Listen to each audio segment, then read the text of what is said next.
8 teams entered, 2 have already qualified, and that just leaves 1 remaining spot for the Asia-Pacific RMR. Who is going to qualify for the Perfect World Shanghai Major? Today will decide it. 2 more best of 3s to be able to decide who goes through to that lower bracket best of 3 for that final qualification spot, and a sprinkling of a seeding match between our top 2 teams as well. We've got some absolute bangers coming up for you today. My name is Cody, joining me is a lovely Scriv, and dude, everything that we've been working on has been culminating to this. We've got FlyQuest versus Drillas, and then we have TALON versus Lynn Vision coming up in elimination fashion relatively soon.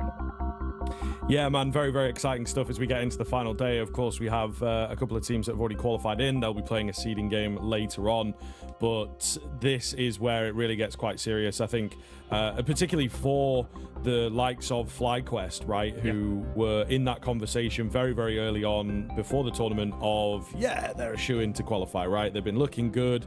They've just come off the back of a win at Challenger Atlanta, and we've seen some of the issues that they've had in the past actually dissipate, right, in terms of fragging power, in terms of the AWP. Alistair, he always gets a lot of attention, and unfortunately they got BO1'd. You know, we again have many conversations around BO1s, but ultimately someone's got to prove the point, as it were, and it was indeed FlyQuest. But they've been looking good in the lower bracket. This, of course, is scheduled for today, as we have indeed touched on. It's all about that final BO3 at the end of proceedings to find out who else is going to be joining the Mongols and Rare Atom at the Shanghai Major. So very much looking forward to getting into things here, Cody.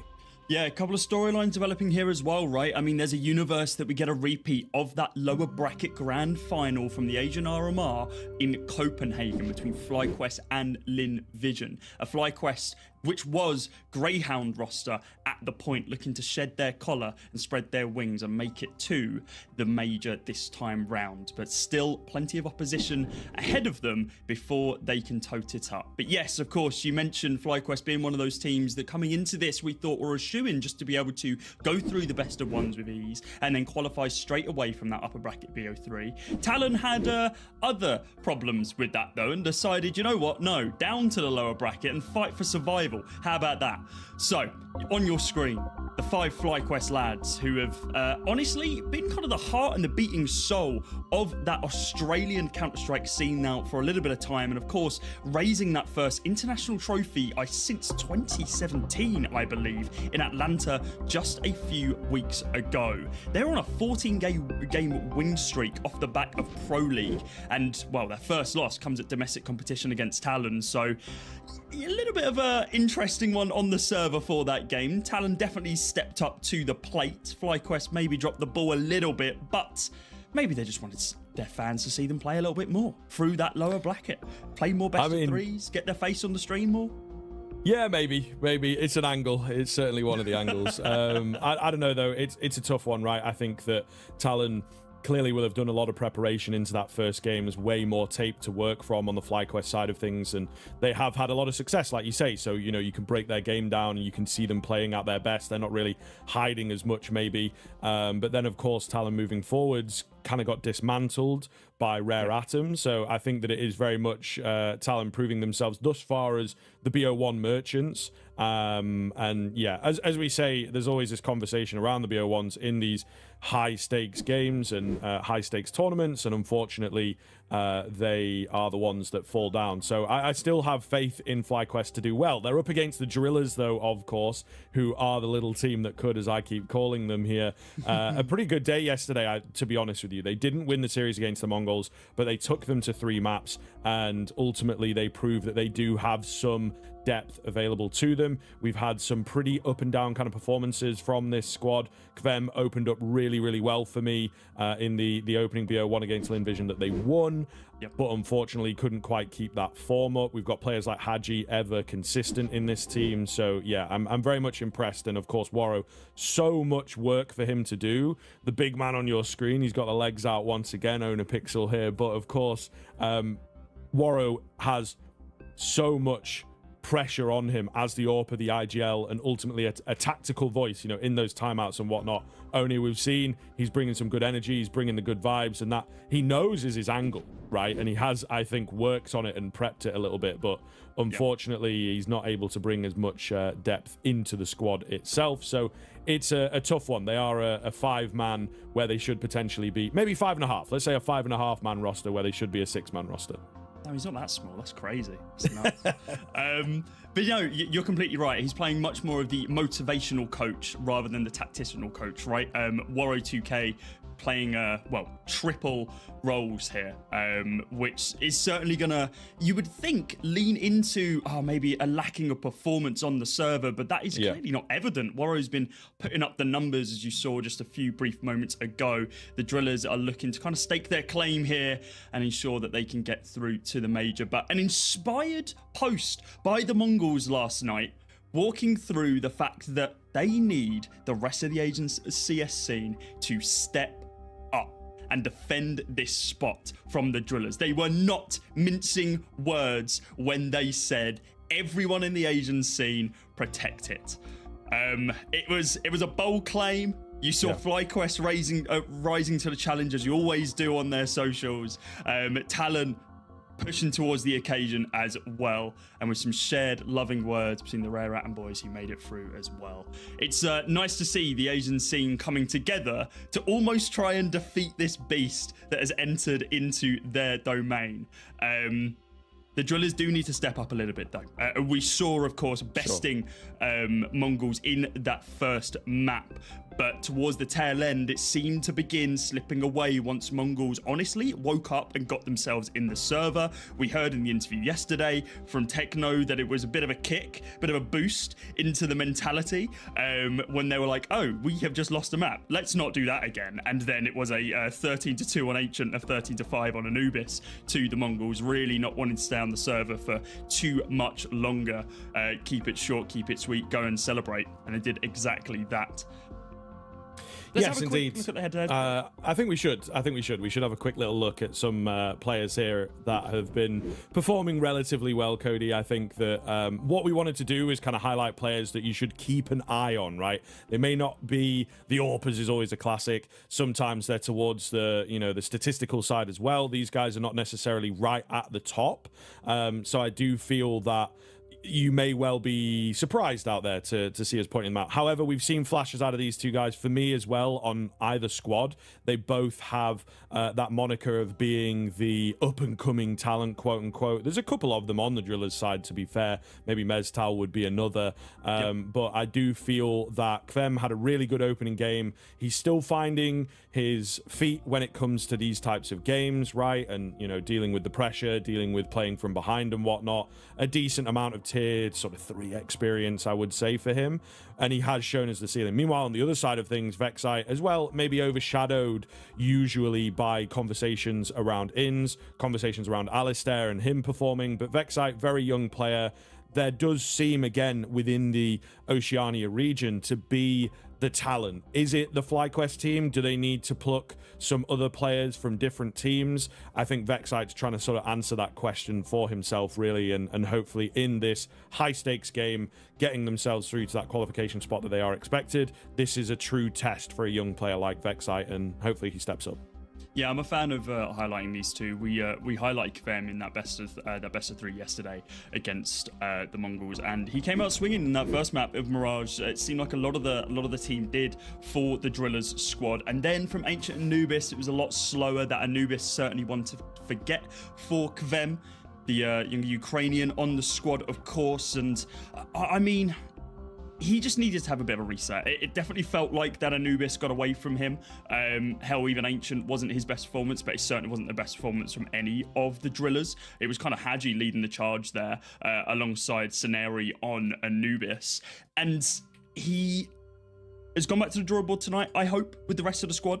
Worked out what their strategy is coming into FlyQuest. They've been for the ringer a little bit here, if you think about what they've drawn into.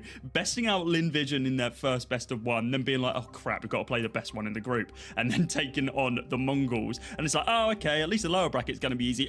Oh, it's the second best team, is it? Oh, great. Yeah, brilliant. Fantastic. You're seeing the Veto on the bottom of your screen. Ooh. One thing that we didn't touch on, that is bold of Dust 2. One thing that I was going to mention is the fact that the ball is very much in FlyQuest's court here when it comes down to picks and bans. We know that FlyQuest perma is Mirage, and we know that the Drillers have that drilled into their mentality that if they can play the super puggy map, then it's going to work out in their favor. But it's almost full enemy territory across the board with those 3 maps that have just been picked up. Thoughts on that Dust 2, Scrib? Because I don't think we expected to see that as our second map. No, absolutely not. And it is a little bit of a difference from what they did against MongolZ yesterday, right? I could have seen the Dust 2 coming out as that decider. That's sort of what we speculated a little bit. Maybe like the Vertigo, potentially. But, you know, there's a difficult kind of issue, as you say, with the Mirage being permabanned away. Drillers don't really have much beyond those maps. We are in, indeed. But yeah, I think the Dust 2 comes as a surprise because, as I say, yesterday against MongolZ, they were very, very aggressive with their picks, playing their own game, not bothered about MongolZ statistics, and sort of played them straight into, you know, a few of the MongolZ favorites as well. So we'll see. I think you potentially should have gone for the Ancient pick here, stick to that kind of logic of being confident in yourselves. Nonetheless, no speculation. We are into the action as Anubis gets underway. T-side start for the Drillers, the more advantageous start on this Anubis map. FlyQuest over on the long range angles with these USPSs for the CT side. A little bit of util to work with. Liaz from range, not going to be able to connect on those opening shots, but the jig is up. That you know that they are over on this B-bomb site. The bomb does get planted, and this is a good old-fashioned 5-on-5 retake for FlyQuest to see if they can make a dent early on. Yeah, there's plenty of this that goes down, of course, on Anubis. 5v5 pistol retakes. Very, very strange kind of game state to deal with. The nades come raining on in, but those Glocks are all going to swing at the same time. So you've got to move fast. You've got to find the kills quickly. That's exactly what the Julies are doing here. However, Vexite finds himself alone. They've been thinned a bit too much. Scenario with an easy finish. Drillers to find that pistol. He started the BM already. A couple of bullets into the corpse while it's still warm. Just to send a message, the Drillers aren't here to play around. First round secured by them. Clean. Nice opening tap here from Warrior as well, just to be able to kick things off. And the Jawbread is doing a lot of work here. Vexite finding, I think it was 3 kills off the back of that swing, and I think in the numbers. A little bit of a force. Alistair wants the scoped weapon early on. See if he can chip away at some of the HP of his opponents. Surrounded by upgraded pistols as well, of course. 2 Deagles, 2 5.7s. To be able to make light work of the low HP players. Should Alistair find a face to be able to connect it to. Early smoke in. Dexter, of course, holding up close and just ready and waiting for someone to come round that corner. Molotov doesn't fully force him out, but he's still going to try and take the peak. I guess it does kind of spread to him there in the end. So pretty much the perfect molly for that corner. Really nicely done here by the Drillers to get there first. Alistair, what? Oh my God! Okay, someone's awake.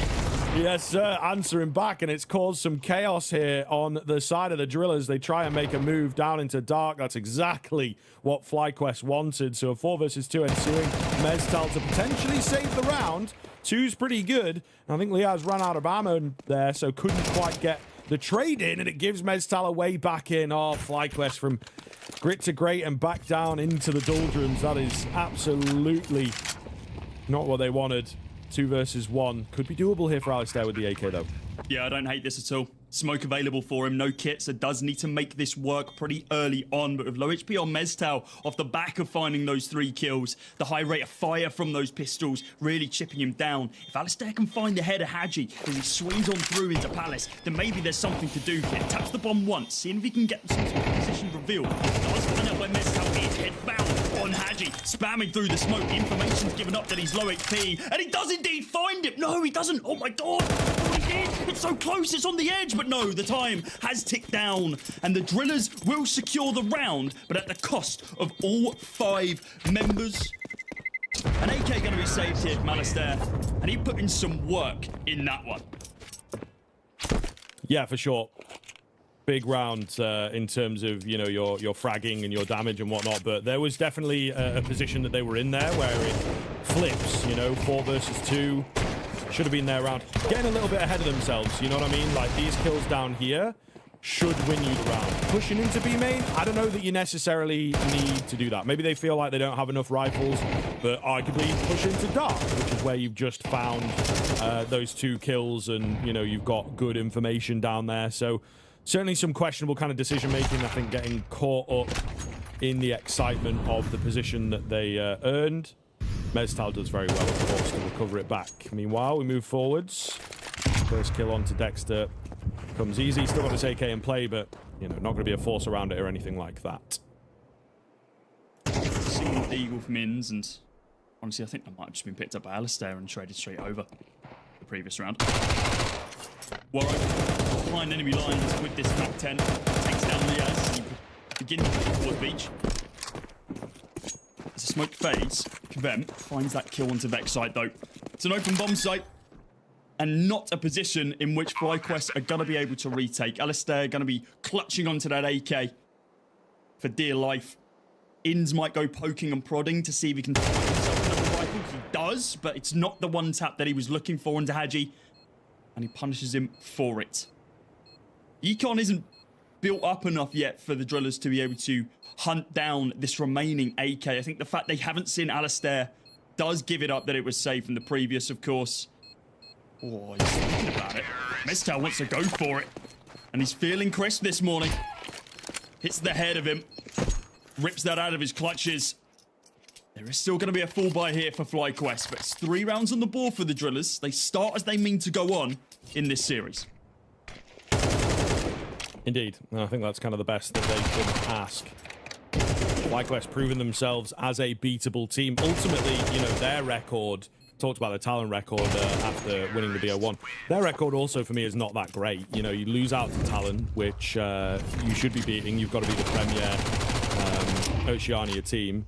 Yep.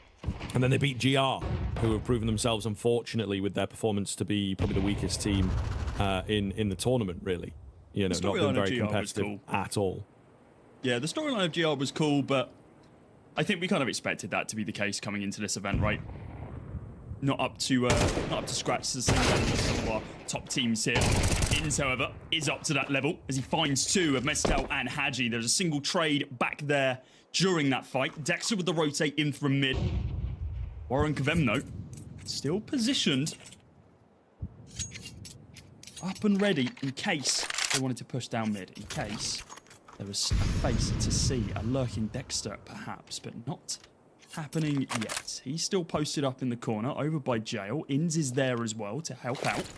As the smoke begins to fade, the flash goes in, holds them off for a few brief moments. Util being committed here. Close. Don't clear the angle though as Dexter goes for the swing and finds all 3. Scenario Warren Kvem fall to the wayside as FlyQuest find their first in their first full buy round. Yeah, well played. Of course, we see Inns come alive. And Dexter gets half checked there, it looks like. You know what I mean? There was a little bit of eyeballs on, but not quite enough, obviously. So just circumstance going their way. This is one of the things that FlyQuest have got to prep themselves for coming into this game. And I think what, you know, MongolZ didn't learn until the second map yesterday. Keep your guns up. Watch the smokes. You know, it's very, very aggressive and sort of luck-based play from Drillas. They definitely do have the individuals to pull off those kinds of plays, but if your opposition is ready for it, it's a bit harder to make it work. I think FlyQuest already showing that a little bit. Oh, Alistair, maybe eyes off the crosshair for just a second as that smoke goes down. Goes back in for a bit more. Double scope through. Warro confident for the fight. And that's going to be a battle throughout the series, of course, the 2 AWPers against each other, getting inside each other's heads, and particularly for Alistair, I think it is something that he struggles with a little bit, so definitely watch it as the series goes on. You wait till they both get the big green in hand. Who's quicker on the flick? Who knows their angles better? We've already seen Alistair playing on those pixels inside of mid. Actually the harder shot. that he hit earlier on. Scenario. First phase to approach onto the site, but expects like to shut him down. Flash going out as well to see if we can find more information on the swing. He's faced with a smoke instead, so has to fall back. Right now, Cams is gonna be the entry point for the Drillas. There's a trade back and forth with Haji and Med still coming out on top here. Liaz playing from the heavens as he takes down 2. Now just Kvem in the 1v2 situation, but it ends with the recovered AWP finding the head of his opponent and securing that second round for FlyQuest. Damage limitation there. But they ensure that the Drillers aren't afforded any more of a lead that they built up off the pistol. Yeah, this is good for FlyQuest, of course, getting their claws in and looking pretty decisive thus far. And also, yeah, just unafraid, I think, is what I'm seeing. Taking the fight to the Drillers rather than giving them control. Really well recovered, of course. They lost the first player, so, you know, a very, very big deal that FlyQuest are able to get that one in on the CT side of Anubis. You know, converting those 5v4s is pretty challenging, so very, very good signs here for the Aussies. Every round on this CT side of Anubis, considering how dominant that T side historically is important. You can end this half with 4, maybe even 5 rounds as a CT side and be incredibly content, provided you've been able to keep it competitive. Already halfway to that point. Aura doesn't move there. That flash was pretty good. He probably would have got a kill off the back of it, but yeah, lacking some get up and go, waiting for them to come his way, I suppose. It's a nice find from the IGL. He's sticking around for a bit more. Fancies himself for a multi-frag here. He's down to the USP. He got no support around him. Moro, his patience does pay off for the kill, but I think the round has slipped through the fingers of Drillers here in the same vein. Getting that damage, taking some guns away is always important. During this time, though, Scenari's been able to open up that A-bomb site. I don't believe he knows about Alistair's forward position now. Inside of connector. Orp trained on the angle. Warrior's going to think this is completely clear and... or maybe his spider sensor tingling. Knows there's an Orp in play. 2 shots already fired in the round. Scenario potentially going to be shooting at the back on his double swing. And oh, it's not going to be enough. The timing just a little bit lackadaisical there. And that's the second time we've seen it. In these almost 2v1 angle situations where players are going in one at a time, instead of going for those double swings, converting these 2v1s into 2 individual 1v1s, allowing the bulk to be racked back on the AWP. Tying that up a little bit, Drillers, and you'll be afforded a couple of frags. It's 3-3 now. FlyQuest has brought us level, but that is not the storyline that we are seeing here. FlyQuest firmly dictating the pace of this game. Have yet to really look rocky at all in these full buy rounds. Very aggressive angle here from Alistair with the backup of the rifle in tow. Just be careful about how they approach this. Really spam down, of course. It does seem like they really want to make a move out there in A main, but no one around. The utility not quite good enough as well. Ins with the spam. Probably the worst way to start a round for the Drillers. There's nothing that you can do about it.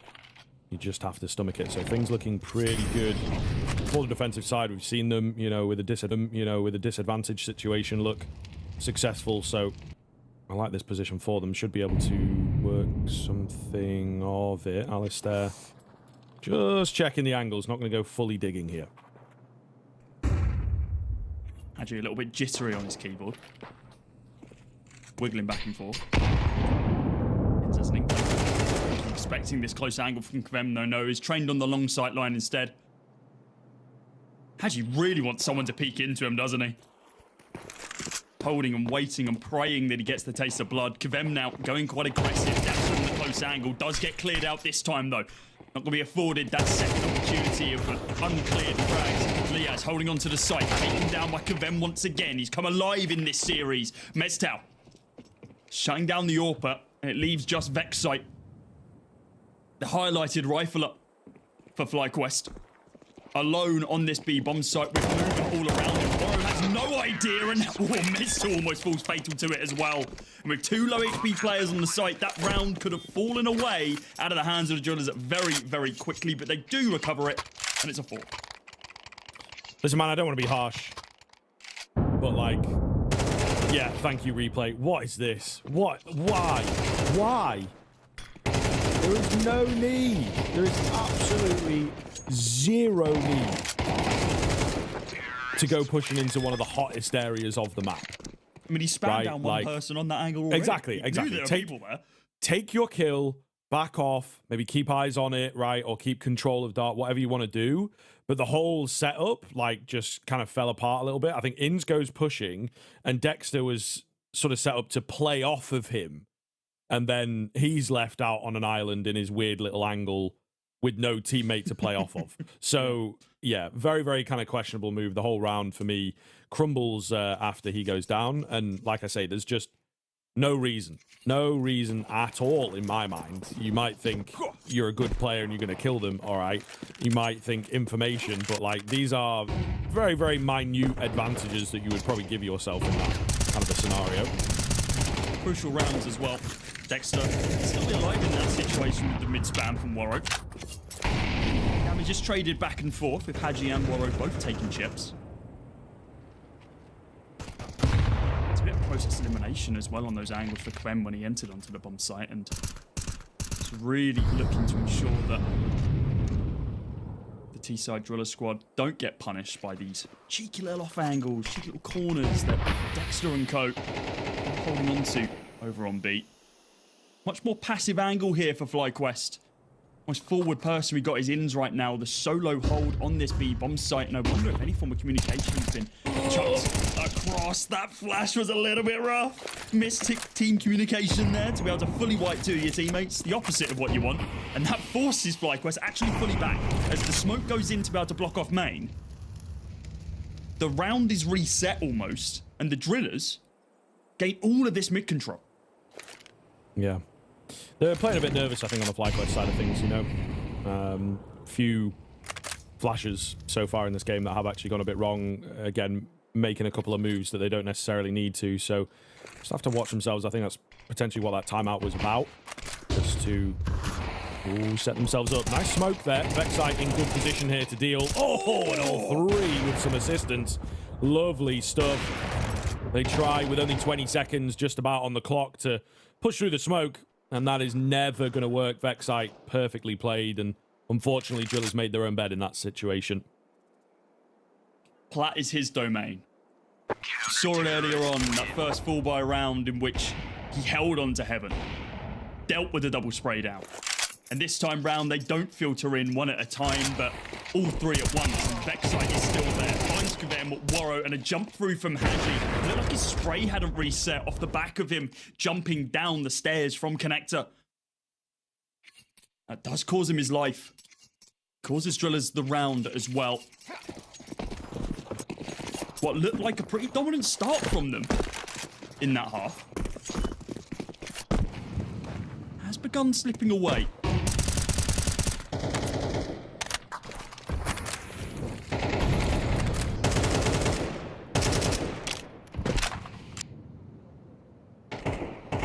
Start into this one. The Drillers are, as you say, in Struggle City at the moment, and I'm not sure if I'm a huge fan of this buy. Actually, you lack an awful lot of utility, which Anubis, yes, maybe T-sided, but you need some early util to just sort of bait things out and gain some information, gain some control behind those smokes. So they don't really give themselves a lot in that sense, and bursting into bomb sites later on in the round, you've got no flashes. So it is going to be tough here. Also, a UMP is always weird to see, especially for I was about to say, yeah. Get a Mac 10, for goodness sake. Might be the first one I've seen bought in a long time. They do crop up, but usually on the CT side, right? On the T side, I think it is kind of wild. This round is very, very slow moving here. Pressure getting to the Drillers a little bit. FlyQuest actually hitting a good spot already. 4 rounds.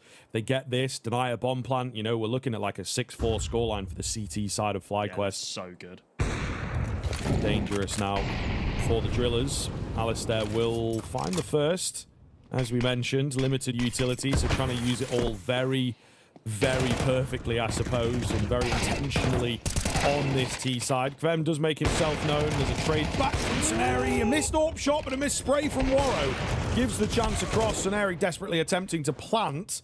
Leaves it in this 1 versus 2, but of course no time for Hadji to really get anything going. He was trying to play for the post. The bomb never made it down. It's messy from the Drillers, as expected with that weaker buy. Uncharacteristic from Waro there, honestly. Like, he was handed that kill onto Alistair when he whiffed that shot. Not able to convert is brutal for the rest of the round. I mean, look at that. It almost looked like the timing just wasn't in his favour. And Hadji on the backlines, who had such a great execute. If they're able to get that bomb planted, sure, it's not planted directly for him, but well, why would you int yourselves by planting on the other side? Surely there's no one inside a palace. Either way, he's not able to get started. He does save his weapon into this next one. And it's the pistols coming out, looking to do some damage. The pop flash is good from Inns, but Dexter's only good for 1. Not in a position to be able to recover that rifle either, so you have to fall back to the Drillers. Yeah, damage control is a little all over the place from FlyQuest. We've seen it a couple times with these moves. I think you have to just take your losses and back off there. Now they have a really solid advantage. You've got a bomb site that has no presence on at all. They are again looking to push in. Waro does have the read on it. Does gather the all-important information. Kills still look good. Ooh, and this is where it gets a bit weird. FlyQuest kind of panicking, rotating. Surely not everybody. Surely not everybody. We got to keep some kind of presence here because it does look like the Drillers are trying to play around that. This is a masterclass of a mid-round right now from Waro. Really well played. And I think they will just take a free B bomb site here. So Inns has an inkling that something is up. Rotating back, and oh my god, he spots all 4 of them. Swings on out, takes down Kavema's like, guys, please help me. There could be anyone everywhere at this rate. The bomb goes down, digits punched in, and this 3-man stack of the Drillers gambling inside of Dark. Need to be careful though, there's plenty of util on this FlyQuest side that hasn't been expunged yet. Couple of mollies, and well, that could almost be it, honestly. Inns blocking them off, another one a little bit deeper. More brutal, that's exactly what we're going to be seeing. Inns.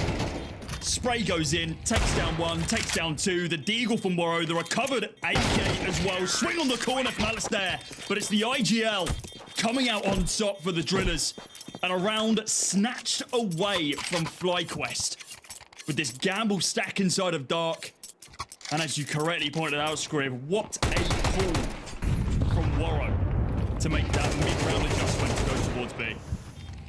There's some stuff in here, man, that just really doesn't look good. Again, I don't want to keep pointing it out, but they're looking, I think, nervous, not on the ball. You know, something's a little sideways from FlyQuest. They are capable of better than this. Players getting caught off, and yeah, just a few of the calls not fantastic. Waro has played a brilliant round in the previous. Ooh. Alistair nearly lines them up as the move comes in. That could have been a round winner. Unfortunately, he's the only scary player in this round, so don't expect too much else to happen here. Drillers should be in for 6. I'm a little bit concerned about that setup. Alistair forcing into the AWP, of course, had that money. But with no backup there to be able to recover it, no one else to be able to trade him out in case. Just a probing AWP over towards main. I mean, if he gets more than 1 kill, I mean, what a great call it is, but only trading 1 and little to no information off the back of it as well. Great forward position here from the Drillers. They sneak on through. Good to be able to take down Vexite, Liaz, and Dexter. And now with the USPS of Inns, just looking to make an impact here. A little bit sloppy from the Drillers, but they do get it across the line. It is a 6 for them.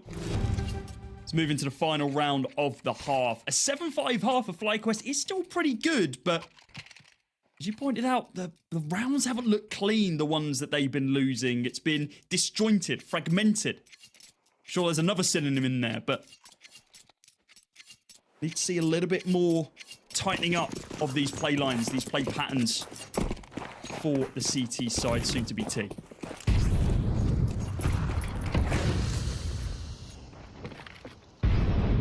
Boost up here for Warrow. Looking to spot somebody out, but FlyQuest not really going to take too many chances. Dexter playing this angle pretty commonly. AK will push him down. Warrow actually finishes him, so his days were numbered on that one. Nice little move coming in off the back of the boost. They can see that there's not really anyone holding the other side of the smoke. God. Vexite. Yeah, this has got to be big. They've kind of given up the A-bomb site a little bit. It's a weird site to walk into now. I think very, very confusing indeed. Alistair with a big pickup. They've got to be wary of this man in towards carpets, though. And also one still remaining at mid. This is such a weird-looking round. Look, like everybody's just in completely different spots. Scenari with the spin. You've got to be joking. Alistair goes down while he's turned away. It ends up being a mess here. Liaz gets caught. My goodness gracious. A weird mid-round there. Ends in an absolute mess for FlyQuest, and it ends in a lead for the Drillas. Incredibly disjointed there. I mean, I feel like Scenari and Vexite both knew that they were there, but then it was like, oh no, enough time has elapsed. There's been no audio cue. Surely we're fine. Handle on a platter was that kill for Vexite, and a quick flick of the wrist to be able to spin round 180 for Scenari to get that spray under control, survive, and essentially put the final nail in the coffin for that round. Vibes seem good for the Drillers as they take the lead here.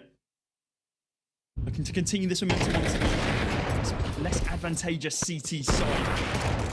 Alistair looks to do a little bit of work there as well. Oh my god, Scenari, that's gross. You can't be doing that. Yeah, ridiculous. Absolutely ridiculous stuff. It's tough. I think FlyQuest could have had a couple more in there for me, to be honest with you. And, you know, they are going to be the team that are under the microscope in this series and, you know, probably in their next series if they get one. The Drillers are trying to, of course, deny that away. And if they win the Anubis here, I mean, Dust 2, I really do not know what to expect out from it. It was actually a pretty good map that FlyQuest, I believe, opened up Atlanta with against BetBoom, if memory serves, and they had a very, very solid showing there. So I know that they are capable on Dust 2, but who knows, man, what kind of work has Drillers been doing for that map?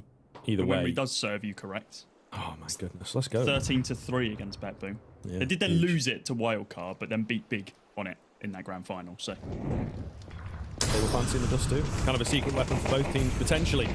Bem up close with the Julies. The flash comes in, can't quite do anything off the back of it. And the A-bomb site, despite having 3 on it, falls all too easily.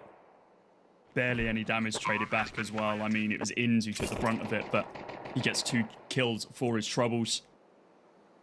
Hadji does have armor here. There's a universe he just saves this. Maybe Meztal pokes and prods for a trade. Here's the steps coming on through beach, and Alistair is going to be able to clean up shop. Yeah, and Hadji's just admiring the environment. Posted up inside a temple. Waiting for someone to fall into his crosshairs, but Alistair may be such a player, and oh, the jiggle peek from him. Building up that confidence once again.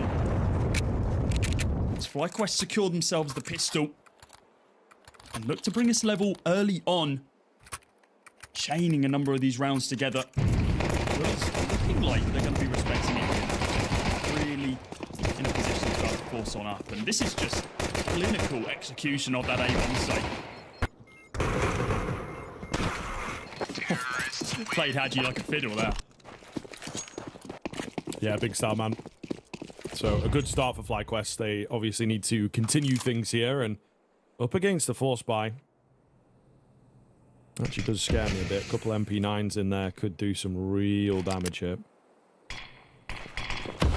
Out as FlyQuest just not giving any visuals at all until those smokes are down very, very far back on their default in the first 30 seconds.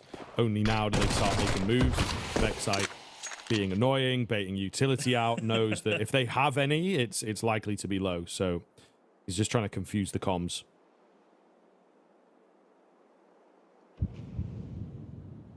There's upgraded rifles as well for Dexter Alistair taking these longer sight lines, looking to cause some havoc, cause some damage. Dexter always acutely aware of mid. There's Vexite who goes for the opener, and it's Warrow to trade it straight back with the 1D. Who cares about your fully automatic MAC-10? I will take powerful hand cannon. Do have scenarios rotated over towards A off the back of that. Post himself up. Let's have the 5-7. Not the most advantageous range for it though. Could chuck a couple of taps down range if he needed. But with this backup and with all of the information drawn over towards this A bomb site, it does leave the B site completely open. Great call here from Dexter. The bomb gets planted. We're in a 4v4 retake situation with util and weaponry favouring the T side of FlyQuest. And it's a swing into all four with Hadji picking up one, Dexter finds two, and now Juskvem, who is begging, praying he'll be anywhere else in this situation. Nice find from Liaz in the end. Man, you know, the Drillers, we've seen it throughout the tournament. I think they would really benefit from just a tiny bit of discipline on the saves there. That 4v4, no utility, weaker weapons, no kit, nothing like that, right? And you also have, sure, FlyQuest didn't know at the time, but you've got everyone coming in from the same kind of angle, and you don't have any pressure anywhere else to distract away or to sort of springboard off of. I think you just save, to be honest. You know, if you lose it, you're going to eco this one, which obviously is the eventuality that we get. I think give it another go in the next round with all those guns and bits of armor. You can potentially bolster the utility slightly, right? As they have gone in for 5.7s and Eagles here. So that could have been smoke and flash once again. So I'm not a huge fan. You would say it's not a massive thing, but there's a lot on the line here, guys, right? So every single decision is going to have an impact. It's difficult to chain those CT rounds together. We saw FlyQuest do that with relative ease in that first half. Did fall away from them in the end, with Drillers taking the half, but only with a couple of rounds underneath their belt. FlyQuest leveling this one out and looking to be in the driver's seat here as well. Toying with their food, running that clock down. Waiting to make sure that they don't share their hand a little bit too early. Next with that opener onto Hadji. Inside of the smoke, we have Scenari. He's got the USP. Begins revealing the position as Inns pushes him down. Now the three remaining players for the Drillers have got to pick up all the pieces once again. But with this forward angle from Inns, he's looking to just completely shut them down, find some more money for the back pocket. So many angles to be able to clear. And with the tag team of Meztown Kvem, do manage to take it down. Yeah, not a big deal. Small return on the 5.7 investment, I guess, doesn't really matter all that much for FlyQuest. Trying to grab some exits here, as you can see on your minimap, but no one going that way for the Drillers, so it will be a pretty uneventful finish. FlyQuest taking the lead, but this is, of course, the first big round of the second half. Can the Drillers match up with the Rifles? Or will it be FlyQuest to just start streaking this T side and, you know, ultimately closing things out? I think that 5 rounds on the CT side's pretty good. And as said, a couple 50-50 decisions that they make going against them, it could easily have been 6 or maybe even 7 in their favor. So yeah, I still think the momentum is with them, and they've picked up pretty well here. I do like this timeout from the Drillers. Something we saw yesterday against the Mongols as well, off the back of that first fall by round of the half. Deciding, okay, let's tap into the strat book. Let's reset the mental a little bit. The first few rounds of this half have not been kind to us. Only once again, just standing, supporting the team when they need it, but it's all on Warrow in the back, playing that strat book, talking out what the play is here off the back of this full buy for the CTs. Change of pace would be good to see. 2 rifles across the board, not afforded the AWP is the IGL. Something cannot be said for FlyQuest as Alistair just to make an impact with it. Boost this time round. Just a pretty quick push here from Vexite, being that nuisance once again into dark, drawing some attention. While the bomb is still undecided on its currently ending location. Plenty of time for FlyQuest to be able to flip the script if they need to, baiting out more util from the CTs. Trying to move a bit fast, to be fair to FlyQuest. Wasting any time getting control. Oh, dark. Molotov hitting the back of the head. That's kind of awkward. Waro tries to take a peek and goes down with no support. Aid is good. Meztal still takes the swing. It's Hadji to find the double to maybe keep them in proceedings here. Barely survives the spray down through the smoke, but survive it he shall. So back to the drawing board now for FlyQuest. Snare is still posted up on this A-bomb site right now. Yet to move. Stoic in his hold. Does spot out one in the form of Dexter. That might give it up now. Let them know that the A site is not as safe as they initially thought. However, once again, a great mid-round call from Dexter to be able to keep the Drillers guessing. Gains all that mid-control. Kavem hot on his tails with no true information, no true knowledge that he knows that he's there. And I don't think Dexter is going to be expecting this swing behind, and a little bit of a laboured spray, but it does work out in his favour. Only a few seconds remaining on the clock right now, but the bomb does get planted. Man advantage here for the Drillers. But they've got some util to work with. Nice Molotov, yeah, keeps two at bay once again. Dexter, of course, won't have spotted them out, so they're looking for two players in their mind. As there goes hunting. Hadji waiting for him. Brilliant move. All going to be down to Liaz here. Brings it into the 1 versus 1 and certainly doable. Low HP on both sides, but Liaz plays it to perfection. An unstoppable 1 versus 3 to give FlyQuest a continued lead.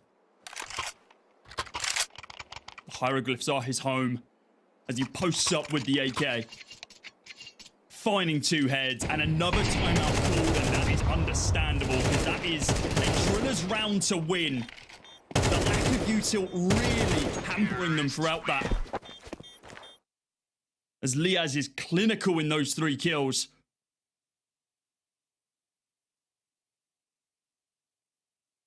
A mental reset here for the Drillers. Can feel this first map, which started out well on the T side, slipping out of their fingers. FlyQuest barely put a foot wrong at this point. Yet to lose a T round, I believe. Yeah, no, absolutely. Yeah. Really, really big one there in the previous, of course, and the Drillers, this is where it's going to get tough, you know what I mean? The mental game as a team. Saw some interesting stuff, I think. Waro, I will admit I didn't fully read through the article, just caught the headline, but sort of saying that this is a bit of a, you know, media content kind of team, get some eyeballs on the players that are within it. So, yes, you may be driven, yes, you may have belief in this project, but I think that will dissipate very, very quickly if it's something that potentially comes from a slightly selfish angle for some of the players. I think you hit the nail on the head with the word as well. So far, the project for this round, the projected outcome is a FlyQuest victory as they begin to move towards these double digits. There's a stack of players who came together for the RMR qualifiers, the open quals, then through the closed, and now here at the RMR. They've reached heights in which, honestly, maybe they weren't even expecting.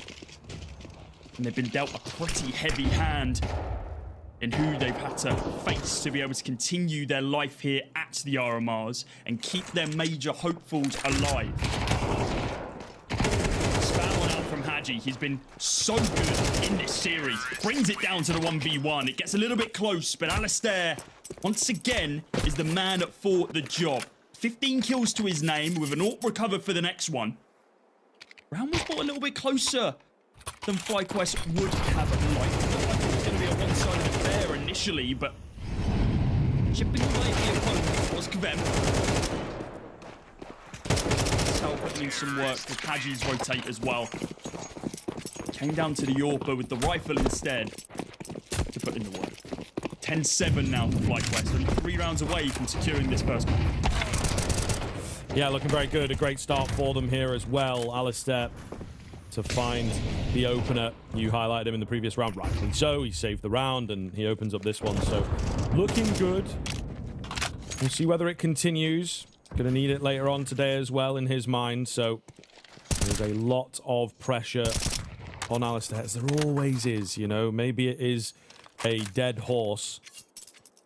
Is he consistent enough? Is he strong enough? But people will indeed, as the saying goes, continue to beat said dead horse until it's not dead anymore. I don't really know how that works as a phrase. We have a lot of weird ones like that in English.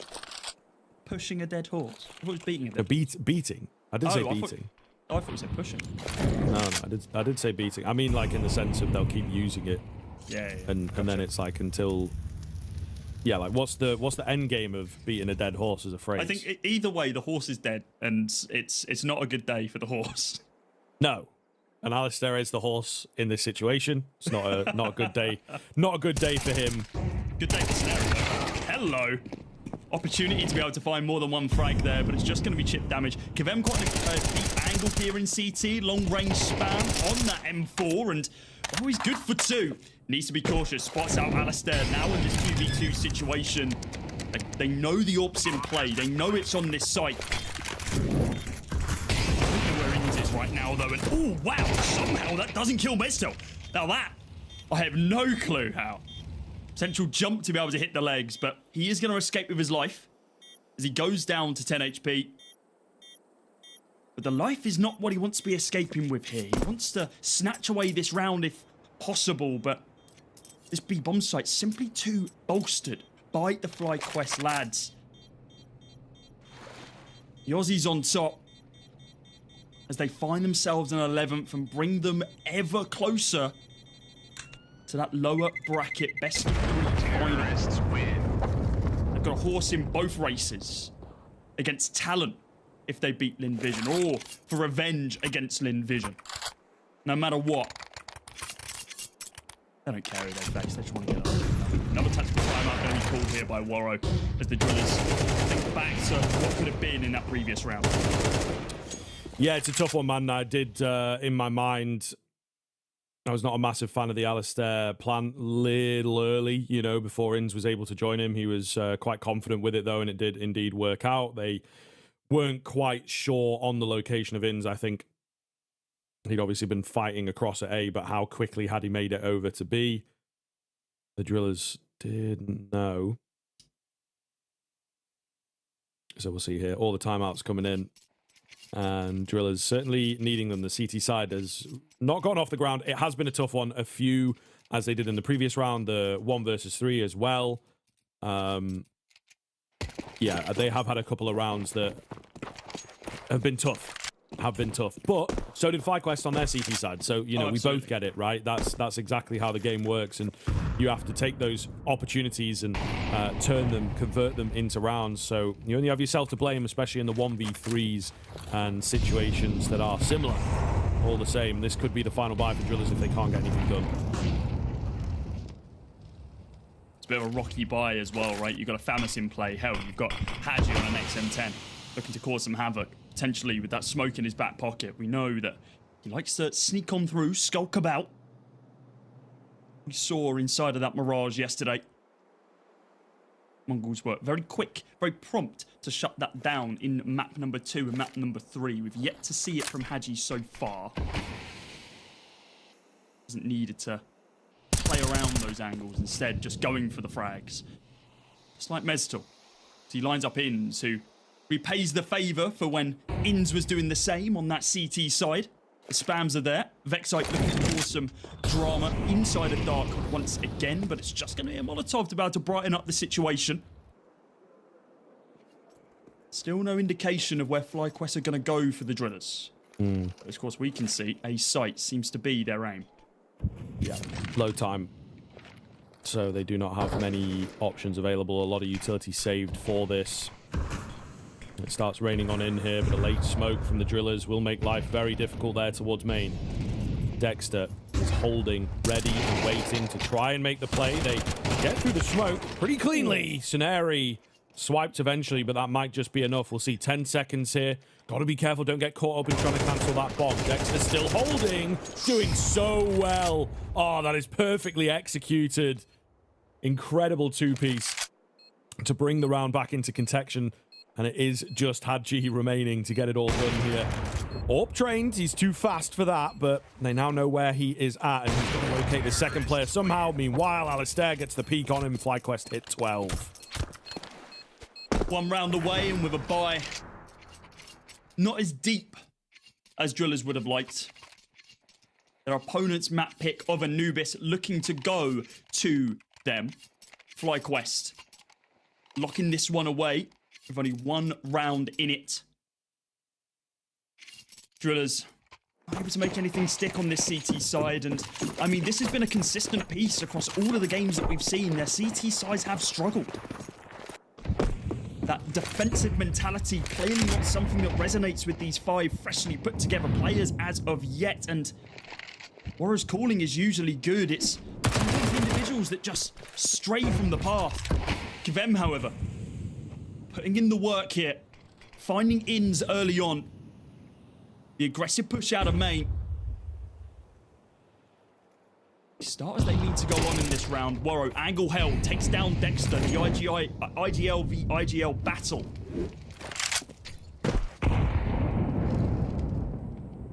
He has positioned himself over towards B. Bomb is still in no man's land right now. They're inside a T-spawn. This is looking for frags right now for FlyQuest. Yeah, really good stuff from the Drillers thus far. Obviously got to convert this, I think, for their own sanity. Yeah. 5 versus 3 early has to go their way. Slow creeps. An attempt being made. Vexite doesn't quite find it. Meanwhile, Alistair will catch an overstep. The damage on Suneri now becomes more prevalent. Vexite just going solo. Oh, they're coming to him. The dink lands, but he's given another opportunity at it. Alistair could not get the crosshair straightened up. Still moving, unfortunately. It's all down to Liaz now.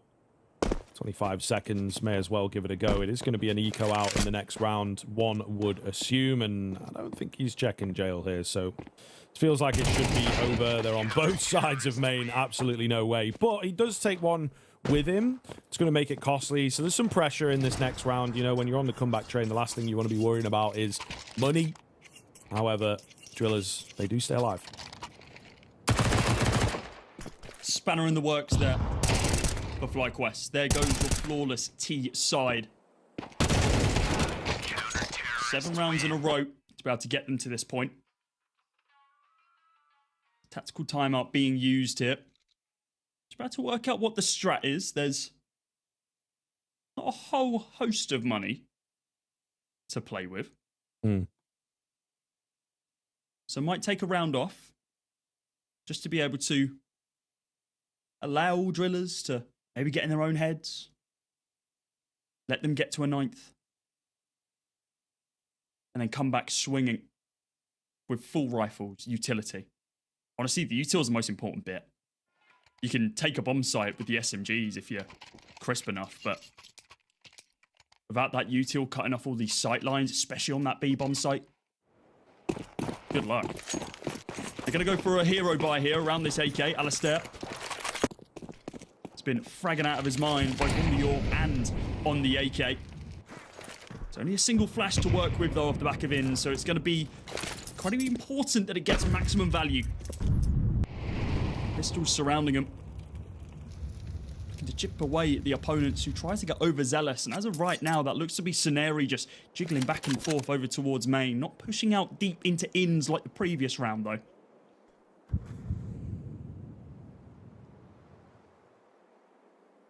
Contact play here. I'm a fan. Alistair leading the charge. Oh, he's got the timing. Can't get the headshot. It's the AK spotted. That'll be a fair amount for the Drillers to now work with, but they're just picking pace, just going absolutely wild. You know, conventions, of course, out the window. MP9 runs out of ammo. Alistair can't find the kill. He leaves it to the Glocks. He knows they've got it handled. He's just trying to find a good spot to eliminate a couple more. Kvem will take him down.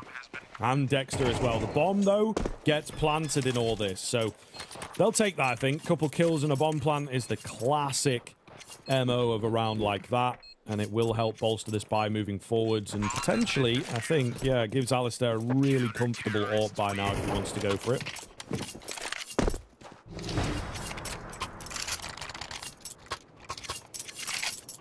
Player a hell of a make out Atlanta. Looking to continue that here in this best of 3. He's indeed going to go for the AWP. Still surrounding it for himself. Looks like it's going to get dropped over a flash just for that. Potentially the initial frag. Warrow will pay it back in kind though, with an AWP of his own. As a pretty standard, pretty conventional setup here over towards this B bomb site. Not something that we've actually seen FlyQuest go for as of yet. This 4-man setup over towards long. Prodding Vex site in under, and it's only Mezcal right now in a position to be able to do anything, and he gets taken down by Lias. They do not know that Hadji's on the back of this site due to the flashes. He can execute at any moment. The whiff shot there from Alistair. As Hadji looks to be able to close the gap, smoke's galore. Molotov goes down, nade as well to clear out the smoke, but it's Dexter on Black to be able to rip the head clean off of Hadji. In tools as he picks up Saneri, Dexter finding another one, and now just the IGL at Warrow, looking to move on to that second map of Dust 2, because FlyQuest close it out with relative ease. Moving into that second half, only dropping 2 maps. Yeah, fantastic call coming in there with the game plan. You know, usually you'd expect after a timeout, after a faster eco round, they're going to go for an execute. It's exactly what they were set up for on the Drillas side of things, but FlyQuest just bursting in for that first kill. So very well worked out, and I think the timeout obviously worth its weight in gold, but a great game coming in from them in general. I think Drillas also have enough to be proud of there. I think feel that they should have done some more on the CT side. Unfortunately, just, never really got going until, of course, FlyQuest hit 12. But it wasn't substantial. It wasn't worrying at all from the Drillers CT side. FlyQuest maybe took them a bit of time to find their feet. I think trying to play a bit too excitable into the game, you know, especially on that CT side. There was a number of moves, a number of plays that they didn't necessarily need, and then I think going on to the T side, they sort of figured that out, that it's like, okay, individually, we are matching up pretty well here, and we don't have to bite off too much, you know, just keep it simple for the most part. So a great game coming in from them, really, and some wonderful calls from both sides, in all honesty. I have to be truthful with it. I think that Warrow did the best that he could there on the T side of things, with, of course, a team that's going to be difficult to coordinate. But Dexter, some fantastic reads and just some rounds that I think the Drillers, as players and as a team, have ultimately never seen the way that they develop. So very, very creative stuff from Dexter. Yeah, definitely not on the fault of the IGLs. The way this one went, other than the fact that it's class there with some of the brand calling, which is some really nice stuff from Warrow as well, as you mentioned. But early on in this this highlight package, you would have seen a lot of these double frags being picked up by FlyQuest, just off the back of some missed timings from the Drillers, maybe a lack of communication there, which maybe a beat too late, which turned 2v1 situations into individual 1v1s, just wasn't as crisp as we would have liked to seen from them, playing their own game instead of playing the team game. And at the end of the day, that is what FlyQuest can do themselves. They can play that team game very, very well. Alistair, certainly the standout for me over on FlyQuest. We did see some flourishes of greatness from Vexite, being a pure nuisance down in canals, but I mean, Alistair, no matter what weapon you put in his hands, he was able to find the frags. 19 kills to his name, 12 deaths, 6 assists. I think a number of multi-kills as well being picked up. Really strong game for him as well. 5 multi-kill rounds and 4 opening duels. Damn, fair enough, dude. Frag out. If he can keep that up, I think they are going to be a very, very difficult team to deal with in the rest of this lower bracket, right? Because unfortunately, Warrow, he's got a bit too much to do, so he's not really able to take over a game in the same way. And I think that, you know, that will sort of go to show. And if they move a bit further beyond this, Zach is going to be your difficult one to deal with if they win there, as may well be predicted. So yeah, if Alistair can keep it up, then I think FlyQuest are in with a really good chance of getting that qualification spot here today. But we are, of course, going to throw across to a quick little break, folks. Make sure that you stick with us. We've got that D2 coming up next. What have Drillas got up their sleeve for us? We're about to find out. See you in a few.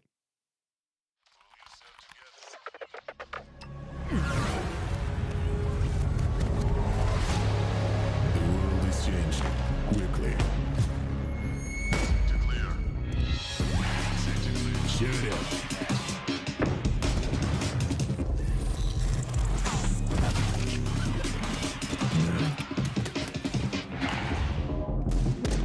The world is changing, but one thing remains the same.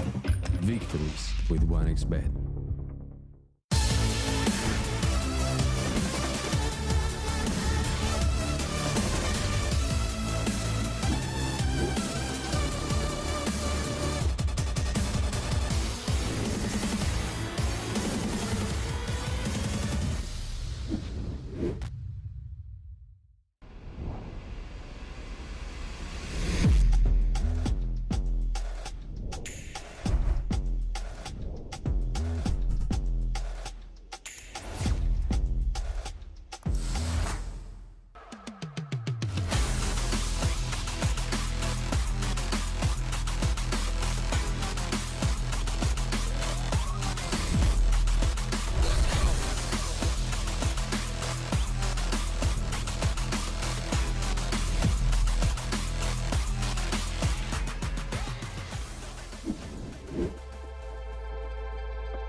Welcome back into the Asia-Pacific RMR here, folks. We are continuing on with FlyQuest and Drillas. First map goes the way of FlyQuest pretty one-sidedly in the end. Very convincing stuff from them on their pick and on that favorable side. The Drillas gave us something to be excited about for sure.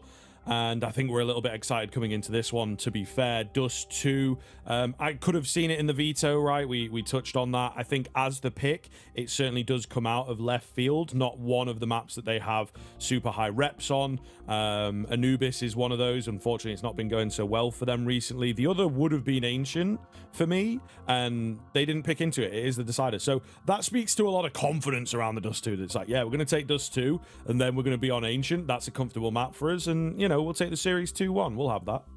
Yeah, reverse sweep to be able to send home the well, arguably the second best team at this event. Of course, the standings would show that isn't the case as of right now, off the back of their BO1 loss to TALON and them having to work their way through the lower bracket BO3s. But with a pretty dominant showing and some great calling from Dexter in that previous one, I mean, you should expect that this is going to go 2-0 to FlyQuest, but maybe there's a little bit of a trick in Morrow's back pocket for the call here on Dust 2.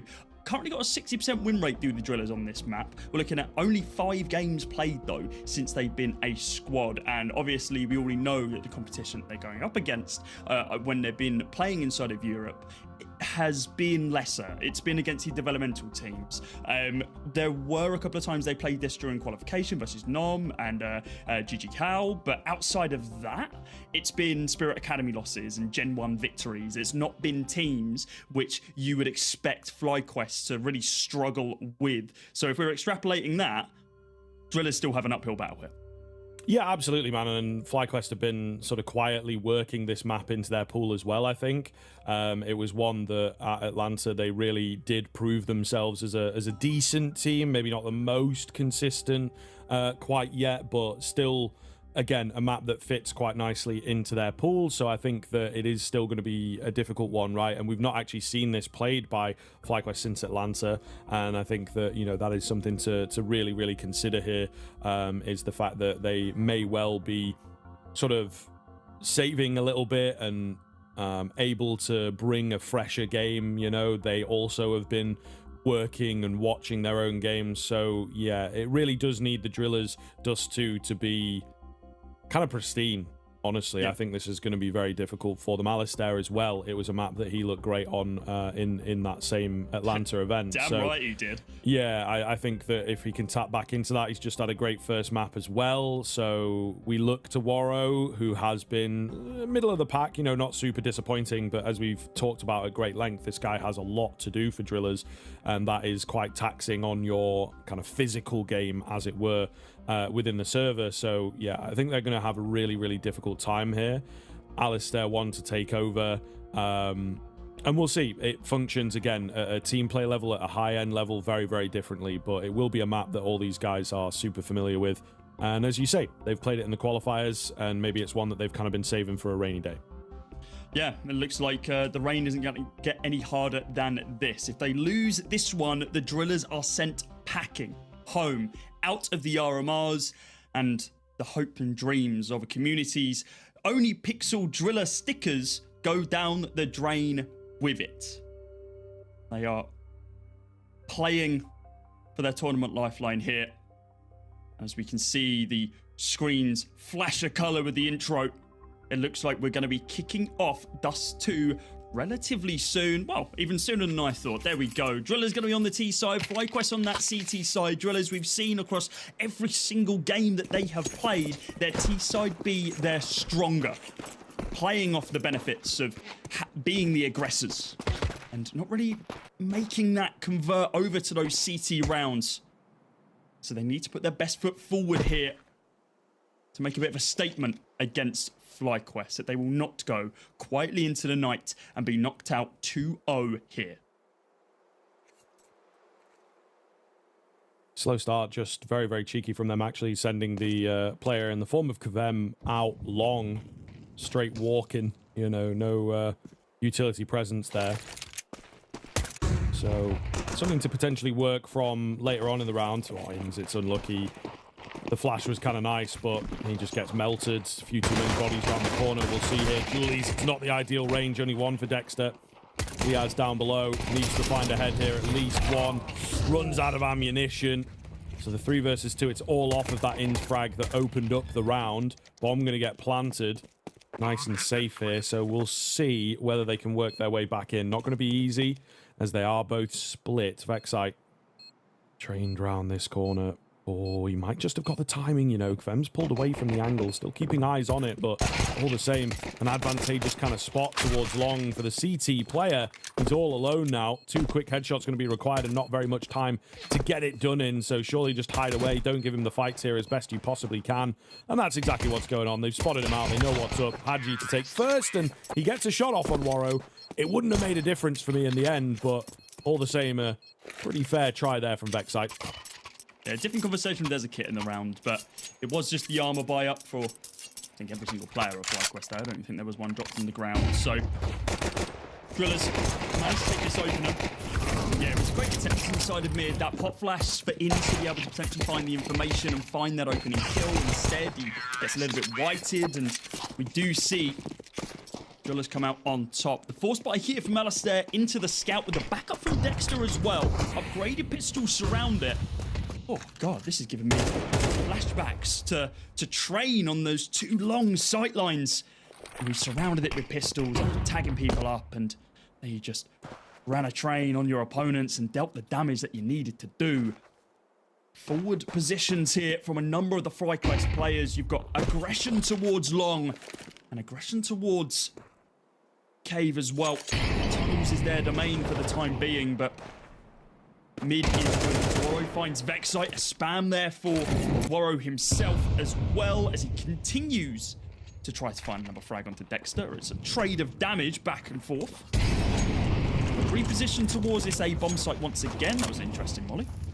You modded your teammate off there. Certainly not ideal, but we've got Alistair here with the scout. We've got Dexter around as well to try and help a little later on into the round. Unfortunately, can't get there fast enough, so Kvem will mow them all down and seal the deal. Liaz out at long was hoping to alert the player that he could have dealt with. A quick spin onto Soneri and given the chance at the AK, so I think he'll take that, to be honest with you.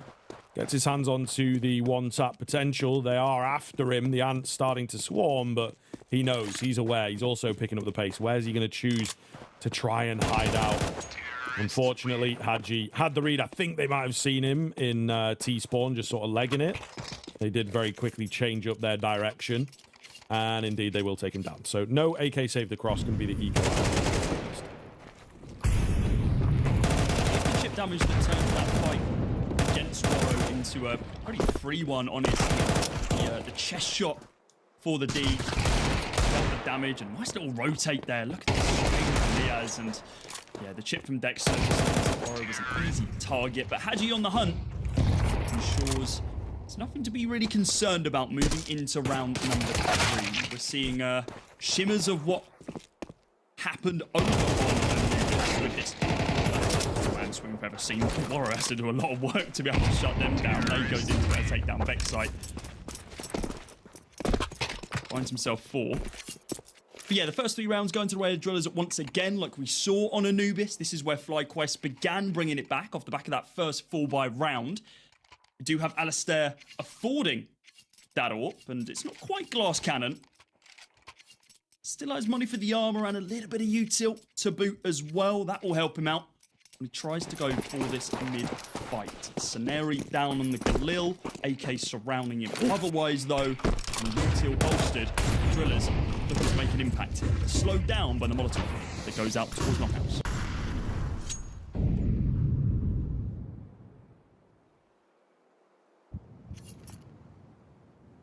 Mid presence here from the Drillers. Actually quite quickly making a move through. Not quite sure what they want to do with it. Hoping, I think, that someone's playing in towards mid as that smoke goes down. You know, might have been someone on the other side of it. Not going to be the case. So now they have a decision to make. Do we keep up this kind of element of surprise type play and not smoke off cross? Or indeed, do they make it known and they will smoke things off, which I think is the wiser choice. The B players, though, look very, very ready for this. A nice double doors smoke there from the CT side to just sort of make their life awkward getting in. Hadji finds the first, however, it comes creeping in and they start to burst forwards all across the map. Confusion takes over the FlyQuest comms, I'm sure, and with that, the round is won. No hope for FlyQuest in this scenario, looking for an aggressive push here. Still that final 12 points of damage onto Inns, but damn, he is lucky to escape with his life with those spams coming on through. Hadji peeks the corner. What? Excuse me? Hello? How was that not a kill? We must have been moving just a little bit. The crosshair not truly aimed. Inns finding the kill on the second swing, though. 2 bullets remaining in the mag. Needs to be cautious. Drillas, we do have quite a bit of money to play with here, but Kvem and Messel aren't the most wise, so we'll be throwing the lives away here as Inns finds an ace in the round. But it doesn't really matter in the overall scheme of things. I mean, he saves the AWP for the next, but the Drillers do manage to find themselves that 4th. Hurts their repeat quite a bit. Consolation of what the 4th will be.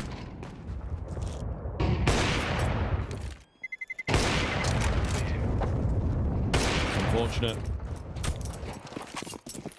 FlyQuest unable to get off the ground here, so gonna have to figure it out soon. Drillers taking over the game, the confidence building for their wacky Dust 2 pick. Potentially it is not as wacky as first thought. An early find for Warrow once again. Will leave them in a disadvantageous position, but it's not the end of the world, right? We've got a couple of decent weapons in here, and of course an unexpected round for FlyQuest as it pans out.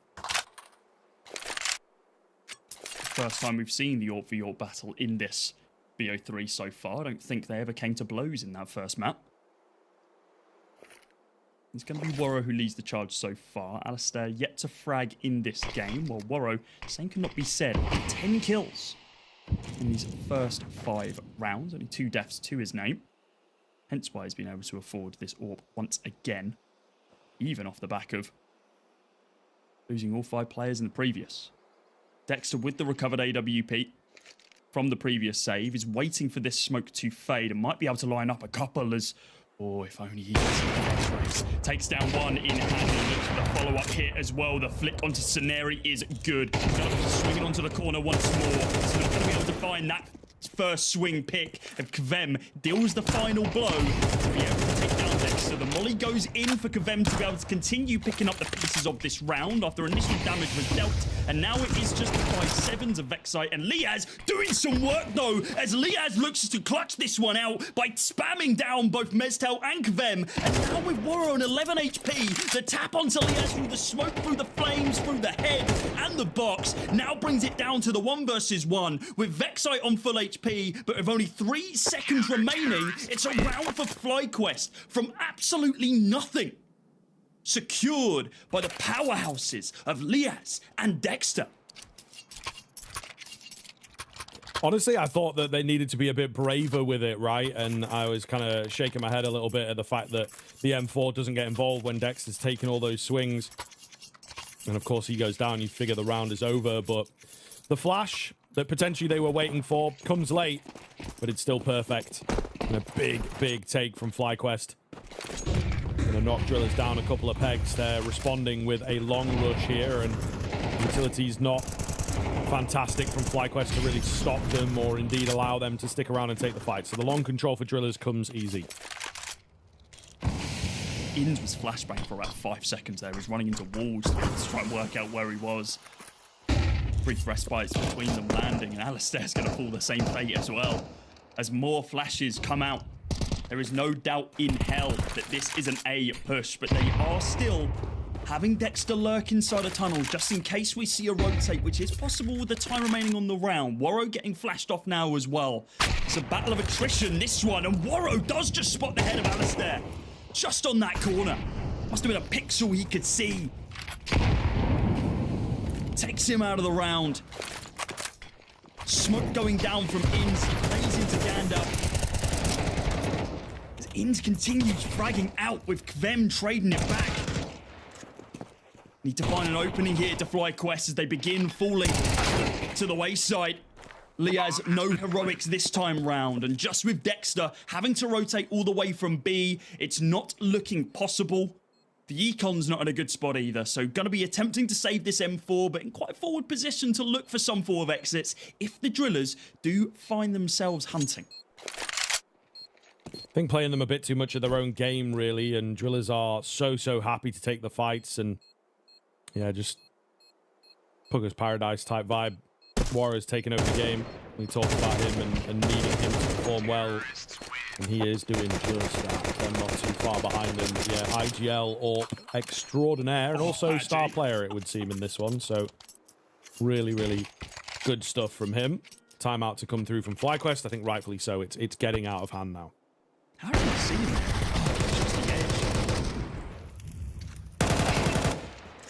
Caught him off guard, obviously, being inside of the pit. So many different angles and depths that you can play that on. Really shuts down the main element of defense over on A-Long. That just opens up the round for the Drillers. FlyQuest, they do take their first time out here. We're certainly not going to be a buy. This is a mental reset, a strat book read. See if they can make something work with this gamble. Oh, it is going to be a force, actually, there.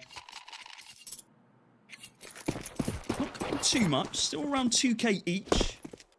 About to have that fall by next, but bringing that economy level does mean they can remain a little bit competitive here.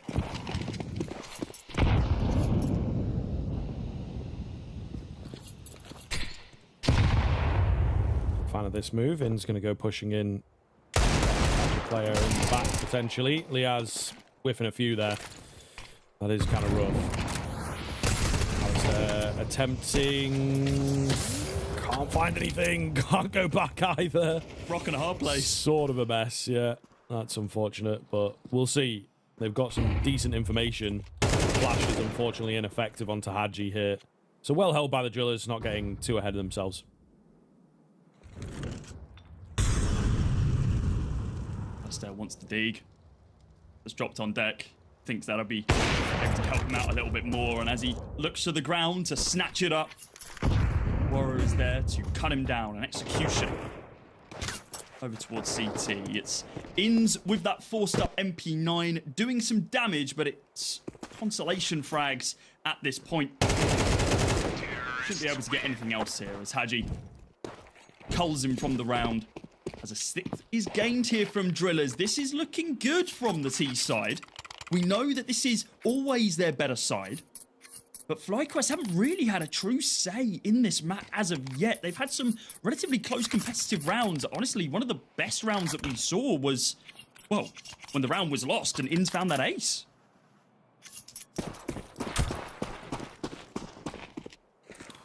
Okay, let's see.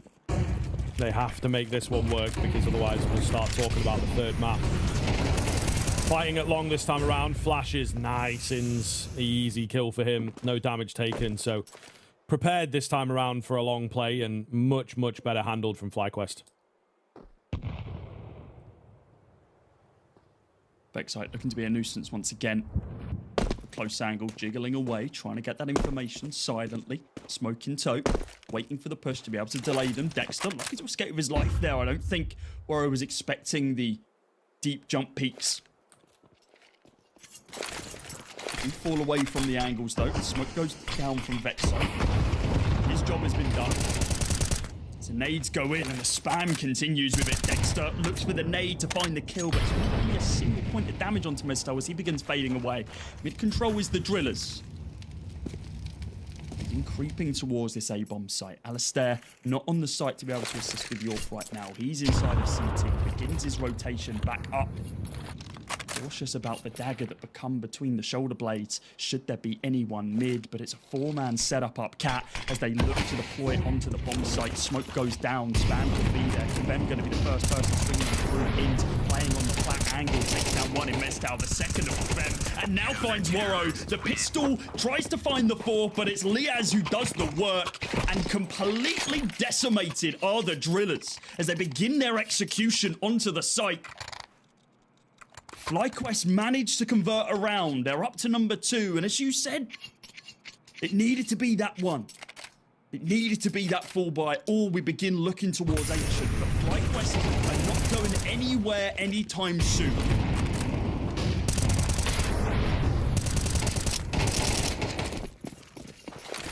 Very clean finds. Again, taking a front foot, I think really works a bit better for them. Just relaxing slightly, not just swinging into the fights. You know, Drillers have got players everywhere that are happy to focus on you and push a smoke and take a risk. So you just have to be slightly risk averse on your own end. I think that's what we do see from FlyQuest with the A setup. Can they keep it going though, of course, is the big question here. Dexter close. Molotov will push him away, but doesn't take any damage for his trouble. He's got one of his own, so we're tit for tat at the moment. Burn down that door, both sides.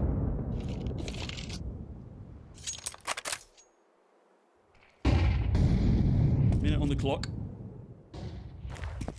Drillers position themselves over towards A-Long with the bomb on the back of Scenario, who's been pretty damn quiet across these 9 rounds. Only 1 frag to his name. Similar sort of story over on FlyQuest as well. Alistair's still yet to frag.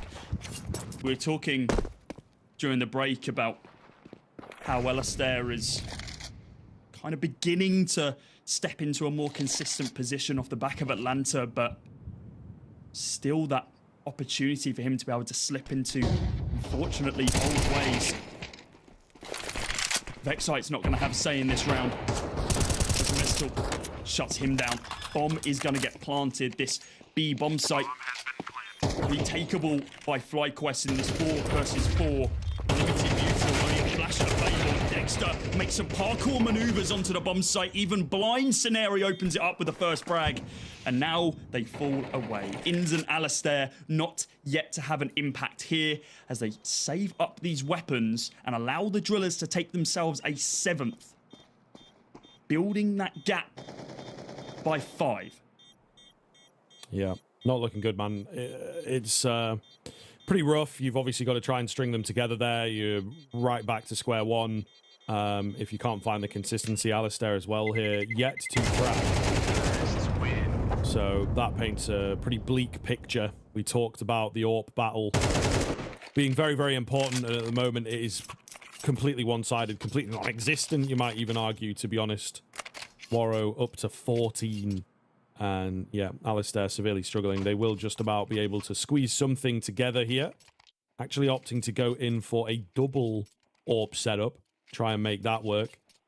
Yep, not being funny, Dexter has had more success on the AWP than the primary for FlyQuest, so, you know, there's a good argument for it to try and get some pressure going. Just a complete mix-up, I will say, in the game of CS2, double AWP's not been all that popular. It comes across as slightly desperate. Dexter misses his shot, peeks into 4, not a chance he survives that, and it has to be another save now for FlyQuest. Really line up. If Dexter gets that shot off, we are looking at a very different round, but if buts or maybes. Let's deal with absolutes right now as Mestal finds ins inside of mid, and it's Liaz and Vexite who stack up on A-Long, just holding, grasping, praying that they can keep these M4s for the next round, as the Drillers have looked commanding on this Dust 2. We didn't know really what to expect from them. We know that they've got a decent win rate at the kind of lower end of mid-tier of tier 2. When they're coming into FlyQuest, a team that has been ascending to new heights since Atlanta, securing that first international trophy since 2017 for an Australian squad. We asked the question, where is that squad that beat big? Because they are not in the server right now. No, absolutely not. A severe struggle here in the first half of Dust 2. Again, I am still ever confident in their ability to bounce back, but they need to give themselves a cushion to work with. 4 rounds at the very least, you would argue. And that's getting harder and harder to achieve. So do have to be careful. Onapixel keeping the vibes high.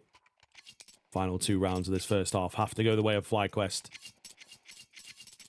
It's these positions in which Oni can actually have like a pretty dramatic impact, where the team are already performing well, and it's not him having to like reinvigorate them and remind them that they can do this. That impassioned speech that we heard that HLTV posted mid timeout in their BO1. Instead, it's, guys, keep what you're doing.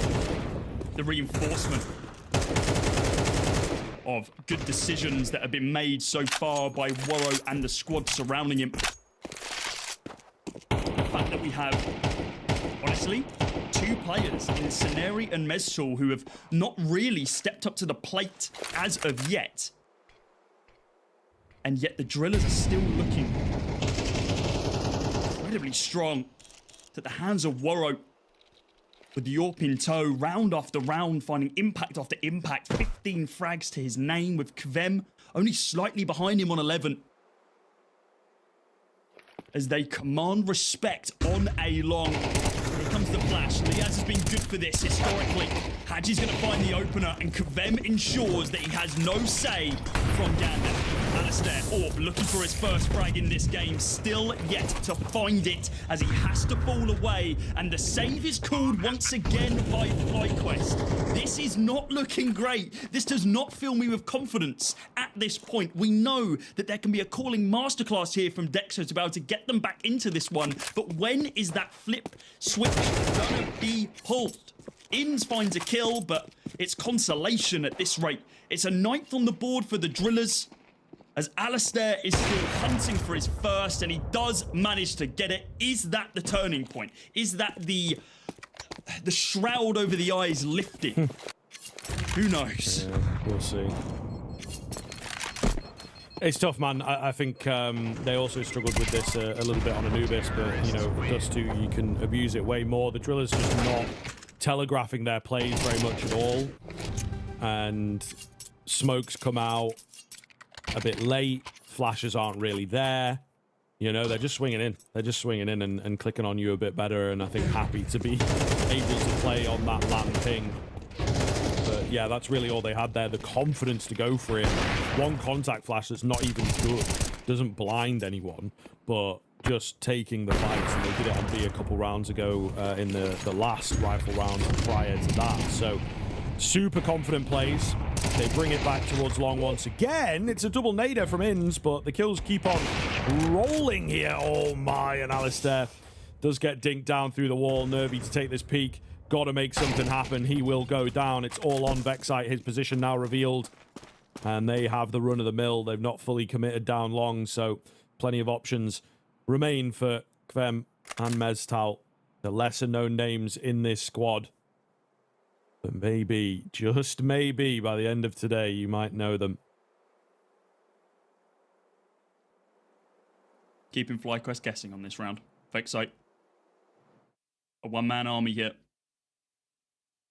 Not been the top fragger from the squad by a long margin. That's Inns, who's joint leading the server right now, alongside Worro.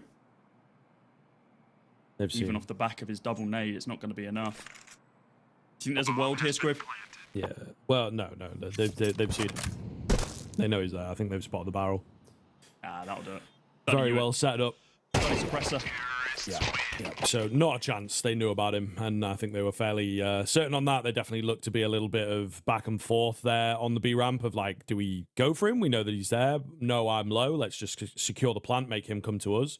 So yeah, kind of well played, but that's a rough one, man. That is a rough one. You know, there were some mistakes made on the CT side of Anubis, for sure. A few oversteps in places and a couple individual decisions that didn't look good for FlyQuest, but they still managed to get 5. Only 2 rounds. I have to be realistic here, and, you know, any analytical mind worth their salt in this community, this map is over, right, with a scoreline like that. Really? Yes, anything is possible in Counter-Strike, but, you know, we have to play on the fact that the Drillers are going to get this one done, and there's a really steep uphill battle. I think we just start to focus on Ancient now, in reality. Are you telling me that 10-2 isn't the new 11-4? No. Fair enough. 9-3 maybe, but like with less rounds, I don't know that we have an 11-4 available anymore, you know, just because the distance is a lot shorter. For people who are potentially not aware of the old saying, was 11-4 was the most deceiving scoreline in Counter-Strike history. Plenty of comeback had occurred across multiple events, both mid-tier and high-tier. With the change to MR12 versus 13, that's faded away, along with a couple of rounds in each half. Pistol round now for FlyQuest as they look to position themselves towards A long. Make an impact, but you got Kvem and Waro. The top fraggers for the Drillas, holding this crossfire, ready and waiting to pull the pin when needed. Oh, the flash is good. They're in for a bit more. Scenario burst through with the Julies here, just keeping them at bay at this point. But yeah, absolutely mowing them down. The Drillas not slowing down, not faltering at the final hurdle. They will secure it, and it is flawless. There's a lot of damage, but damage does not matter. 11-2 for the Drillers, and this one is indeed game, set, not quite match. So Drillers going to take it to a third for sure. A miracle needed for FlyQuest to have any form of save here. Fly off the back of the Drillers, securing the pistol, the taps from range, you name it. The util was great as well. Ensuring that FlyQuest do not have a say. With this force buy, this is the last ditch effort for FlyQuest to get a single round here to move up to 3. Deagle's on 2, Tech 9 on 2, Alistair with the scout who has had a completely missing game off the back of the praises we were singing in that first map. Our highlighted player, Dust 2, sand in the lens of the scope rifles that he's been playing.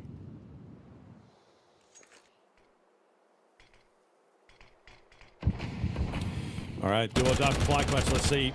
Smokes come over. Bit of a classic there of a strategy. Dexter does manage to find the head down below, but not really all that much support. Alistair alone, down he goes, and yeah, Drillers fend it off quite easily. Again, you got to feel for them. There's a lot of damage done by the FlyQuest boys, but that's not going to matter at this late stage of the game. One more to go, and the money is just not here for the T side. Yeah, completely absent. It's forced up pistols, it's util, it's a Hail Mary play to see if they can find a consolation round, but we are going to Ancient.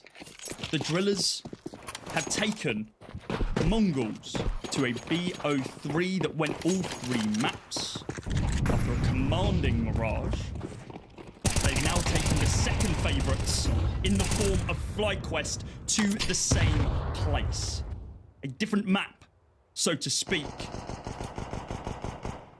But a place of contention in Ancient is where we're going to be ending this one.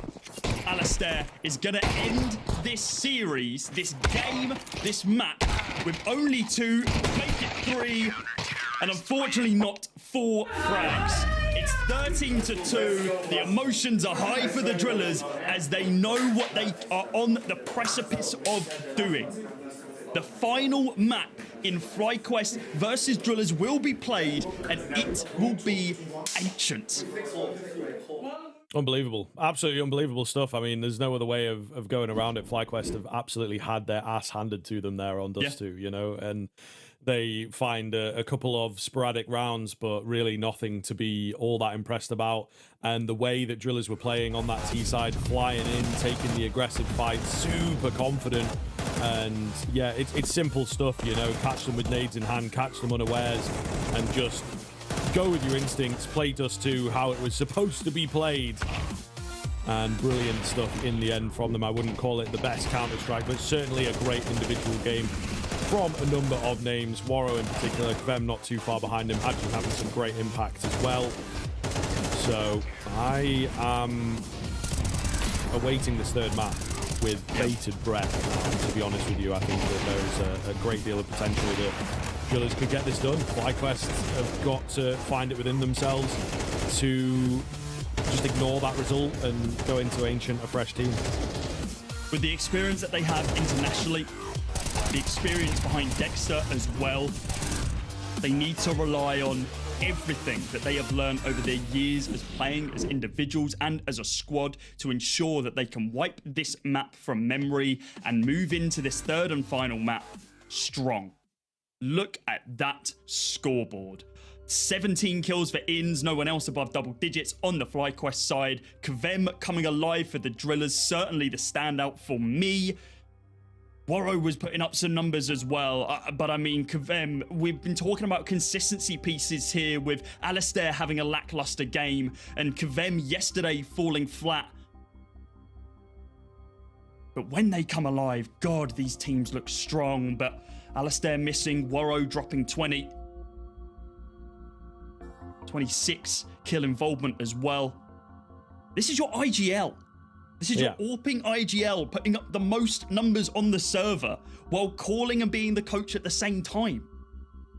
Yeah, man. He's doing everything on Dust 2 there, to be honest. It can't be, reiterated enough, as I've said sort of throughout the series and the tournament, that he really does take the team in his backpack in many, many different ways. So it's a difficult job, and from time to time we have seen him drop off on a map here or there, and their AWP presence doesn't look great, but on that map, anything but. And now hopefully moving into the third, we get to see a bit more of that. Very, very excited to get into this one. Edge of your seat stuff. The Drillers continuing the Cinderella run. FlyQuest are hoping, of course, for the region to keep it gate kept and, well, for their own sanity, I think, and for their own proof of being that second seed to make it to the major. It's not going to be easy here. Everything up in the air for Ancient. We'll see you there.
The anti-heroes of the Asia-Pacific RMR look to make an upset inside of this lower bracket against FlyQuest. That second map, we are still hunting for FlyQuest. We don't know if they actually joined the server, if I'm completely honest with you. That was domination, a display, a show of force from the Drillas, and now we move to Ancient, our third and final map in this BO3. Who is going to be able to take it? This is familiar territory for both teams, both of them playing it yesterday, with only one of them coming out on top, that being FlyQuest 13-8, whereas the Drillers lost it against the Mongols 13-2, leaving a lot to be desired. Can they jump back and keep their tournament life alive?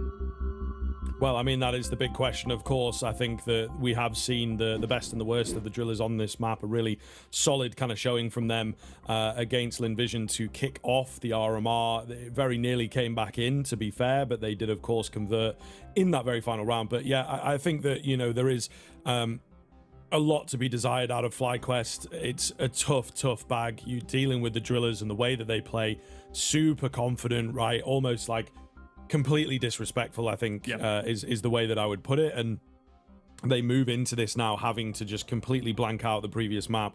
It's easier said than done. You know, you're in this sort of hotel environment, maybe the adrenaline of a crowd or a studio or seeing your opponents, all this kind of stuff is not going to be in play. It does feel like you are playing in that familiar environment online, but then the stakes are so high. So it's very, very difficult, I think, to get into the correct headspace.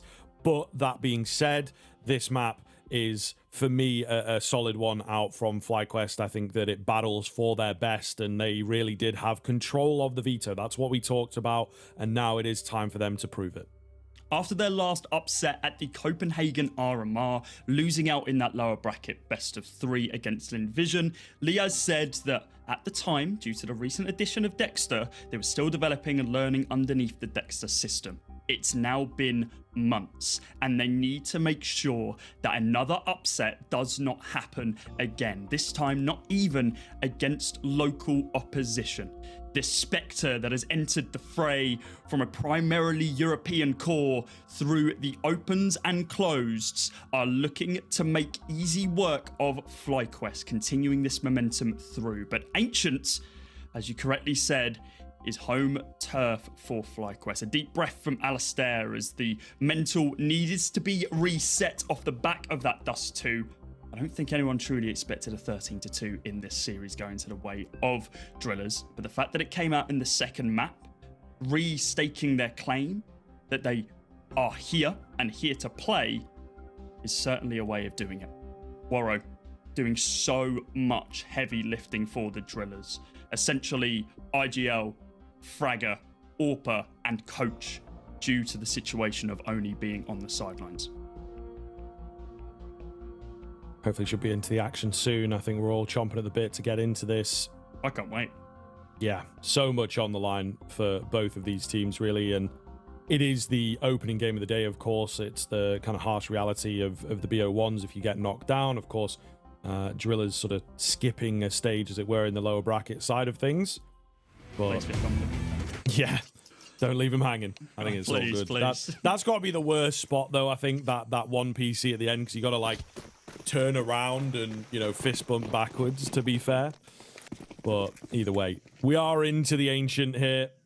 Do or die for both of these teams. Drillers keeping their hopes alive. FlyQuest just trying to roll through yet another team to the path to the major. We'll see.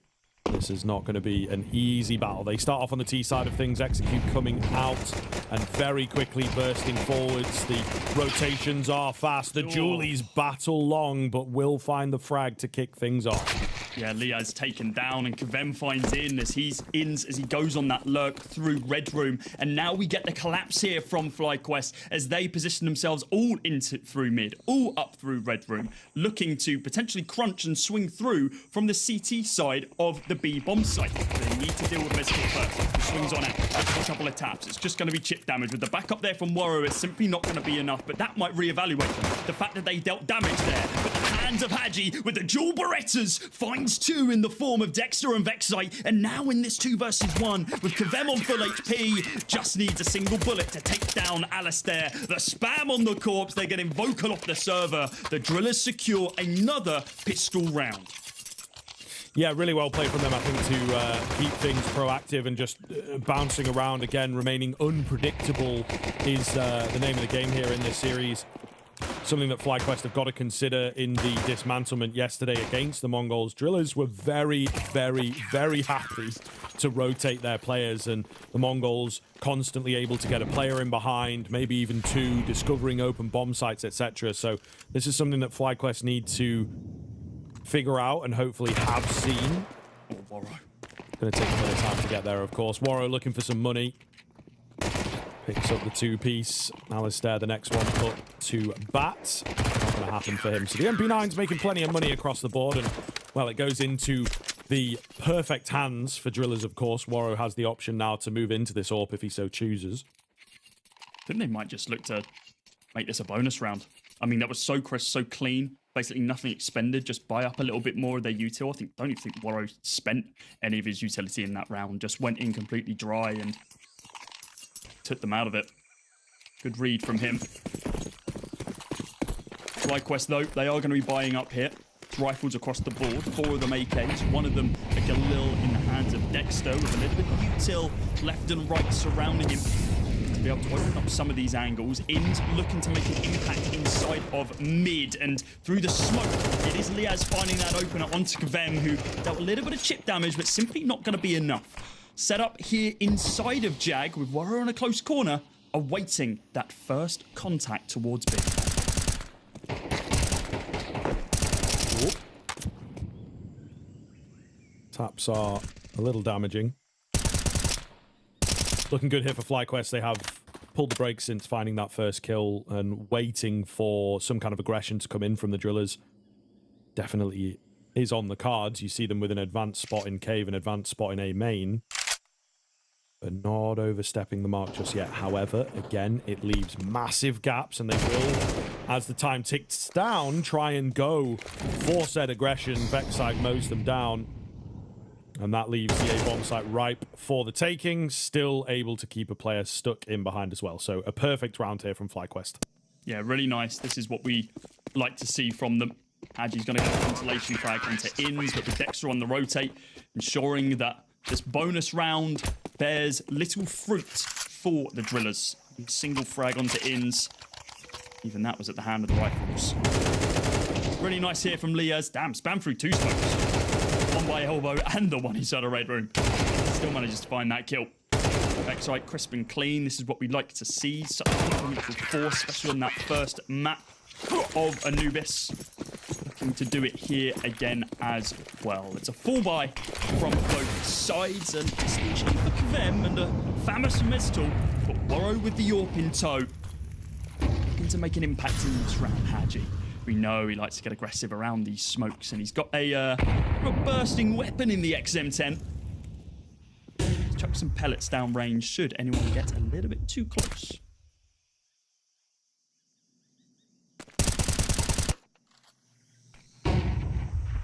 Slower start. FlyQuest, again, ready and waiting for aggression. Just playing a super safe game. Big round here, if they can get it, would set their half up in pretty good stead. But for the time being, not a lot of presence utility rolling on in. The first couple of moves about to happen, it feels. A late mid take. Again, nobody around to really fend them off. So plenty of options available for FlyQuest right now. Cut off those sight lines inside of mid. Gives them that opening over towards lane on B. Hadji itching to pull the trigger on this XM10. Here's the util coming on over. As it lands, lock off along the sidelines. Liaz potentially not long for this world as he gets taken down. Vexite on the spam onto Sceneri to take him out again, and Dexter, while blind, finds another. Mestal is the only one on the site able to be able to make an impact right now as everyone else is smoked off, and it doesn't even matter if they can see where the bullets are coming from because they all get headshot straight away, and Kavem on the back lines does get spotted out by Vexite, but it's going to be another round here for FlyQuest. A great retaliation from them, including a juggled AWP by Dexter, saved into this next round. Everything they needed to go right there for the T's did. And they're already looking stronger than what they did over on Dust 2. Yeah, really solid stuff from them, of course, controlling the game and the map very well thus far. Drillas need to kind of figure out how this setup looks, but it's a great condition is the thing. Super far back, late plays into the round to pick them up, and I think that, you know, now Drillas are going to be like, oh, okay, well, maybe we try and get aggressive. FlyQuest is probably going to go a bit faster into this round. You know, they are very, very unpredictable into the future. We didn't see that during the round, but I thought it was a spam through the wall and then the smoke, but no, it was just a lineup all the way from ramp on top of the boost box and taking him down. Really, really nice from FlyQuest. Great execute onto that B-bomb site. A read onto the Drillers' positions as well. And Liaz, well, not wanting to waste any time here, looks to get himself out onto that A-bomb site and draws the full attention of the Drillers, with Dexter potentially throwing a spanner in the works by finding that kill once again over towards B. The boost is spotted out, but it's still just Liaz over on A, drawing everyone towards it. I mean, this is the mental game, though, again. Like, I know it's a low buy and they are going to move fast, but just setting up a few rounds and showing their hand slightly, but they're doing it intentionally. You know, I think this is really, really good stuff from FlyQuest thus far on the T side. And I do fear for the Drillers that they're just going to play this super loose style again, and what FlyQuest are doing actually has a lot of game theory behind it right now. Finish here from Vexite. Yes, sir. Get that in the highlight reel. The eco frags going his way, and FlyQuest take the lead. Yeah, nice triple spray there. This is the problem that we saw yesterday against the Mongols. The Drillers strat book on this map is not that deep. Seems to be a lot more of the puggy style of find your frags, play in awkward angles, go for those aggressive peaks when possible, but the util is currently cutting that avenue off, stopping them from it. So this might be the first time that we see them try something like this, as they poise their eyes towards mid. And actually looks to cause an impact here, but too many options. A target-rich environment in which he cannot select the correct one. Shoots in between all three and is taken out of the round before he has an impact that we were looking for. Kvem inside of mid, holding inside of this elbow position, awaiting someone to peek into his crosshair, which simply is not going to happen. Yeah, Alistair pops, just above the smoke. Spots one, but isn't able to find the kill. Dropped down to 19 HP for his troubles and has to fall off the angle. Dexter, same cannot be said for him, though, as he tries to take the fight, and the lower weapon in the FAMAS wins it out for Scenario. Tough fight for sure. Dexter can't quite get it going, but they've still got good numbers here, and again, complete control of the situation. No panic, no need to go sending it in. It's so drawn out from FlyQuest. That one smoke will indeed pull the rotations, and they have figured it out, man. You just needed to watch not even the demo, just the VOD, you know, and follow the minimap from yesterday to know that the Drillers CT side is so flexible, maybe even to a fault. And the bomb has a free sight over it, right? So they know what's up. Really well played, very well executed there from the two, leaving just Mestal to do it all. But the bomb's going down. Like, this is not even the round. This is not even the important stuff right now, to be honest. Like, yeah, FlyQuest playing a really great game here. Indecision, or maybe over-decision from the Drillers, putting all their eggs in one basket when they hear an inkling of something going on either bomb site. And Dexter is well experienced enough to be able to use that against them. It just feels a bit strange. I think it's like a massive lack of confidence in their like initial setup, in their individual site players and the pairings and what. I don't know. It's very, very strange. And I noticed it yesterday, even in a game where they were picked apart.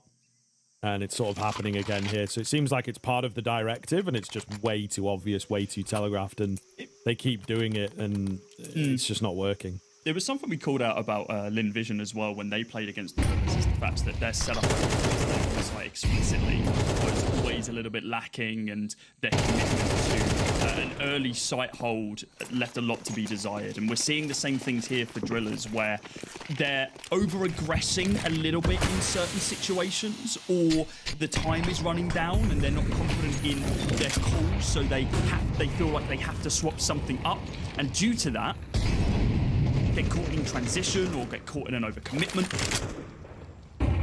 Stick to the guidelines. Listen to what Waro is saying. Hold on to the sites that you have been assigned, and we're getting a little bit more of that here, but the buy doesn't really support them being able to have a real impact in this round. And he's going to be able to delay them ever so slightly by chucking a smoke down, but again, a spam from Dexter here. What a great setup that was. A read to be able to force him into an open position and then spam them through the wall. It's a tag team combo between Vexite and Dexter doing some work. Well, they do back up that K position from a CT side perspective. Still only 2 players holding here against the full brunt, the full force of this FlyQuest roster.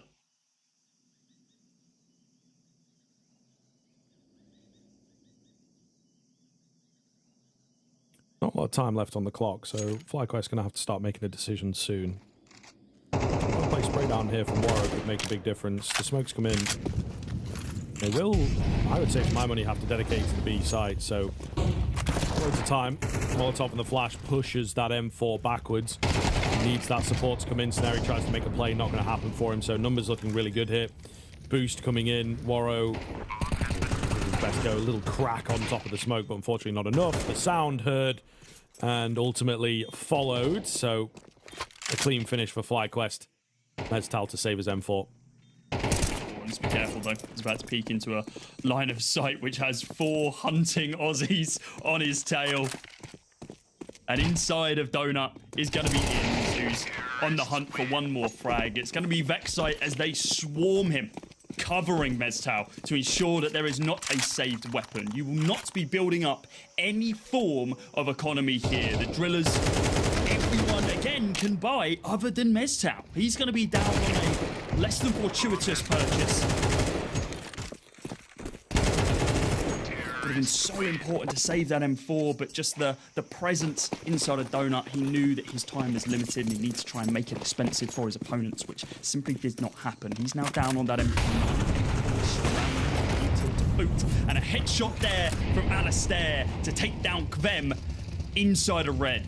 Before the smoke even plumed, he got ahead of it, got ahead of the timing, and put in some damage, put in some work. Dexter looking to see if he can spot out an angle on that boost as well again, but not to be the case. For the time being, just holding on and being the solo presence towards B, just to keep the Drillers thinking about what this impact's going to be. I think he saw the cross from Hadji once again. Yeah, he's baiting him out quite a bit here to see if he can find him. They know that Dexter's been playing that angle time and time again, and Scenario trades it.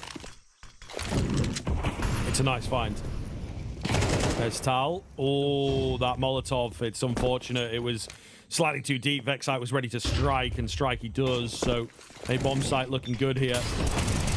They'll try their best to get back into the round. Hadji goes a bit wild. Maybe could have kept the 3 versus 3 for a few moments longer by that time for his teammates to come in. The Molotov good. The shot not so much, but at least the trade is there. It's all going to be on to Warrow on this flank now, and I think he has been heard or seen.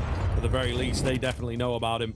He's got no kit. He's got no time. The Molotov does not quite land. And I think he knows that, yeah, days are numbered. Not going to happen for him. He will back off. And starting to slip. It's starting to slip. The economic choices not looking good for the Drillers. And FlyQuest, of course, 6 in a row now. Rifles look pretty damn good. Getting the bomb down, playing in the post plant. The Drillers having that Dust 2 energy here is not working for them.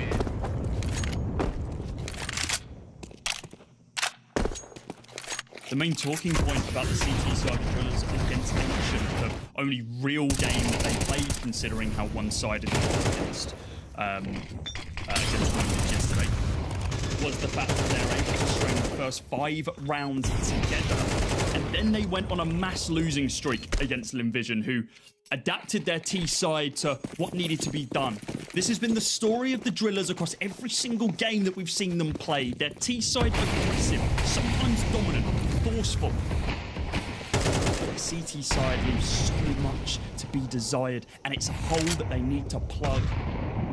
Not only for this game, not only for this series, but if by some shadow of imagination they are able to make it to the major, it needs to be something they work on, because many teams will exploit it. Saneri finally coming alive with this lockdown on the B bomb site as he taps down 2 with that 5-7.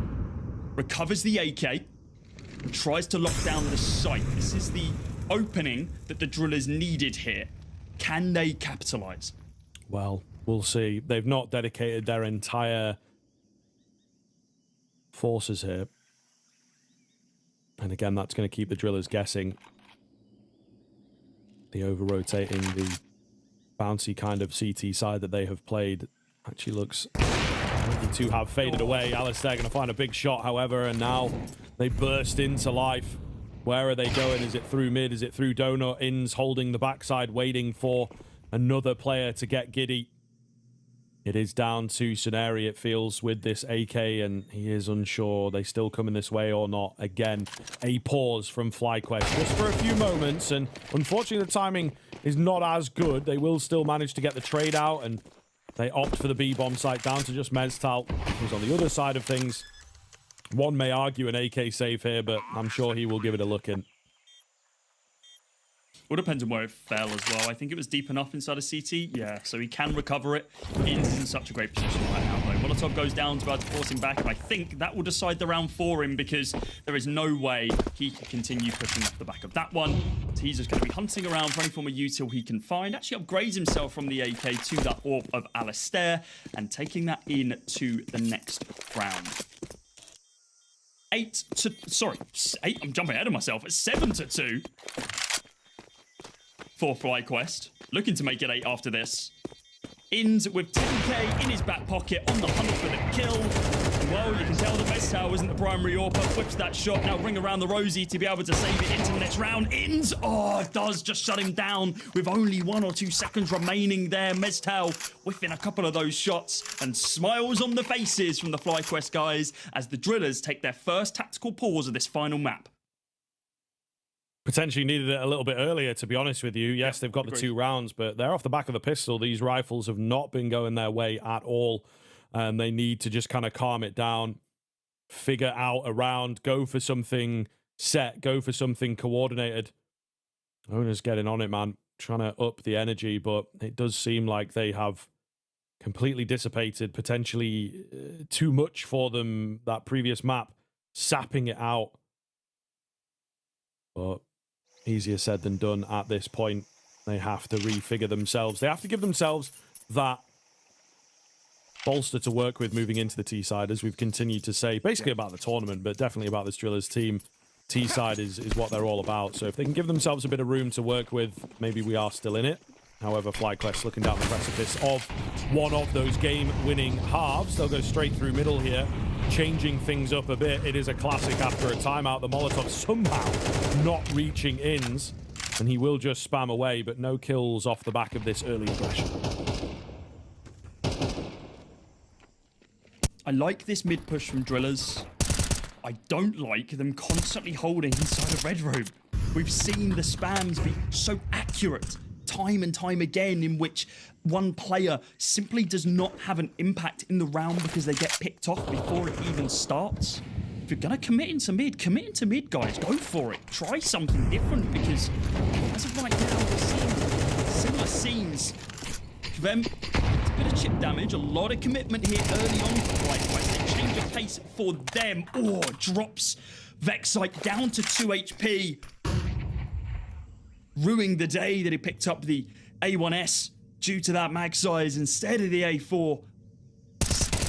Bullet of spam would have done it. Hadji taking Scenari positions here as he goes down the ramp to be able to find that opening kill onto Liaz. Saw the success that Techno had inside of that same position yesterday and the day before. He looks to try and channel some of that major making energy. Scenari picks up one here as well with Ins on the crossfire. Hadji putting in work again. Alistair with the AWP, nade into the corner to deal some damage. Drops him down to 26, but from long range is Worro with the USPS. The timeout paying dividends for the Drillers as they do find themselves a third round. Is it too little too late though? Well, we'll find out. We will indeed find out. The money should just about be good for the rest of the half. I think they might need a bomb plan potentially, but there is some money bags in there. I believe Vexite with 15k or something like that. Yeah, it's kind of crazy. So hopefully should be comfortable in that sense. Oh, it's Liaz, in fact, and Ins, to be fair. Liaz has died 3 times or 4 times now. Yeah. So fair enough. We'll see what they can continue cooking up here as things roll out. Money not a worry. It's all about converting yet another round. Fem, I like this, but you're about to get caught out by your own smoke. Lucky to still be alive here as the spam from Mestal takes down Vexite, but also his teammate in Scenari. That's the opposite of what you need. The 1-for-1 trade off the back of the lurking player as the spam continues through the wall. The one tap from Ins takes down the IGL of the Drillers, and they need to execute on this bomb site with only a secondary smoke to play with in the hands of Kvem, who doesn't really want to be revealing his position. Mestal falls to the wayside with Dexter getting tagged down low, and it's the pistol from Alistair that does the work. The no-scope through the wall does it onto Kvem as well, and getting into the head of his opponent is Alistair. He's vocal off the server, and now in the server as well, with an 8 for FlyQuest as we move into the final round of our first half, with limited buy available for the Drillers. Looking to close the page on this storybook approach for the Drillers. FlyQuest aren't here to play around anymore. Ridiculous. Yeah, it's not even like he was following traces. That is a totally random, well, about 90% random kind of attempt to the no-scope, you know. Craziness. Scenari pushing in. I like it. Drillers, at the very least, not going quietly here. Unfortunately, will lose out the exchange. 2-piece found overall, and that gives them a pretty hefty advantage. Dexter savvy to another as well. Really well played here. I think he's just spotted the shadow. Doesn't find the frag, though. Kvem with a big old trade to give them maybe a chance back in. And this is the consistency piece that we were talking about in the previous, well, in the halftime before we kick this one off, who has not been consistent as of yet. A kill every 4 rounds so far for Kvem, with only 3 to his name. Mestal on the hunt does spot out 1. Alistair does take down Kvem, who's not going to have any more of an impact in this half. Mestal on the cross is unsure of where to go here. Heads over towards this B bomb site, potentially to pick up a rifle. Worro 2k, an unknown quantity. Do they even expect him? I don't think they do. He lines up 2, and it's the IGL doing the work once again to bring it into a 1v2 scenario. The rotate background for Mestal as Ins looks to find more frags for his name. Up to 11 he would need to go to clutch this one out with 33 seconds on the clock. On his back, the rotate there, takes down Worro. No more frags for the IGL of Drillers. And now with the crossfire set up from Mestal, Ins has an inkling as he swings the corner. He gets tapped down. He's not going to die yet. The nade goes in. He knows he's low. He's going to spam out. 14 bullets remaining, and he does manage to find it. A 4th round for the Drillers to be able to bring this a little bit closer in this final map.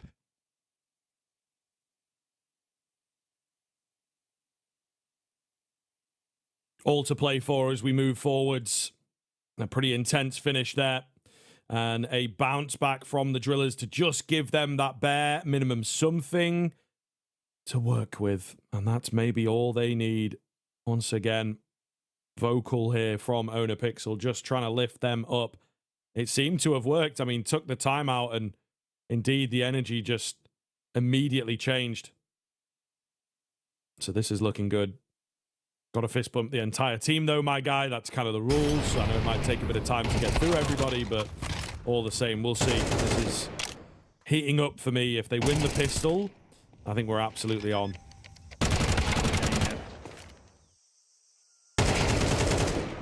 Insta so much work to get to draw this one close. It's just the chip damage of so many fights that he has to take that is eventually the deciding factor of the round.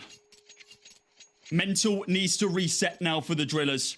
FlyQuest needs to continue how they have been going on. There's only 4 rounds in it, potentially 3 if the Drillers can continue this pistol conversion rate that they have developed across this BO3. And it's the B bomb site that they look to hit with pace. Getting some angles here. Already, you are seeing how the sides play differently instead of these forward angles on the CT side, like we were seeing from the Drillers. It's more passive from FlyQuest, awaiting these approaches, and then they will pull the trigger. The boost is up above the smoke. Scenario and Kvem go onto the site. The bomb is soon to be planted. If it can find its timing, its window, as Mezcal punches in the digits. Kvem through the smoke finds Vexite as the retake from the remaining CT starts. No kit available. Headshots required. It's as simple as that. Drillers on their comeback train. It's looking good thus far. Liaz only... Well, it's not even him. It's Inns that finds it. But yeah, there's nothing really in that for FlyQuest. Drillers doing well in the pistols, to be fair to them. Pretty consistent in that vein. We'll see here what they can get done. It's going to be an eco out from FlyQuest to try and keep the dream alive. Drillers aren't messing around. No SMGs. Screw that. Give us the rifles. Make these rounds count. You two across the board. Not a penny saved. They know they'll look back on this one if they buy into the half buy and try for these eco frags and get punished by deagles or the like. But FlyQuest taking this slow with the USPSs. But it is a team play in through mid. The flash goes out. Them on the corner. And he's completely blinded, but he's finding 4 kills. It's a gorgeous spray down to guarantee the round here, to move up to 6, to bring us within 2 of these 2 teams that, in their own maps of Anubis, FlyQuest looked strong. Dust 2, they looked absent as Drillers pulled to the front. And now this 3rd and final deciding map could at this point go either way. The 4 rounds that the Drillers were able to find on the CT side, was it enough? Is their T side strong enough?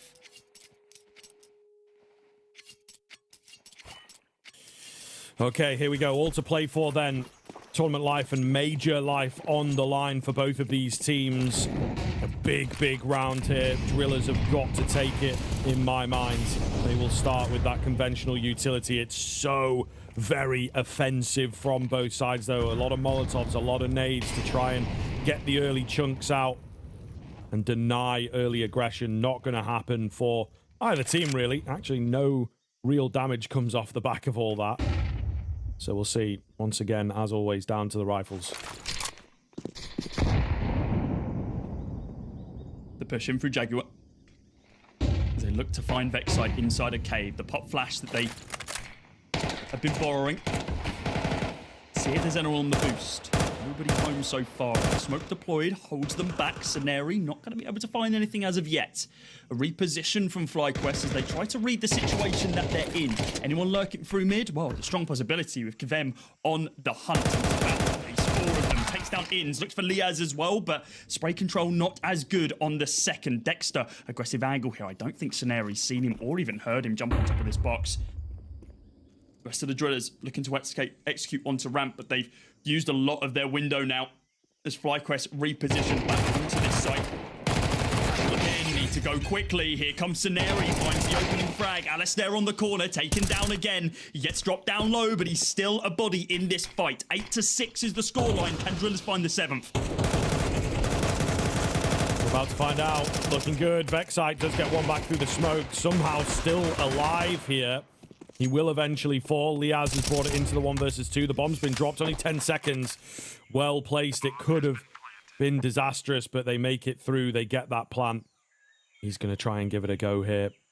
Lacks the information. Didn't catch them in the cross. Smoke's in the way. Don't think there is a kit around, so he has to find these kills quickly, slowly creeping forwards. They're looking for a double swing here. They will confirm his location, and he has to find these heads quickly. Can't get it done. Hadji takes him down, and the Drillers bring it within one. Clawing it back. We knew this T side is where the Drillers would be able to perform their best work.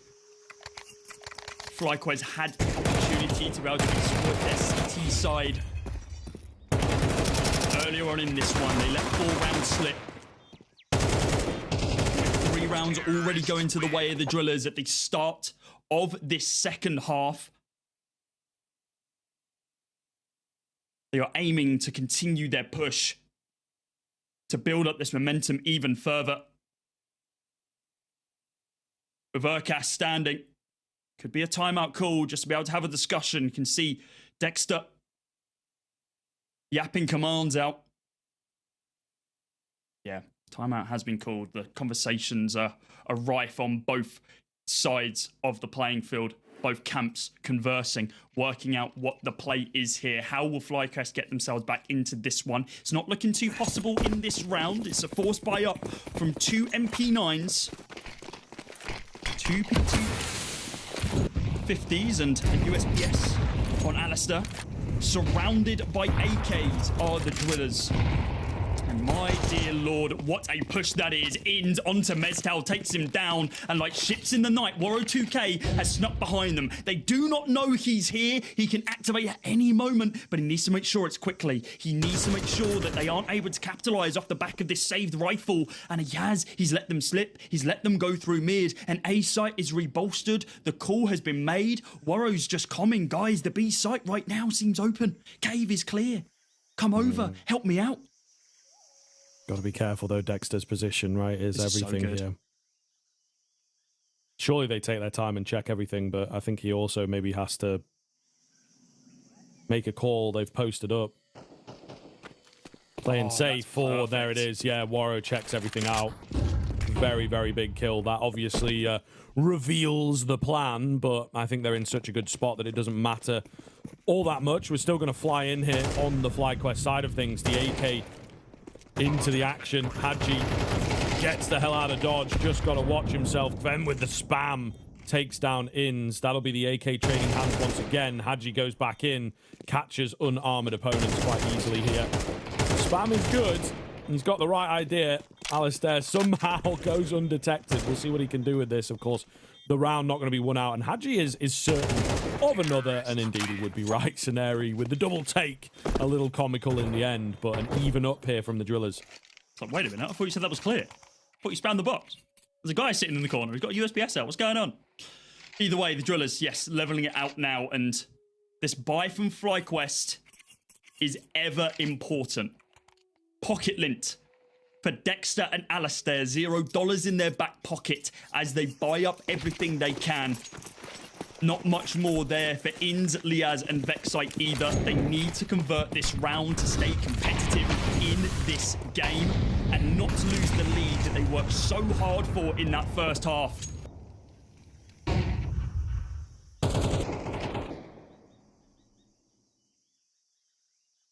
Dexter ready and waiting for some action to come his way. Oh, following the traces. Does some decent damage there. Big round here, minute 20 left on the clock, and Drillers taking things slowly, trying not to reveal their hand too early. You can feel the tension, right? Dust 2, it moves so fast. Even Anubis was pretty quick, but this map has been so drawn out from both sides. The TNs really, really dragging things out.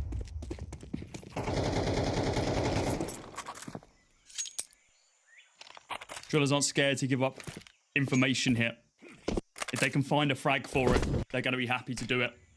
Smoke's now deployed, about to block off these 2 main sight lines.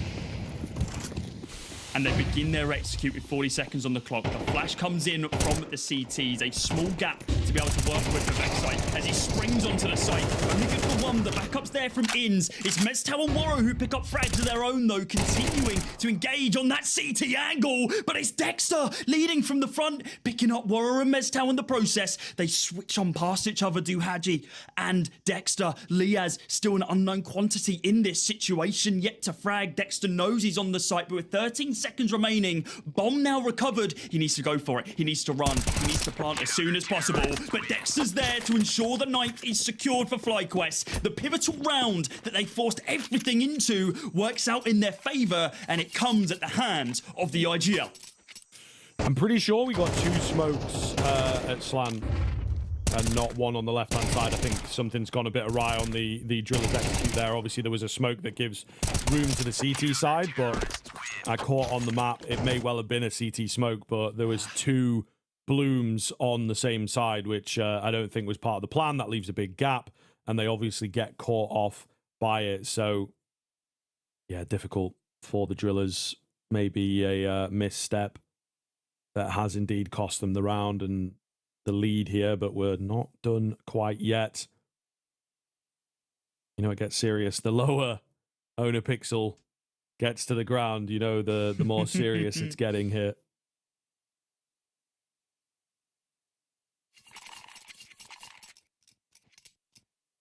Conversations being had.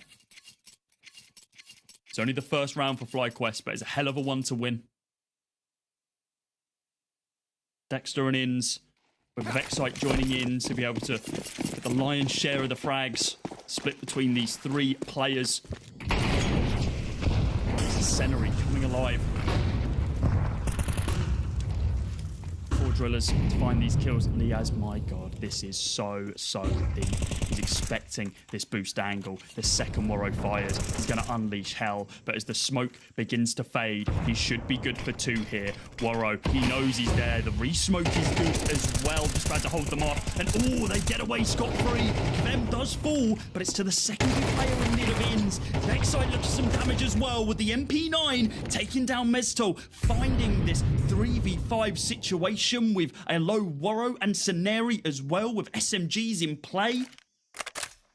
There's a universe that Drillers pump the brakes here, but instead they step fully on the gas and move themselves out onto that B-bomb site, but Vexite shuts it down with only Waro left standing. Liaz is going to fall to his hand, but now he's got so much work to do. Can he rotate round? There's no bomb to speak of, so it's just going to be saving and potentially looking for exits. It's going to be double digits for FlyQuest now, Scriv. Drillers maybe run out of gas at the very tail end. We'll see. Comes after a timeout as well, so not really ideal for them. Waro, I think, is kind of committing to the save. It's such a long one for him that he has to keep moving. They will be after him, and he knows that. So, yeah, just sort of an active save, as it were. Gain some good ground, clear a lot of angles, and now he'll post up. So we'll see. Inns is kind of after him, and it all depends on whether he wants to cross the threshold into A main. But yeah, the round itself pans out very nicely for FlyQuest. Again, the setup, looks fantastic. This is at the time as well. Yeah, that's big. That's so huge. Waro does not have the money to buy into an AK. I don't think the team would have joined him, to be fair. So it could have been worse, but it's still a bit of a kick in the teeth to lose that AK. Forced to lose the round, but it's an unfortunate one, man. A lot of really solid spams through smokes, knowing their angles. Not much else to it from the FlyQuest side of things. Playing the numbers really well, I guess you could say. We have this final tactical pause for the Drillers. Do or die. And they know it. The economy is not good here. As you correctly pointed out, there is no money in the back pocket for Waro dying after time off the back of the save. Rest of the team have a little bit more to play with, but it's just basically brought them in line economically. This is where things start getting dangerous. FlyQuest, they've only won 2 rounds in this half so far, but with that 4-round lead they had taking into that second half, it was 8-4, remember, at the turn. Securing 2, taking them to double digits, means they now just need to find 3 more. And this one should be a bit of a gimme. We are seeing a force buy here from the Drillas. It's going to be pistols on 4 with Scenario picking up that hero AK. Full armor in tow as well. They're looking to make an impact over on A here. The first time they've hit this site together. Alistair opens us up with a frag, and there goes your hero AK. And what is the round at this point? They've just got to continue pushing. They've got to continue trying to make some damage here. But Liaz is holding the cross. Inz is there as well to back them up. They do a little bit of chip damage, but no frags have been found so far. Everyone's dropped low. Warro's nowhere to be seen. He does sneak behind enemy lines to get a kill onto Vexite. But what is that? It doesn't matter at this point. FlyQuest know they're on the cusp, on the precipice of making it once again to that lower bracket best of 3 grand final. The same position they were in many months ago in Copenhagen to make it to the major. Looking good here, of course. Bit of a breakdown for you folks in terms of those deeper stats. Everything looking good for FlyQuest right now. Took them a bit of time to get going, but I think once the economy is stabilized, once they've got it figured out, they look brilliant. It's a lovely flash from Molotov as well. Liaz takes a fight. He had the pick of the litter there, to be honest with you. Kvem, though, not going down is a big deal. He nets 2. And he's brought Drillas into this round, giving them a solid lead now. Yeah, considering he was the one getting muddied off by Xbox as well, just being able to swing out from that, picking up 2 from separate angles is incredibly influential. Basically saves Mestal's life as well, so he can get some information over towards Jag. Dexter known out as Haji spots it, takes him down. The smoke begins to dissipate, and he's just not ready for it. Now in this 2 versus 4, Alistair needs to go nuclear here inside of mid. Yet to spot Kvem on that corner. Might play human flashbang for Haji to be able to swing and get that kill. Jiggling left and right is Alistair, but no, he does not need it. He retrains the angle as he takes down 2, bringing us level, and now it's full HP for these 2 remaining T-side players, and they're completely split. But with this information that Mestal has gained over towards CT spawn, he knows the B bomb site's completely open. They can go for this, they can get the plant down, and what a forward position it is to be able to catch these rotates. Beautiful moment there from Alistair. We'll see if it pans out and gives them the round. Bomb goes down. Oh, they're splitting. I'm not a big fan. I'm not a big fan here from FlyQuest. The AWP is contacting through. Not loads of time. Mestal. Smoke's going to fade. Yeah, this is dangerous. He's got to get the timing right on the smoke. He looks back to it. Ooh, an elbow spotted. Could make all the difference. Inz has not seen him. No eyes in the elbow, of course. Mestal ready and waiting for this fight to come his way, but Inz still wins it. And Warro will be left to do it all. Not a lot of time to get on the bomb. However, they just don't give themselves enough space to defuse. You forget about that sometimes, and Warro, he will capitalize. Comes down to the IGL once again to clutch out these situations, to bring the Drillers one step forwards. I don't think Mestal spotted out Inz truly. I think he thought he was further back. He wasn't holding for that headshot angle, was looking at the chest instead, and didn't get time to retrain his name. Onto the site though, Warro expects the worst from Alistair as he looks to commit onto the bomb, but without head armor, takes him down. Is that a double AWP buy? It is. What a commitment here from FlyQuest. Trying something different. Desperation potentially setting in.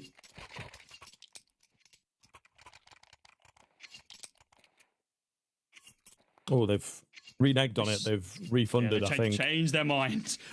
Understandable, honestly. That was a little bit of a crazy call. Yeah, just trying to figure it out. And I mean, the head loss, right? You've got to be careful at this stage. That's kind of a tough one. You know, they've played it well, just not fast enough. Yeah. And it can be a difficult way to lose out on the round. Mid control comes in here for FlyQuest. Snary Molotov off, so can't really do too much about that mid presence at this stage of the game. However, in towards the site itself, yep, they've just gone bursting through, so we'll see. FlyQuest got to recover the situation. Them taking over the round. The contact flash is beautiful. He will go down, but it's enough. It is absolutely enough. 4 versus 2. Vexite hidden away in the cave. Surely nothing that they can do from here, and even then, it looks like Liaz is starting to back away. Vexite attempting to join him. I think he will get away with the save, but Big round from Drillas, getting in the heads. Massive for them to hit double digits. They bring it within one. God, this game is close.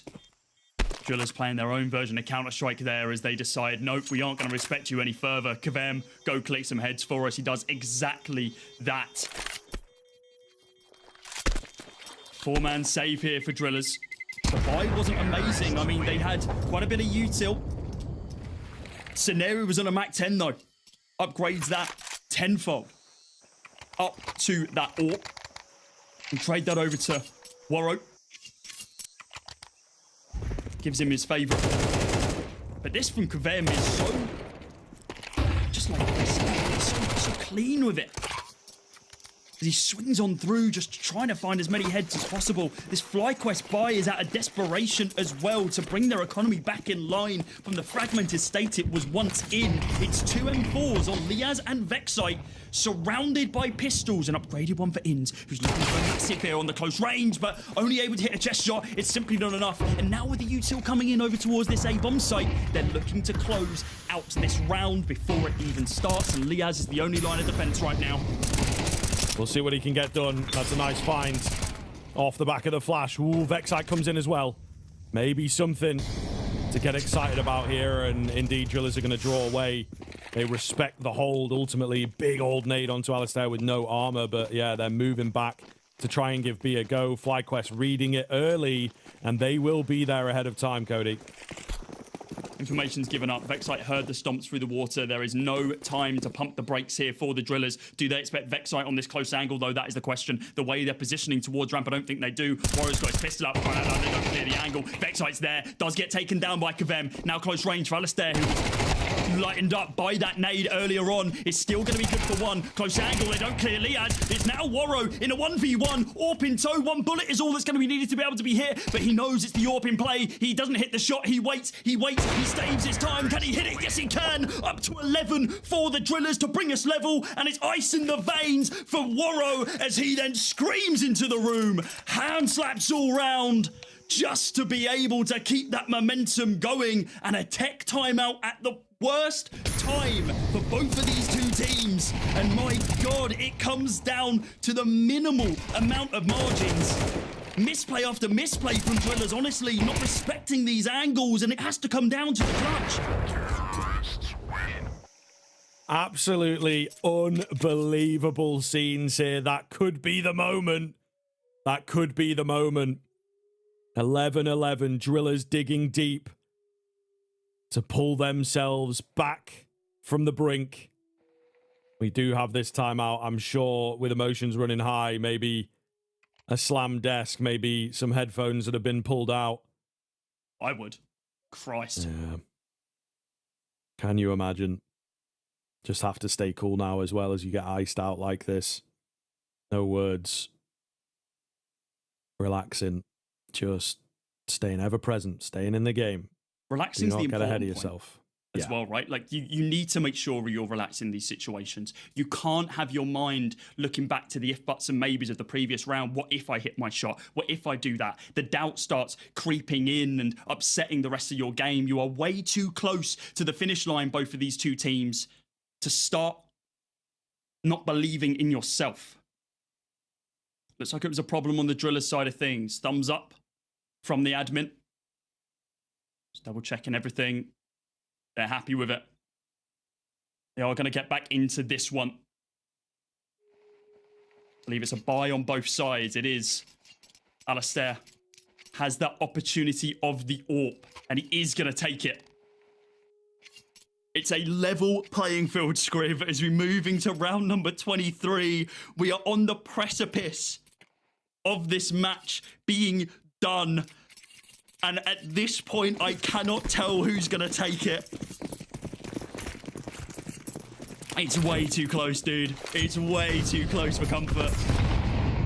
Hey, listen, man, this is exactly what we wanted out of this game, and we are getting it. It's delivering all the way down to the wire.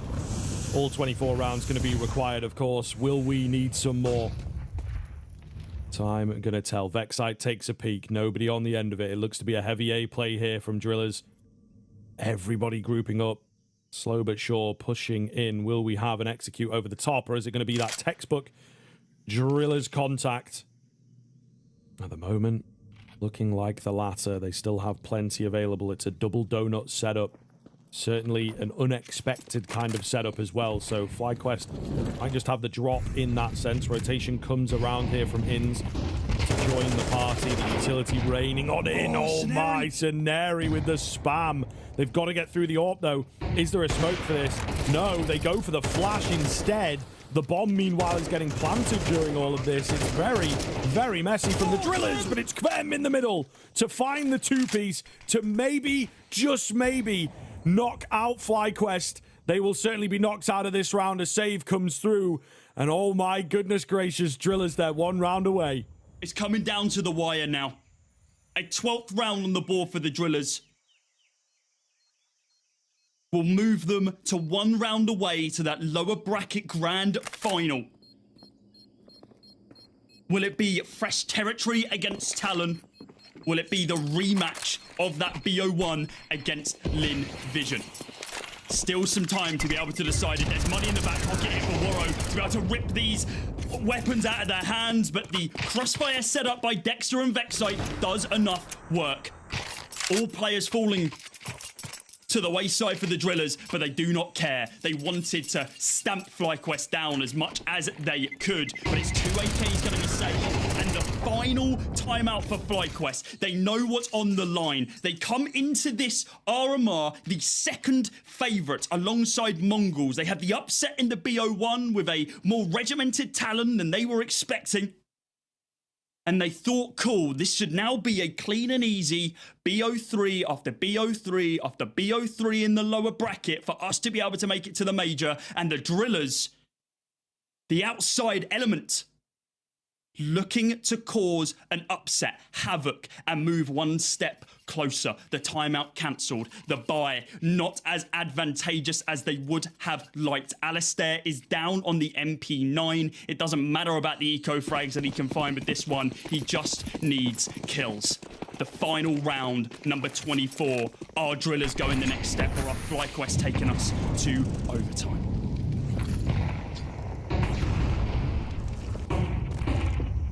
The early utility reigns in, as it has all half long. Drillas looking for an early peek towards middle, but FlyQuest will not give it. Bits of spam around here from Inns. What is the move now? They're expecting something to come their way. It's a heavy mid-setup, a late push coming in. Warrow splits the difference, and the shot does not land. He's frightened off, and at the very least, it's information gathered by FlyQuest with that move. Expecting them to take a little bit more ground inside of mid, but instead, FlyQuest know when they've used up their luck. Warrior shot between them.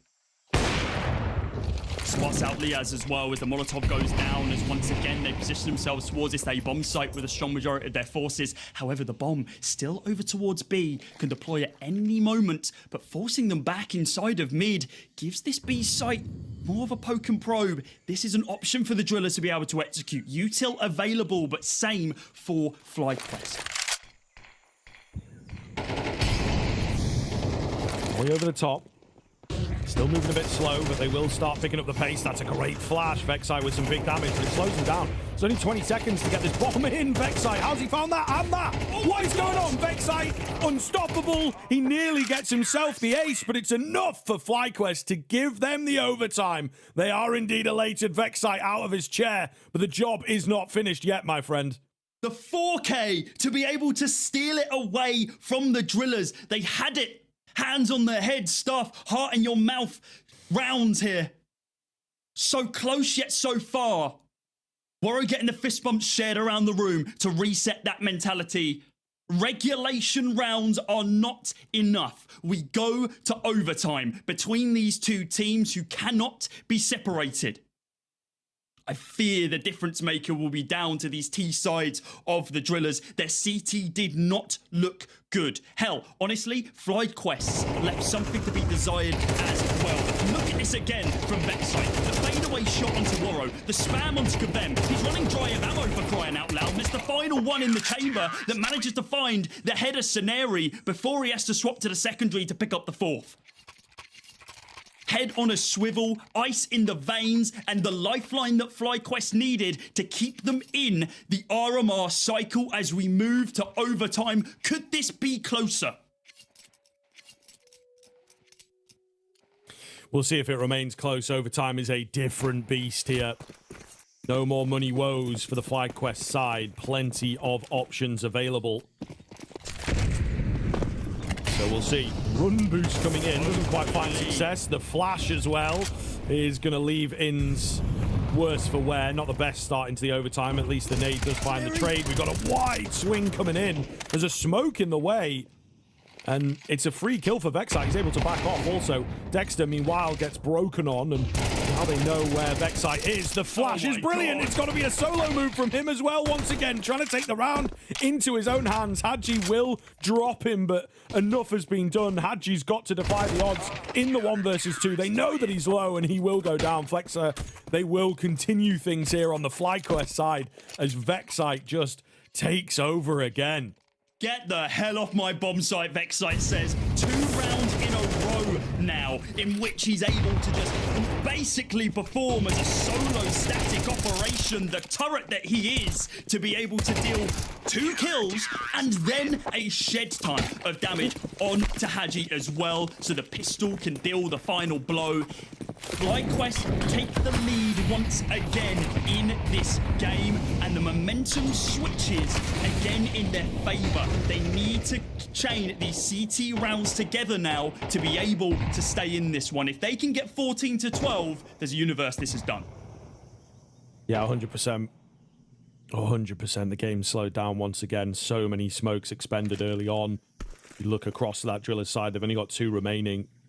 Look at Lias. Yeah, I mean, this is the thing, though, right? You don't lose yourself into the overtime. That's where the experience of FlyQuest is going to come in. They're still able to play a confident game, and they are just absolutely pressing the attack. There is no downtime from them, really, and they are being very, very, very decisive with where they're putting their resources and the confidence, I think, because of the Vexite play to get them here, and then it continues. The confidence, the morale, right, is just going to be at an all-time high for FlyQuest. It's a tonal shift as well, right? We hadn't seen rounds in which they were pushing and aggressing in that sense in regulation. And the second Vexite shows his hand, everyone deploys on it. The util being held by a number of players right now, ready to execute over on that B bomb site, but it's Lias who has to hold down the fort with the recovered AWP here. After finding an opening frag onto Hadji, this could be huge for Vexite. He's been good on B. Can he be good on A as he takes down Meztal with Lias on the AWP, taking Worro through the smoke, through the flames as Lias looks for more. Vexite no more impacting this round as Kvem, the highest fragger, joint with Scenari on this Drillas squad, looking to deal with the damage as he goes for the spam, and it's not going to be enough. FlyQuest moved to 14. The jiggles left back and right for the FlyQuest boys as they start believing, start getting it in their system as they move into the final round of the first half of OT1. And it was all at the hand of this kill from Lias, recovered with the AWP left in spawn. The hold was clean, the hold was perfect.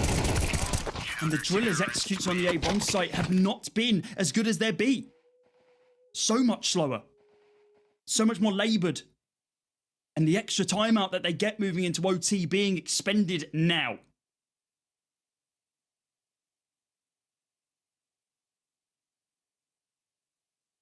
Not looking good.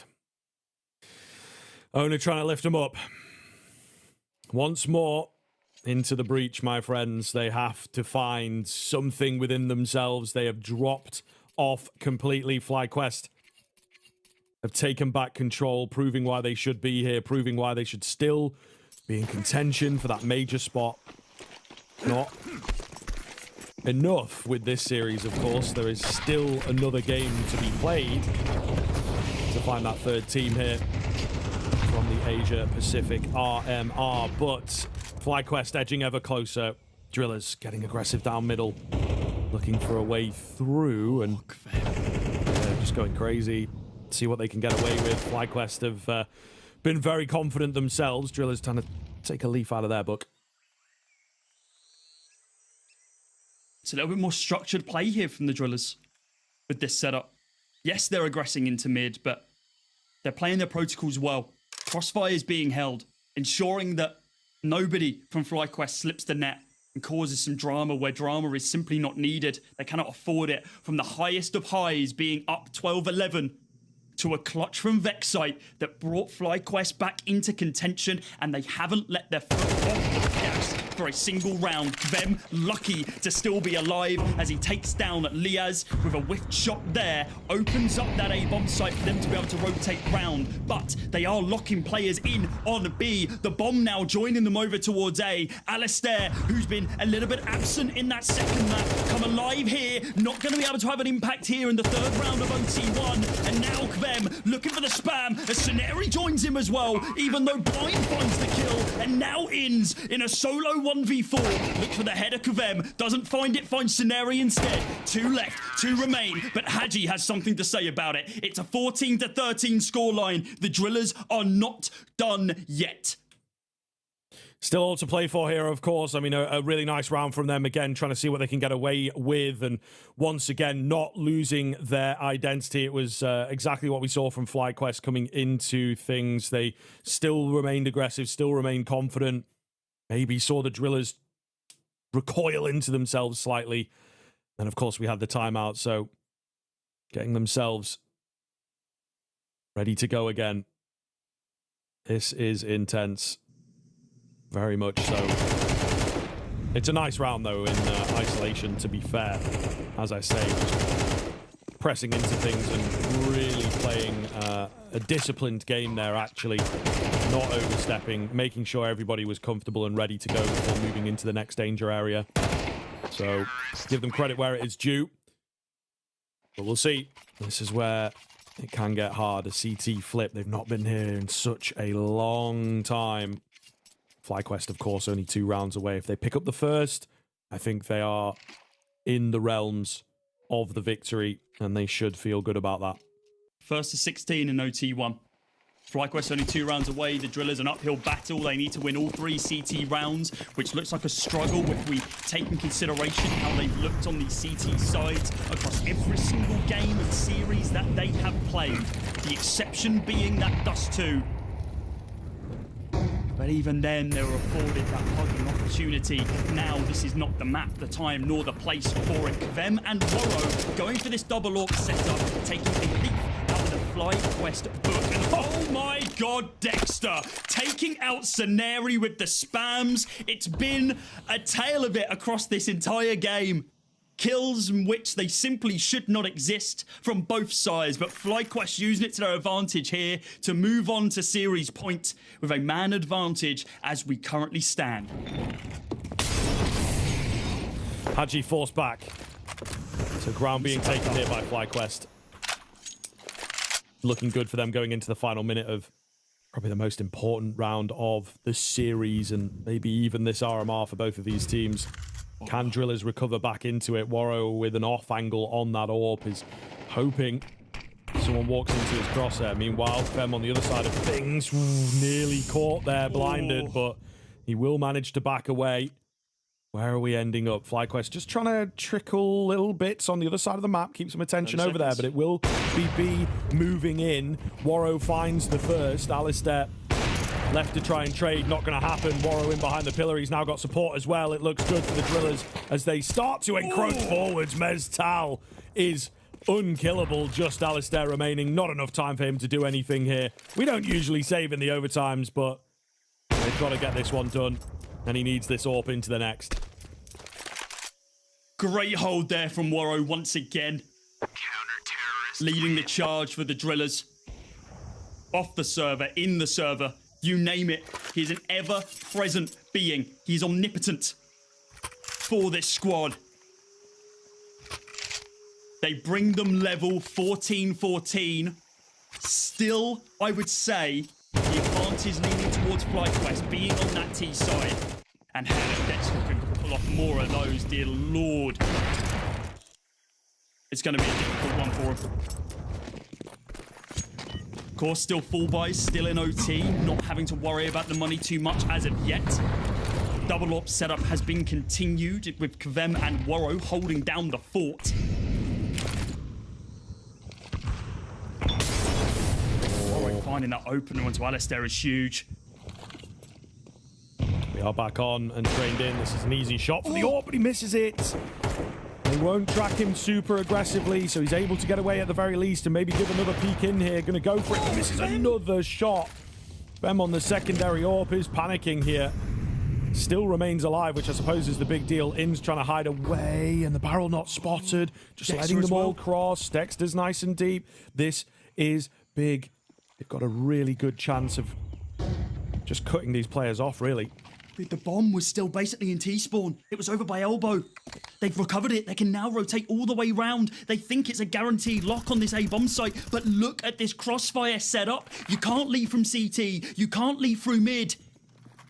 MongolZ is no way expecting this. I'm going to check it. And it does get the kill onto Ings. There goes one of your difference makers. And Dexter leaves as well. What a read from the Drillas to be able to get themselves back into this one. 30 seconds on the clock. Bomb getting planted. Liaz on the corner. Looks for one head as he takes down Scenery on the hunt for Warrow as well. He's trying to push up close. He's trying to close the gap here. He knows damage has been dealt. The bomb ticking down. There's kits across the board. There's util available as well. As Liaz is there to cause a difference, cause some havoc as he takes down Mezto and Haji. Now in this 2 versus 1, Liaz has to go ballistic. He needs to go massive as Vexite's been the clutch player usually. The bomb gets tapped. He goes on through, but it's the tap through the smoke for Kvem to bring it into the Drillers' contention here. It's 15 to 14. They need one more round to decide the fate of their opponents, and the money, while still strong, is glass cannon AWP for Alistair if he goes for it.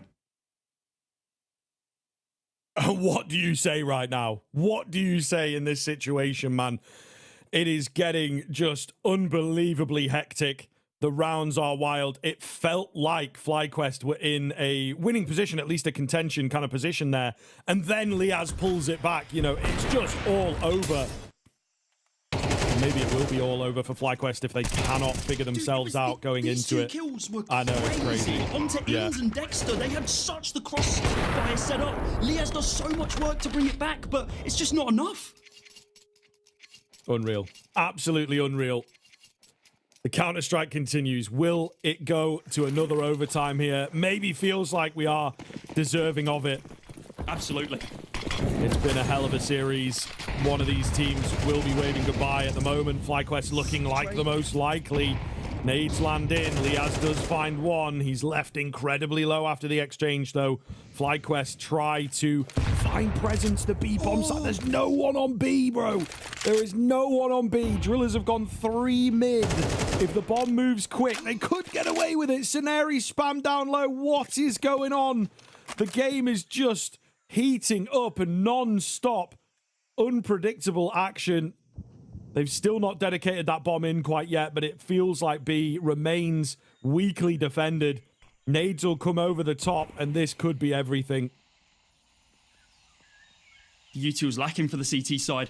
There needs to be a little bit more. There needs to be a rebolster. Sceneri's calling for it right now. The spam through the smoke deals some damage, but it doesn't convert into any kills. Liaz and Vexite both down low. The chip from these M4s could do the work as the bomb gets planted. FlyQuest looking for a final round hit. Molotov goes down to be able to block them off, lock them onto the site. Alistair finds Scenario, who's already chipped down low. MongolZ needs to be cautious not to fall fatal to this Molotov, and he does. It's his own one. He has to go for the risk, and it doesn't work out. Haji on Warrow in a 2 versus 4 with low HP players. It's going to be cautious. They need to go for it. The shot from Warrow doesn't connect good enough. Haji going to get taken down. FlyQuest are not done in this series. It's 15-15. OT2 is needed. I am at a loss for words, man. It is just unreal. Like, the stakes can be felt coming into this, but this is the kind of Counter-Strike that Drillers wanted, I think, coming into this tournament and tried again to create. They are absolutely going to continue getting it. But FlyQuest, they will also not back down. I'm sure everybody is so excited for this little squad, but FlyQuest, you have to remember what they are capable of, what their players can do, and they just need to find a few more of those hero moments to take it over the line. The team's incredibly difficult to split. There's a lot of luck involved, man. Some crazy moments, even just in this round, but generally in the overtime, it has turned into a different game of Counter-Strike.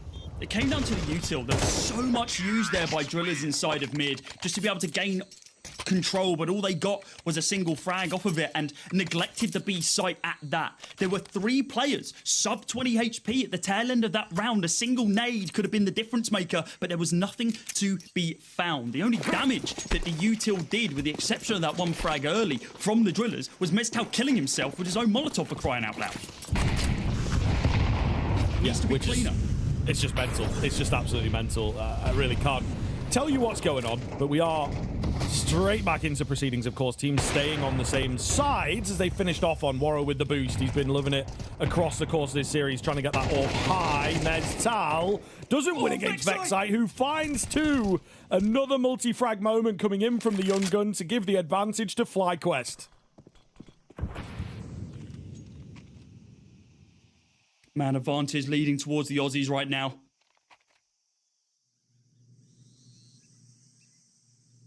The bomb positioning itself towards this A-bomb site, with only the IGL of Waro to lock down the fort.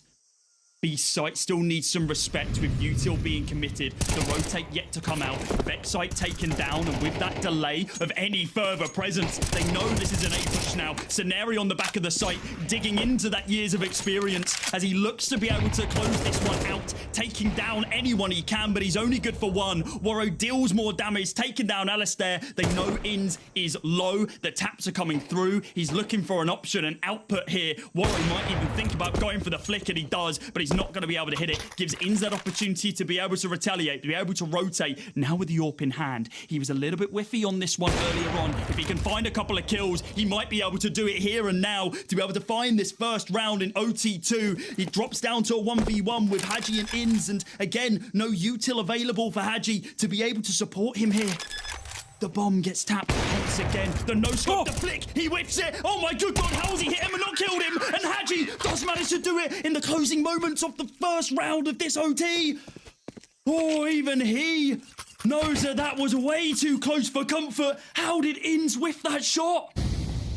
It's unreal. It is. It's just, you couldn't write it. You could not write it. He's played it so well. In my head, I'm saying, fake it. Fake it again. And then he creeps out like he's read the position, and he just misses the shot. Like, I can't explain how unbelievable that is. He's done everything correctly, but something somewhere diverts the bullet away. Oh my goodness. The Drillers, the first to take 16 here. And they're gonna need a few more. And they most certainly are, because this game just continues playing out, continues being at just the behest of the divine intervention. Haji finds the first on the aggression into this round to give that advantage. He ended the previous, he starts this one, and the Drillers have the ascendancy. Scenari slipped through the net as well. He went all the way through T-spawn. This time, Waro's going to be the one to whiff. It's Liaz who takes him down. Kvem shut out of this round. The difference maker could be on the backlines of Scenari, but right now it's Haji finding 2 through the boxes. In this 2v3, Scenari's still yet to reveal his position. They have no idea he's here. If this timing works out well, this could be a nail in the coffin for FlyQuest, and it is. There goes Alistair, the full HP player. Vexite, he's been monumental for this squad, but he's not going to be able to do anything this time round. It's a 17th for Drillers. 2 rounds once again on their less than advantageous CT side. They aren't favoured on this one, and yet they're making it work. They're making it stick. They might be furious that it's taken them this long to be able to convert these rounds, but they're playing their own version of Counter-Strike. We were not seeing this. These aggressive Drillers side of the CT side in that first half when they were on the CT side, inside of regulation. It's working out wonders. They're getting away with murder in some of these rounds, but goddamn, is it getting close. And look at this buy script. There's 2 MAC-10s. They've committed so much into this FlyQuest, and it's going to be a quick play. They're going to go out straight onto this A-bomb site, and mezcal is looking to make some frags. Oh my goodness, they are angry. mezcal only in for 1. Kvem is here early, however, he gets ahead of that Molotov. crying a little bit more from FlyQuest. They will get the bomb down, but it's a disadvantageous post-plant. The 2 MAC-10s now going to look a bit ugly.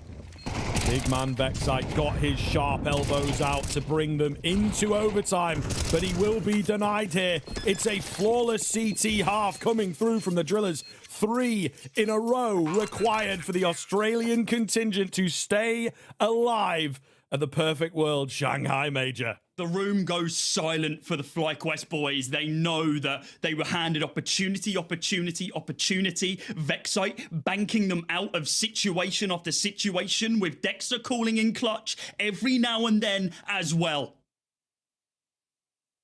But the momentum has swapped. The Drillers are on the cusp of this. They're vocal off the server. It doesn't look like friendly conversation either. It might be getting to them.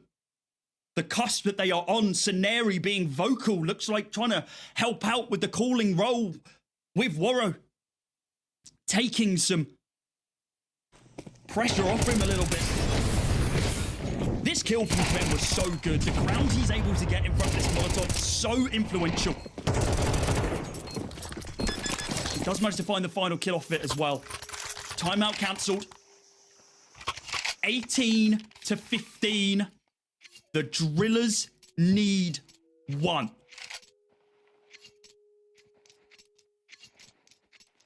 I don't believe it. I really don't believe that it's coming down to this.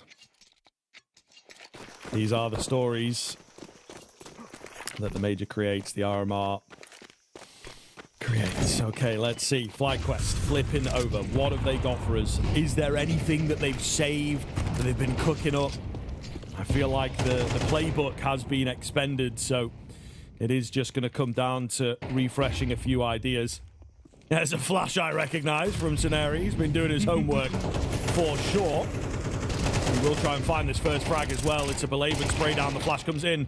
Vexite only good for 1 before being traded out. The AWP reveals itself to being here as well, so it gives a better idea of the fact that it could potentially be a B hit. Dexter through the smoke with a godsend of a kill leaves the advantage in their favor. Liaz savvy to a flank, and it's well played and well read here from FlyQuest. They're splitting themselves as well. Warrow with the bomb on his back looks towards mid. Needs to be careful because it's been read fantastically by FlyQuest. He spots out 1, but he misses the shot between the legs. More opportunities here, of course, for the Drillers to be able to close this one out. They just need 1 round, whereas FlyQuest need to be flawless. Hadji spotted out 1. Looks for some more here as well. But Liaz turns away, playing human flashbang as Ind is able to convert it. FlyQuest bringing it back now. A lot cleaner of a round from them there. It's kind of scary. That was very scary. Yeah. That was a little worrying. If Warrow finds that kill, it becomes a lot more manageable inside of mid. It's only a single kill that Hadji needs to find there. Yeah. 2 more. Job is not finished here for FlyQuest. Trying to keep their hopes alive. The money really not looking good. For the Drillers side of things, of course, a little less coming into the major cycle, something to consider. And it will make a big difference here if FlyQuest find this one and deny another bomb plant away. Drillers are going to be on, you know, a really nasty buy. Big damage as Meztal is left only on 10. Sceneri also chipped down. So this is a good start as the Drillers have to find a way in.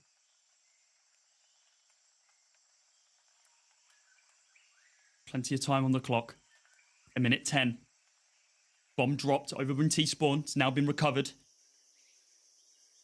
On the back of Sceneri. Looking to clip the wings of FlyQuest.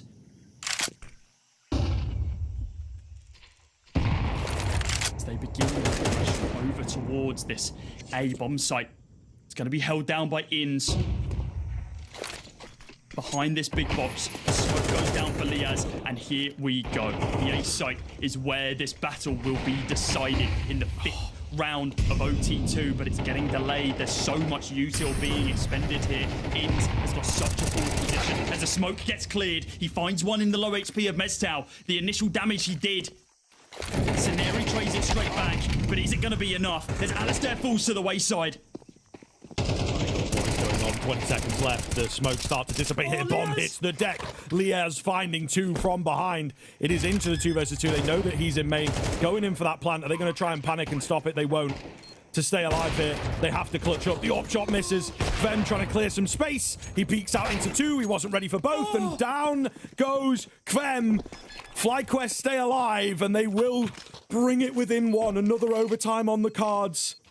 It is again unbelievable, just taking a moment to potentially calm down, I think, before getting the defuse in, looking for the utility, thinking about AWPs or AKs, what is the move? But my God, it is not over until it is over, and I have to credit those A defenders. Yes, Liaz finds 2 kills, but it's the utility. You're in overtime. You are likely to panic. You are likely to maybe just, you know, throw a smoke down with no reason. They wait, and they get 1 on Donut, they get 1 on main, and Drillas are forced to move in the unfavorable conditions, and it makes all the difference in the end. We hoped for a close map 3. We prayed. It looked like FlyQuest were going to be dominant. Drillas clapped back in kind. And from the depths of hell, Vexite, able to clutch them into OT, saves them time and time again, has slowed down a little bit. His work has been done. He's been stuck on 31 kills for a while now. The unpredictiveness of the Drillers. A little bit of a struggle inside of mid is Warrow, though. They're looking to close this one out as quick as they can. Damage being dealt. He is not messing around now. Does fall to the native ins as he tries to push up just a little bit too deep. Missed out. Not in a position to be able to recover the AK Dexter. Oh my God, the close angle! He finds 2, but it's traded back by Soneri. It's now on a 2 versus 3. I think this is over and done with. I think we're going to go to an OT3 at this point because Mestal's only got a Mac 10. He looks dejected. They trade over the weaponry. What is going on? The second kill he gets is just a random guy on the edge of the smoke. He's not even aiming at him. The bullet just takes control again. There's some kind of Deus Ex Machina coming into this one, man. Honestly, this is unbelievable. Alistair confirms the round as Mestal is left in the 1 versus 3. They know his location. He's half HP. There's absolutely no way. There's absolutely no way. Surely not. Maybe I shouldn't say that. You've said Maybe it. I should not say that. Fake onto the bomb. Trying to draw some attention, and unfortunately draws the wrong kind of attention, but another overtime required. 3 in a row from both teams. Oh my God, it just carries on.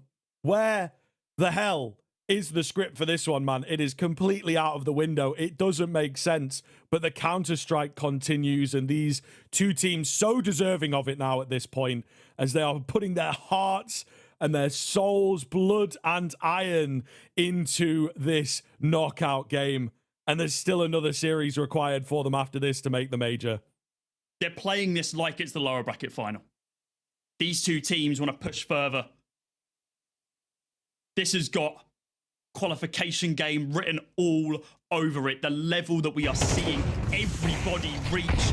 There is not a silent voice on the server. Oh my God, Unreal. Second kill is For like half a second, he's looking at him. Insane. Yeah, you've got to land that immediately. Otherwise, who knows? Maybe he gets traded only finding 1. You mentioned about the script being out the window. It's been flipped. It's been burnt. It's been destroyed, eradicated. You name it, it's gone. It was the CT rounds that both sides were relatively struggling on.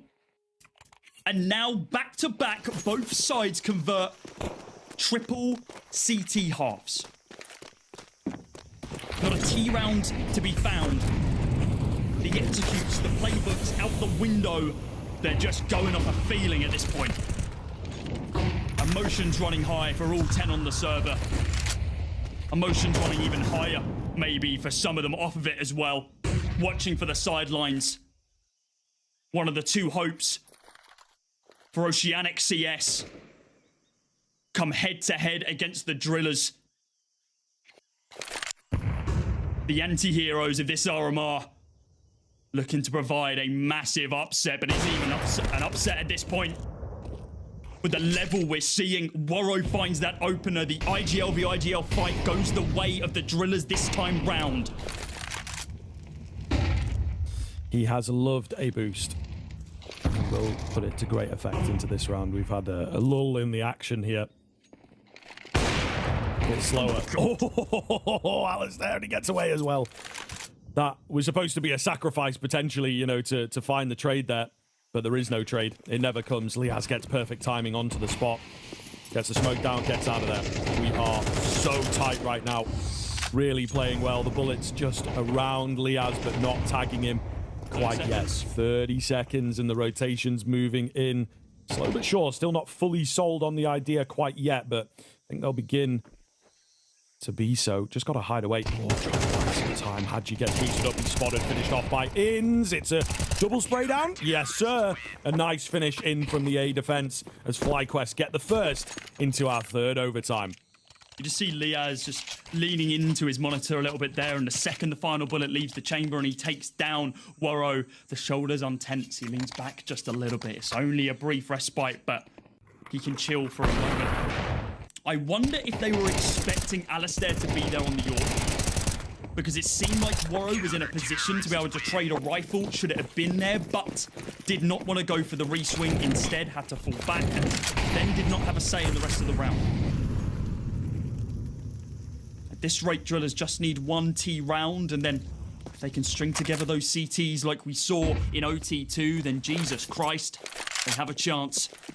Smoke's coming over towards this A-bomb site. It's not one they favoured inside of regulation, but it's one they've had their eyes on for OT time and time again. Here comes your util committed as well. And the pace changes once again. The Drillers begin falling back, but it's for mid this time round. Dexter, up lane, looking to strike on his opponent as the flash goes in, as he peeks on out, taking down Kvem. A smoke to be able to block them off in the process as well. The head found of Hadji once more.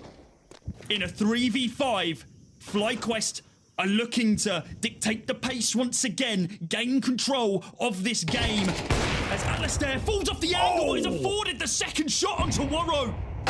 The nade comes in for Dexter. It's just Meztal to do all the work in a 1v5. He finds one. With 45 on the clock, the bomb drop soon to be recovered. He's got so much work to do. He's a known quantity now. Alistair dropped low, but he's got to find 4 more. I think it's too much to ask for him.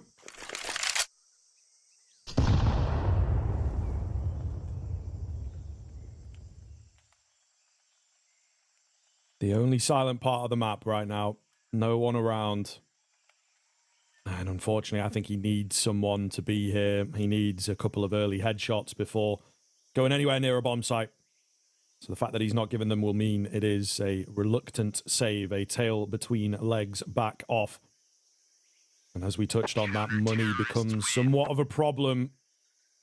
Man, yeah, rough here for the Drillers. It really is. So we'll see if they can mount anything into this. And look, man, I've been around for a while. I watched plenty of Counter-Strike in my time. 3 in a row, followed by 3 in a row, followed by 3 in a row, followed by 3 in a row in the overtimes. I don't think that happens very often, if ever. So Drillers, they're going to need a round here to just have a tiny, tiny little springboard to work with moving into their CT half. FlyQuest are flexing the money as well. They're juggling AWPs and rifles over to different positions so they can find the opening frag and trade it straight back into the fully automatic Vex site. My God. You've been insane in this game. You've been the difference maker for this FlyQuest squad. And this forward angle, trying to catch them off guard. Hadji has an inkling, but needs to be careful because Alistair is still on the corner. He doesn't realise there's 2 here. He gets sent the fake. The util comes in, but no rotate to speak of as of yet. If Drillers want to execute on this B-bomb site, they need to go now. They've mollied themselves off, though. Dexter holding back with the AWP in tow. Smoke goes down, about to block off the sight line. And here comes the push. Dexter now ahead of any form of util. As it plumes, he might want to just fire a shot as the flash comes in. Nothing as of yet. And the rebolstered site of B continues for FlyQuest. The bomb site now claimed by the Drillers as it gets punched in a 5v3 retake situation with util favouring the CT side. What can they do here? Have to keep it together. They've looked good thus far, just playing the patient game, not losing anybody, going into the retake. Mestal hidden away in towards the pillar. He's just left guessing as to which side. Tap onto the bomb. The smoke is good here. They've got to try and make a play happen. It was a fake out, and the boost again from Waro is enough to give a kill back in, but it's 3 required from Ceneri. Not going to happen. Down he goes, and FlyQuest get themselves that flawless half. The all-important flawless half. The Drillas are once again left to pick up the pieces. Oh my goodness gracious, surely it comes to an end soon. But Drillas, this is where we see what they are really made of. How deep can they go? FlyQuest keep upping the ante, keep matching their game. And they looked very, very good there as it sort of calmed down a bit more, you know. That second overtime was insanity, and we get this weird kind of gentleman's agreement that they back off a bit, they play a bit quieter, they play a bit safer, and that rolls into the hands of FlyQuest. So the control is with them. Let's see what Drillas can do.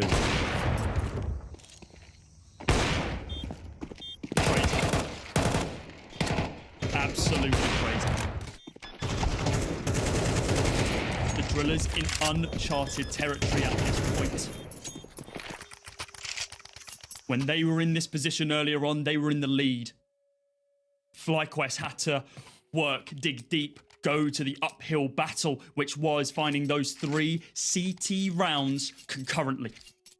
The Drillers now have to do it in kind, pay it back. They cannot give FlyQuest an inch. All it takes is 1 round for FlyQuest to be your lower bracket finalists. It's your first one. We've still got another BO3 after this, for crying out loud. Yeah, plenty of Counter-Strike to come, and maybe a bit more required in this one as well. Hadji going to open us up.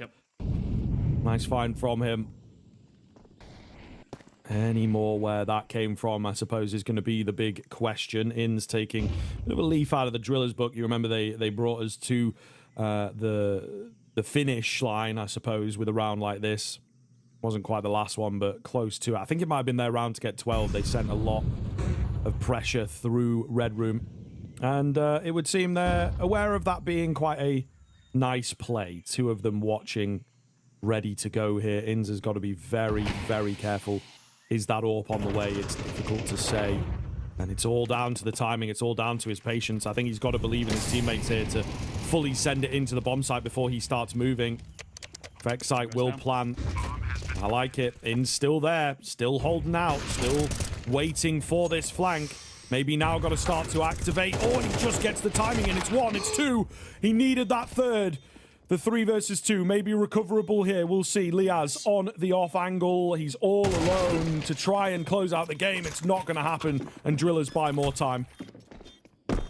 They bring it to a 3 versus 1 and they finish it out. A 19th on the board. Desperation, the want, the need to make it to that lower bracket final. Driving them round after round. They look to continue this run. It was through the lower bracket of the close that the Drillers did it. They got them to this point. They had to be flawless there. They've got to be flawless now. The util committed a big push from Inns. The Drillers fall off as Kvem takes donut control. There's smokes everywhere. So much hidden information being gained here by FlyQuest, and Kvem has an inkling that there's somebody home. Flash goes in, tags down on Dexter, and oh, he falls back. Waro has to fall away. Does not know that Dexter's pushed up here. Util being committed over towards this A bomb site. This gap inside of mid has been abused round and round again by FlyQuest. Can Dexter pull the trigger and make it worthwhile this time round, though? It was Inns with 2. If he found the third, we would have been looking at our faces at this point. It would have been 22 for FlyQuest, but he couldn't. Dexter looking to show the rest of his team how to do it. Util being committed over towards B, but of course, as we can see, it's an A presence. that needs to be faced. Dexter taken down by Scenario, and I think that might give the jig up as Util committed over towards B. We see the push coming on through, but Liaz spots out Mestal on the edge of Big Box. On the corner, spams down one, a little bit chipped up in there to be able to back them up. The swing from CT is not good enough as the frags continue for Alistair in a 3 versus 1. Haji's been so good, but can he clutch this out? He's got so much work to do and not an AK to be seen with an M4 in tow. The spam is there, but Inns clutches it out. It's 22 to FlyQuest as the room erupts and they knock out the Drillas, defending the Asian CS spot. Absolutely incredible stuff. What a map of Counter-Strike. Both teams, I think, can walk away, maybe not in the moment, but eventually proud of what they have achieved there. The Drillas, they take us the full distance. They have had a wonderful tournament, you know, and a really, really great team. And I think sort of the energy and the message that they've had behind them, certainly it has been soured in the end by FlyQuest, but they are a favorite for that qualification spot. And ultimately, for me, they picked up their Counter-Strike when it mattered most. It was so insane in the middle of that game, you know, in towards the overtimes and sort of getting there as well. But that final overtime, they managed to pull things back a little bit, calm it down, and play the conventional Counter-Strike. And Drillas just ran out of ideas ultimately and could not match in the end. But just brilliant, absolutely brilliant. That's why we're here. That's why we do it. And I think that is why everybody loves this game. I mean, look at it, you know, the passion, the reactions, just the emotions, everybody having a moment as well, and everybody in this can really speak to, especially this guy, bringing people into the overtime, keeping the game alive. But yeah, just beautiful. Absolutely say beautiful. what you want to say about his OT performance, but take a bloody bow, Vexite. The only reason FlyQuest were afforded the opportunity of getting this close and moving it to OT was back-to-back perfection from this guy. Commiserations to the Drillers. You fought tooth and nail. They went to map series point first, but the experience of FlyQuest was just too much. Remember this round? Dear Lord, it feels like an hour ago when we had that one. And you mentioned something there, Scrib. The middle of this game, as OT began, this went the distance. We almost played 2 full games of Counter-Strike there. It was deep. It was emotional for both sides, and it was a glorious thing to watch. But FlyQuest, they stay in it. They are still here at the RMRs, and honestly, Talon or Lynn Vision are gonna struggle at this point if this is how hot this squad is feeling. Look at the frags. Look at everyone stepping up to the plate. Crazy. That's why we love the game. Yeah, definitely. The beautiful game of esports, man, and it really has just delivered in the biggest way. A fantastic map that I think will go down in history as we move into what may well be the last sort of form of the miners and the RMRs and whatnot, and we get a map like that coming into the final day. And as you say, it has only just opened up, so I think it will continue the stakes, and it will continue the emotions rolling high. It's so hard here. It's so hard, I think, to really give a mantle to just one player. For me, and I hope you don't mind, I know he's maybe not towards the top, I think it has to be Vexite, right? Because that play to get them into the overtime, it looked like the Drillers had taken control of the game. And yeah, I think that Vexite comes in as that MVP for that series. He's actually, you know, had a pretty decent series throughout as well, but just the moment that he was able to bring us and FlyQuest was just fantastic. So yeah, really impressive stuff.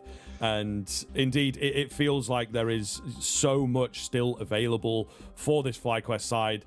We have talked about this team and sort of been behind this team as well coming into the tournament, and they have shown us some negative sides, but they have also brought us some great positives there. And I think that some of those names, some of those players that we expect to do well, have just completely delivered for us and given a wonderful game of Counter-Strike. Yeah, highlighting Dexter there. I mean, what a calling session from him. Had to just dig deep and use all of that years of experience to make sure that history does not repeat itself, and they do not get upset inside of this lower bracket like they did in Copenhagen. But there's still one more best of 3 to go before they can crown themselves that third place spot from here, from the Asian RMR. There's still some legwork to be done, and that's not a day break they get. Oh no.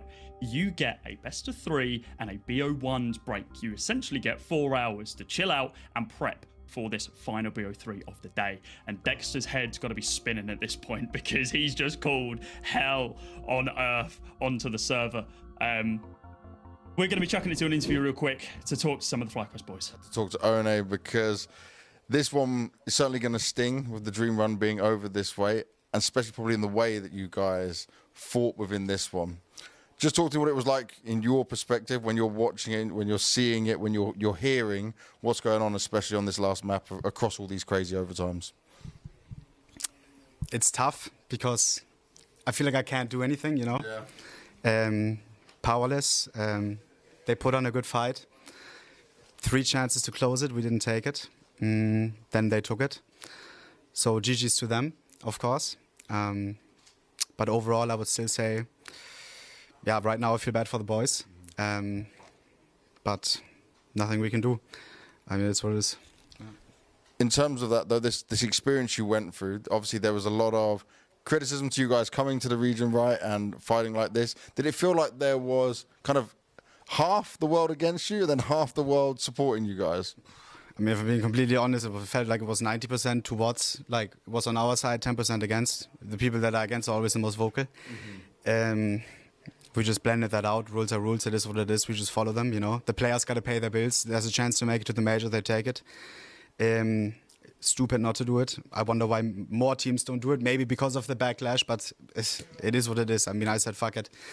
Hey, is there still now a team from Asia region in the run? I mean, of Australia, but... Yes, yeah, you got LG in there as well. And Lynn as well, right? Yeah. So good luck to them. Let's hope at least for all the people that hoped that were praying on our downfall. Let's hope at least that Lynn makes it. And yeah, GG. Yeah. Looking at obviously you guys coming through this as a team, though, right? It was a mix of players put together. It was a shot in the dark of trying to have success. You know, you're going up against teams like the Mongols, like FlyQuest, like who have their full rosters together, right? Would you say you're still proud of what the team was able to achieve and how far they were able to go? Or does it feel too much of like, damn, we should have done better? 100%. I mean, right now, if you ask the players, probably no, because it's of course, the goal is to make it to the major. Maybe in a month from now, we look back at it, and the players as well. Took a map from MongolZ, made it look easy at the beginning, which is crazy. Got to consider that. Here, close one as well. Yeah, basically 2 best of 3s away, right? Maybe like 3 maps away. Yeah, tough. It is very tough and it's very emotional, especially when it comes to the major.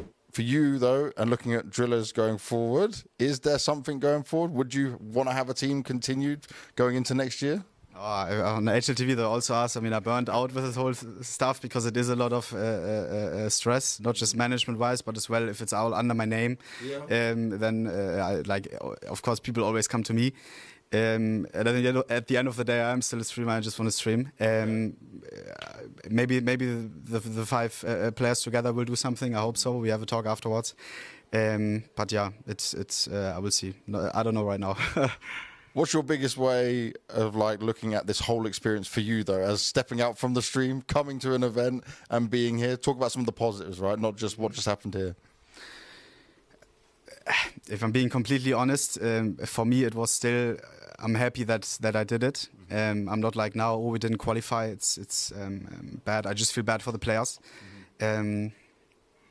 Because for me, I always wanted to have a team. Now I had it. We almost made it. Know what it feels like. Met a lot of people like you guys. Met a lot of pros who were all super nice. And yeah. Do you know what your plans are? Are you going to stick around here in Shanghai, chill for a bit? Are you going to go back and stream? What were you doing? Yeah, we'll probably go back and co-stream maybe EU RMR, maybe something like this. Nah, but for the future,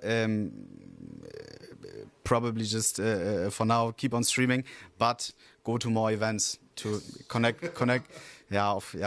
I mean, it's an amazing experience to meet the people that I talk to sometimes on Twitter, you know, and now to bump them up.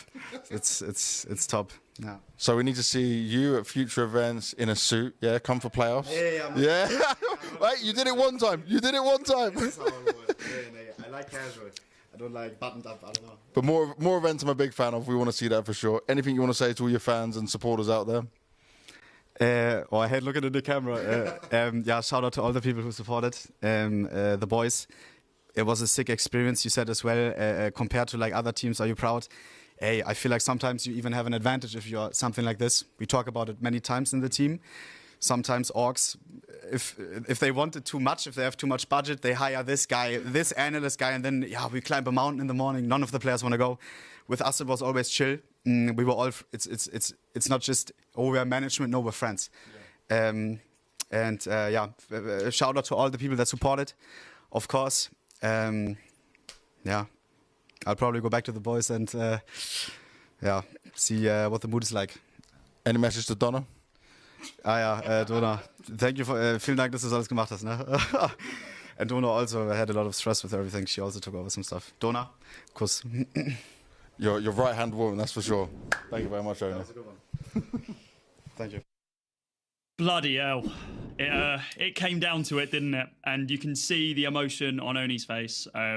Look, it was a hell of a project. It still is. It's one of the storylines that I don't know if we're going to be able to have repeated in recent memory or in the future.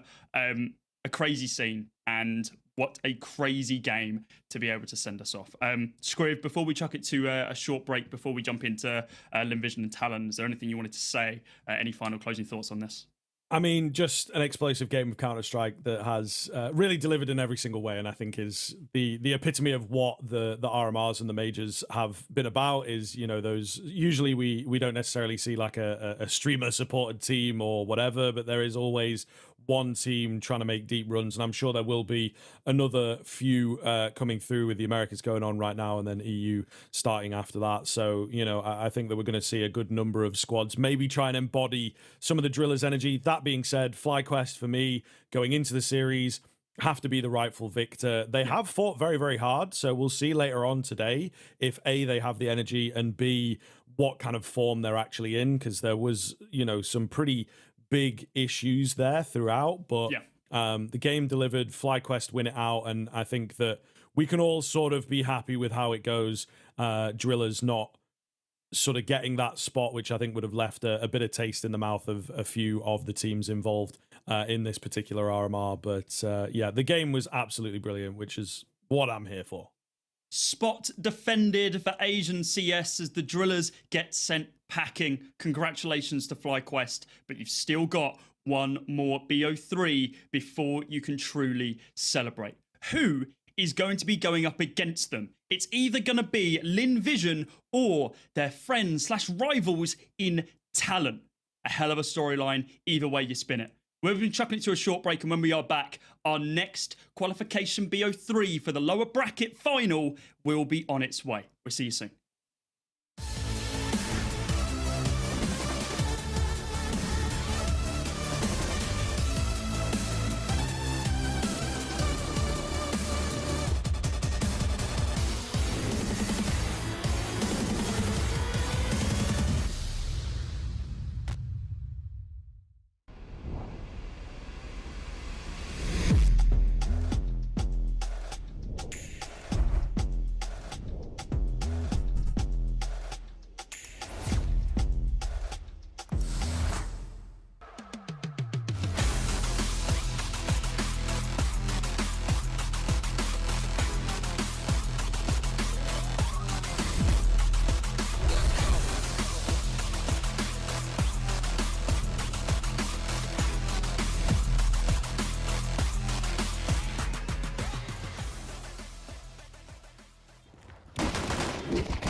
Welcome back in. I don't know if you've ever seen a speed pre-show. I know we used to do the speed knife rounds. That's kind of what we've got here a little bit. We are straight into the action, in fact, as they were not waiting around to get into this one. Lynn Vision versus TALON. They're like, listen, guys, it's just been a cool game going down, but we've got to play too. And indeed, we are getting them going to stay on schedule here. Inferno, apparently. We'll talk over the Veto as things get going here, folks. But yes, TALON Lynn Vision, the next elimination game that is up. And things start off well for Lynn Vision. West Melon catches Addict going digging for information. They'll go flying out of the balcony here. And the kills are so damn good for Lynn Vision. It's all on Netic. And he is absolutely miles away. Nothing he can do to stop this one. Yep, consolation frags onto Amelia. Going to be on the hunt for maybe one or two more, but Flying is looking to ensure that he does not have a say in this one. Well, does find another with the left-hand side of the dual Beretta this time round. As time ticks down and no kit available for Netic, it is just ripping heads off shoulders if possible. But that is all she wrote in Vision. Going to be securing this one. If there was a kit, I'd maybe believe a little bit more, but that's not to be the case. Zaka, really nice round from him. Picking up 2 frags on a pistol. Just give you a little bit of context of how quick we've jumped into this one. HLTV doesn't even know the game's bloody started. We've got no information right now regarding what the Veto is, other than the fact that it's Inferno. So hopefully we'll be able to pop that up on screen relatively soon. But yeah, really nice round there from TALON. Sorry, from Lynn Vision. God, my head is still like. I know, we needed a few more minutes, didn't we, mate? We needed a few more minutes to get readjusted. But this is what happens. Games on, the other side of the world. And yeah, we hung about a bit too long, I guess. And they just wanted to get straight into things. Players are ready. And, listen, man, how long are you going to have them sat around in those hotel rooms and whatnot? It's a bit of a different vibe. Absolutely. Than a studio where you can have double setups for sure, but, they can just sort of hop around and stay present. And then, of course, in the arena, like, you got to wait for the game before you. So, yeah, I sympathize with the situation. It is, Shanghai again, Hotel Arena. Yeah. It's where the games are being played. Yeah. The nature of the RMRs. And, I think rightfully so with the storyline coming into things. It's nice to hear from Owner. And he is a streamer. He's a yapper. He is a yapper. As a fellow voice enjoyer myself. I don't know, man. I don't know. The brain is going. The brain is going. But the Talon Force Buy. Let's get in on the Counter-Strike. The Talon Force Buy is going well here. They've got themselves an advantage. Yep. Couple of frags here. West Melon and Fufu fall to the wayside. Just see a nice pickup both from Addict and MHL. Galil's recovered.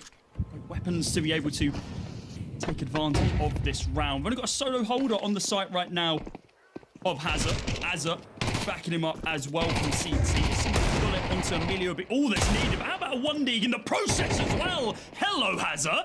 You're right there, mate. He's been itching to get on the server, it would seem. And he's on the hunt for another one. He does indeed get it. At 3K to lock down the site and to bring TALON back level into this one.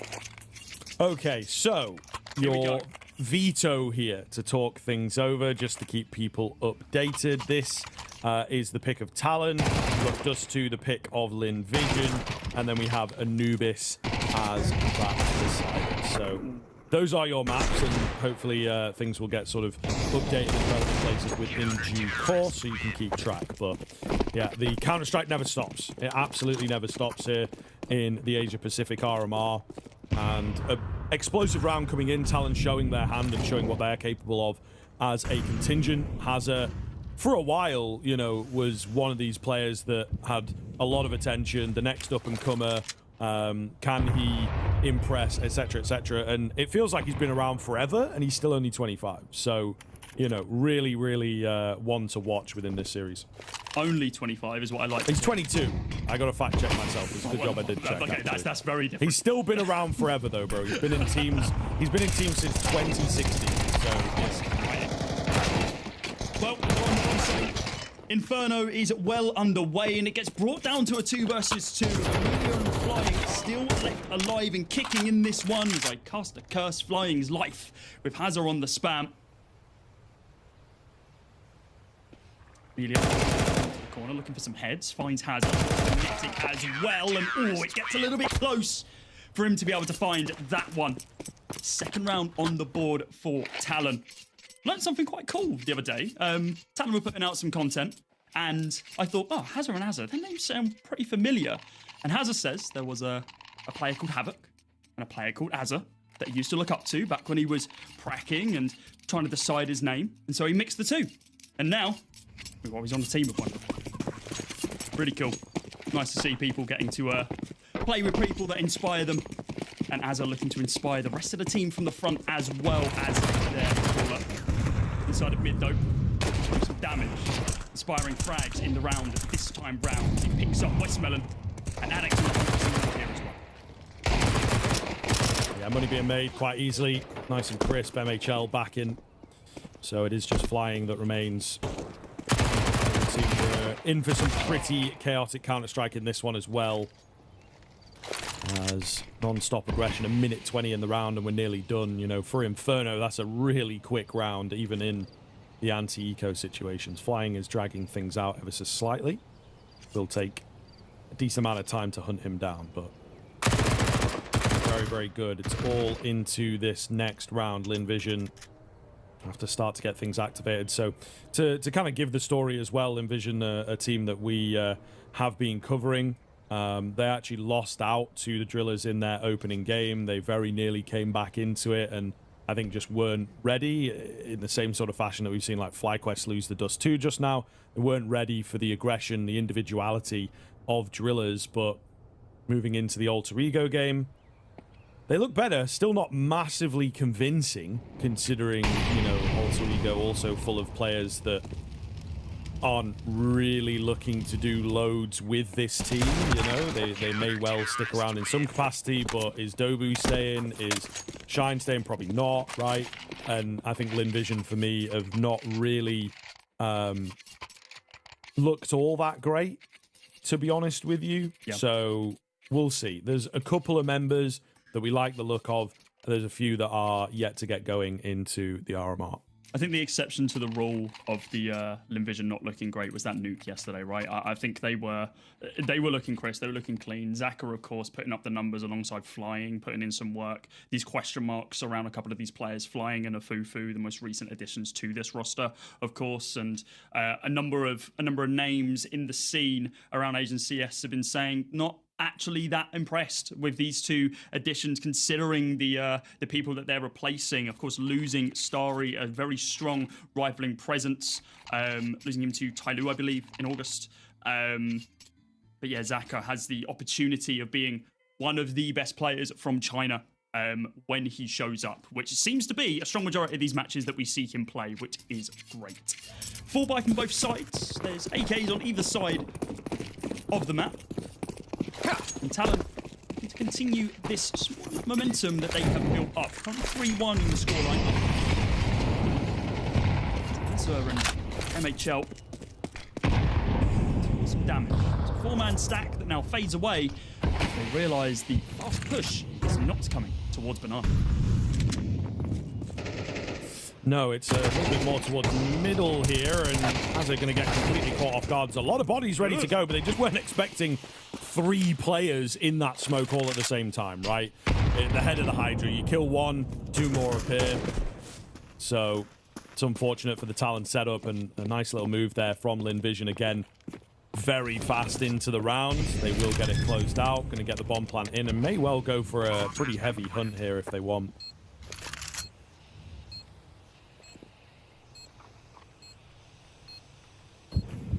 Don't have a ton of money to be able to do it with. So it's like they're pumping the brakes for the time being. Not in a difficult spot for them to be able to save directly onto the bomb site, so they will have to start lurking away to be able to keep these rifles up and alive. TALON, yeah, kind of fell over off the back of that triple push through brackets, full arch. Hazza, MHO and Addicts not really having a say in the round. And Hazza and Netic, I don't think they fired a bullet yet. Either way, Lynn Vision bring it just a little bit closer. 3-2 current scoreline. They look to chip and poke away and crunch down on TALON. Evidently, a technical timeout while we take a little bit of a respite. And honestly, thank God, I still need it. Yeah, I think that's fair. Just a sort of lull in the action here. Hopefully not going to be waiting too long. This might be our first calm down that we've had in quite some time. It is good to see to just kind of sort of reset in. I'm sure there's plenty of people out there buzzing off of that previous result, but the games continue, and FlyQuest journey, it's not done yet. You know, they've got to finish that game, and all the excitement, all the energy that you've put into it, absolutely brilliant. And then you have like this massive adrenaline dump and all that to deal with.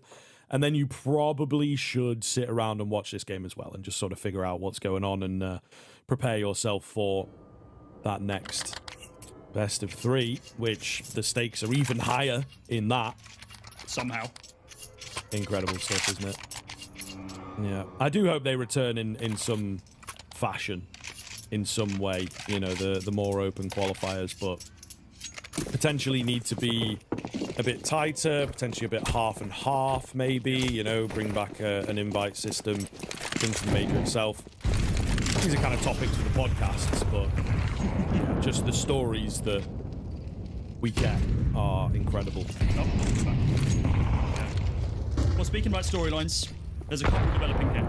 We touched on them at the tail end of that FlyQuest Drillas game. But either way, no matter who wins this one, FlyQuest have stake in both races. They want revenge back from the Greyhounds days if they go up against Lynn once more. And TALON, well, they put them in this hellhole in the first place. Fantastic from Netic. Well, blind 2 frags. And Zaka trading it straight back. The low damage from the util really committed. With Azza ahead of the smoke. As Zaka thinks about tapping the bomb, changes his mind. Crossfire being held, trades that over. And this rotate really good. Azza not actually pushing through the smoke, instead just trying to line it up. Goes for the spam and he does get punished for it. Hello, bloody hell. Chill out, Zaka. I don't like him, but that's a little bit brutal. Addict is going to be able to recover the orb, but now he fades away into obscurity of this round. Back towards that A bomb site. With 3 surviving from Lynn Vision once again. Unbelievable shot through the smoke there. Seeing Zaka frag well, though, is a very, very good sign for Lynn Vision, of course. He's been their one sort of redeeming feature over the past few months. And maybe one is a bit harsh, but he's been one of the redeeming features, let's say. So if he can come alive, it would be huge, and he's going to find an AWP, but doesn't fancy taking it. So that kind of speaks to how Lynn Vision are opting to play their T side at the time being.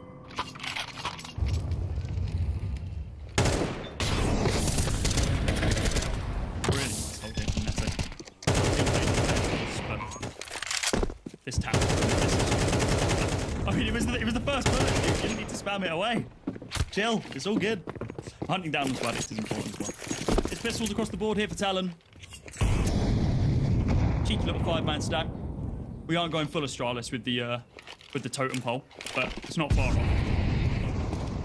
Lynn Vision. Again, with a careful approach. Flash goes up. Amelia hides away. Cautious not to block your teammate there. They know someone's close. They might try to close the home, but with the barrage of USPS in. It's the high rate of fire on these AKs that are doing the work. A couple of frags found, but they're consolations. Damage dealers to the economy for Lynn Vision. As they take the lead for the first time here. Yeah, looking good while doing so. Of course, TALON sort of exploded onto the map with their Force by win, riding that high for quite a while. But yeah, Lynn Vision looking good here, and you know, you can see as it's fully fleshed out now, this is the pick of TALON. They need to look solid. The Lynn Vision Dust 2 is kind of a secret map that they have. They've been working on it to maybe not serve them super well, but there are times that they're able to, you know, just completely flatten their opponents. Netic, okay, finding 2 on the edge of the smoke. A little ridiculous from him. Brings it into a really advantageous position now from TALON.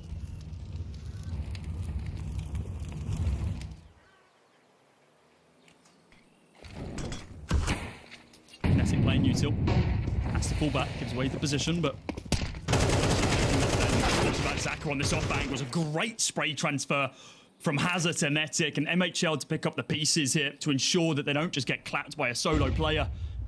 Still with that man advantage, but unless Hazard goes nuclear, it's going to be difficult. Does find that kill onto a Fufu. Now flying left remaining in the 1v3. Tall order for him to be able to do too much here, but does have some time to play around with. Should he want to be cautious, surgical, clinical with the clearance. Well, he does spot out Addict, and it works out well in his favour, but with the damage dealt, Azza is going to be good for it. 4 for 4. The fist bumps go round the room. Pick. Start coming back towards them. That's Vision, this is where they, you know, sort of fall apart. I don't know that the mid-round contingencies are really present for them. So they lose the initial 2 and they don't have much of a game plan beyond that. So we'll see here moving forwards what Lynn Vision are able to achieve on this T side. Still got plenty of cash available. Violence decent. Lot of 8 damage. Oh, Amelia goes in kind of early. Ends up being an easy finish. The trade's there. Oh, it's Westmelon for the double kill, in fact. Thought surely it would just be, you know, a back and forth and then Talon coming out on top with the banana control, but not the case. Absolutely none of that. Westmelon wants to get some frags. Get some more kills to his name. So not the top fragger for the side, of course, being the IGL, but can step up to the plate when needed. Got a very good showing on Ancient yesterday against Puerto Rico. Did the same thing as well. Crossfire being held, Azza getting a little bit more aggressive.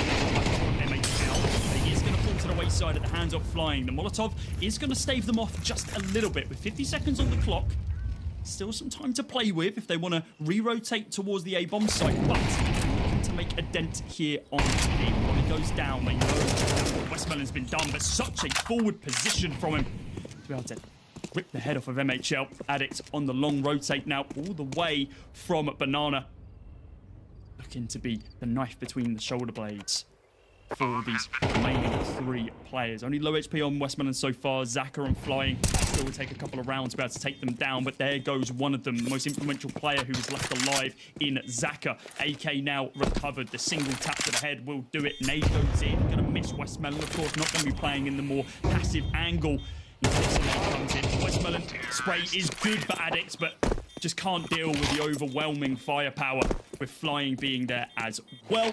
It's a 5th round for Lynn Vision Gaming. They still don't have the best economy, but they're sitting ahead of the CT for sure.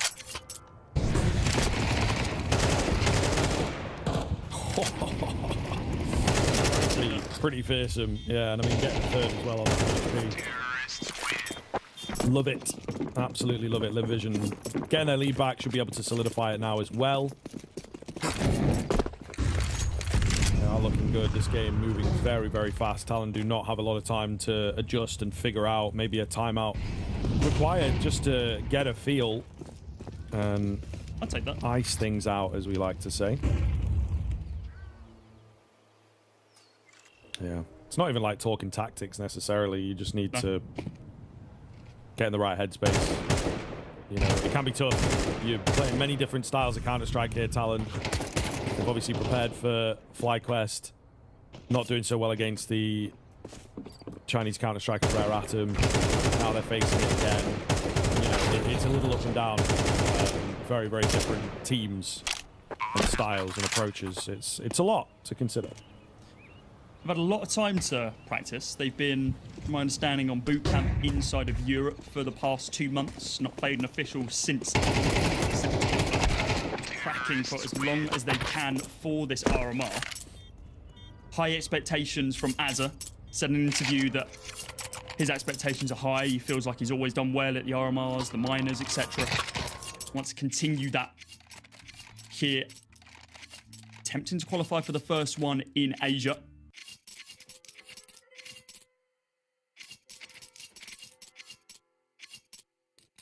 Do have a buy now, coming to round number 11.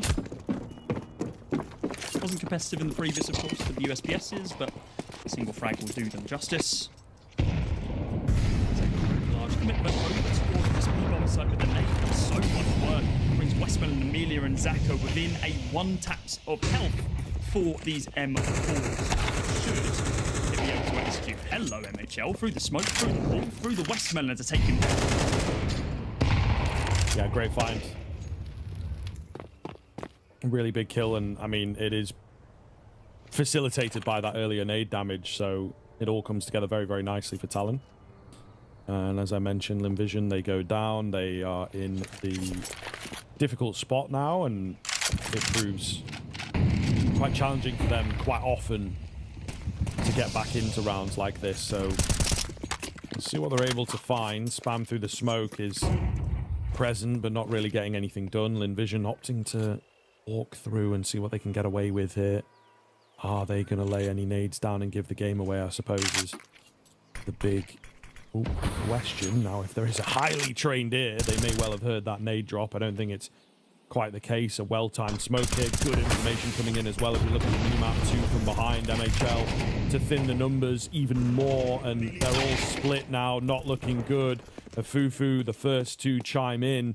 Flying's a little trapped behind. The bomb's been dropped. Only 20 seconds to get it back. So, yeah, this is all over.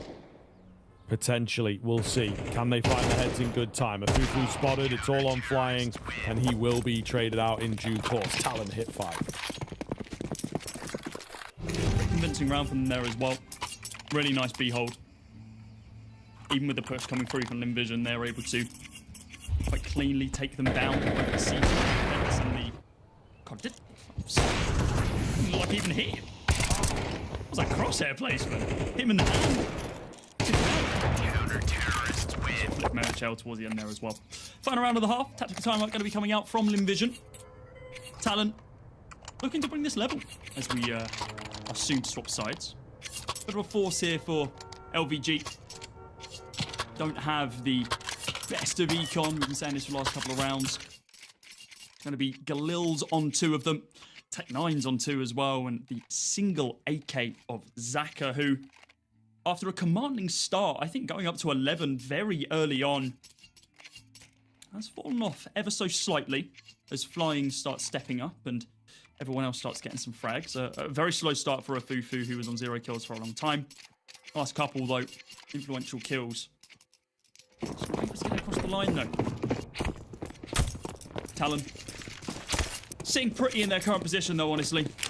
They are primed and ranked to take this level.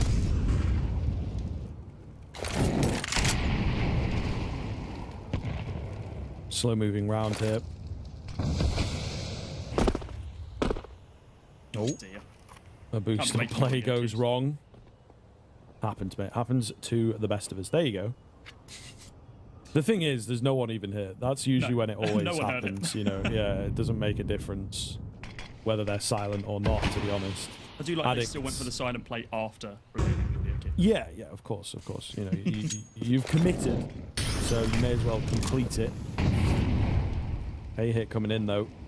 Utility reveals their plan. It's a nice setup on the city side. Pretty far back, not taking too many risks at all. Addict finds the first kill, still got a smoke to deal with the inevitable Molotov, but he can't really support his teammates here. He's moved to find MHL, that's a little awkward when he thought he was covered when he wasn't, and maybe not looking as clean as they would have liked. Hazza finds 2 through the smoke. The site itself had to do more, however. Fake out coming in, not... Oh, going too quick. Hazza has been seen, and they will meet each other in midair to finish things out. Lynn Vision with a slim lead. Yeah, really slim. It all came down to the suppressor of the M4A1S peeking out from the smoke. He had an inkling he was coming up, but they both had the same idea.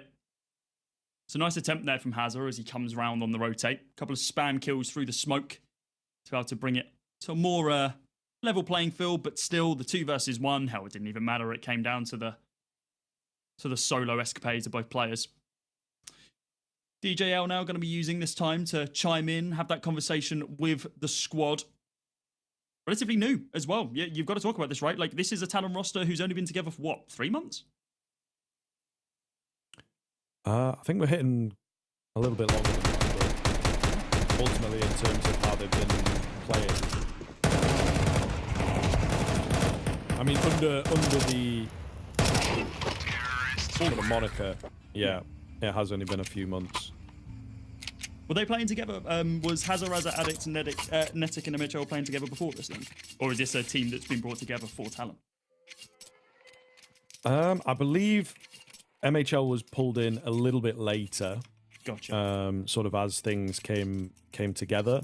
I'll put you on the spot here, mate. I'm sorry. You have a little bit. The core itself, I believe, like Azza comes in a little later as well, but the sort of core players have been, as far as I'm aware, I think it was the Bad News Kangaroos off the top of my head. Yeah, okay, so it was for a couple of them. Netic comes in from Rooster. So Hazza and Addict a little familiar with each other, and they have sort of played around with one another a little bit, the sort of Australian and in the region, Kiwi right, yeah. players, yeah, for sure. So Hazard was on the sideline for a while after being yes, Sprout. yeah, definitely.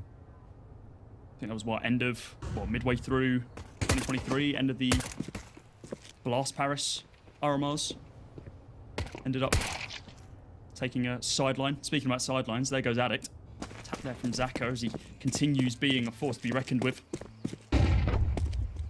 Still that man advantage for Talon as they position themselves over towards this B-bomb site. Single taps from the dual Berettas. Not something you usually see. Long range is not their forte, but sometimes a stray bullet can still connect onto the head. Flying and Zaka looking to cause some damage, cause some havoc. Up close and personal with Hazard. Looking to pull the trigger on someone's side, in, and it is laboured onto Flying that does eventually find that kill. And Talon secure their pistol round here, setting them up for a pretty decent C-side. Yep, looking good. I think they definitely needed that to give themselves a way back into this game. And just keeping their map pick alive. We'll see now, again, the tail of the RMR here, the Asia RMR at the very least, has been T-sides are the strongest. So we'll see if that continues being the case. Vision going in for the force buy here. Again, a huge fan of this. I think, you know, you lack some automatic weaponry as well, so they're really looking to defy the odds with 5 pistols.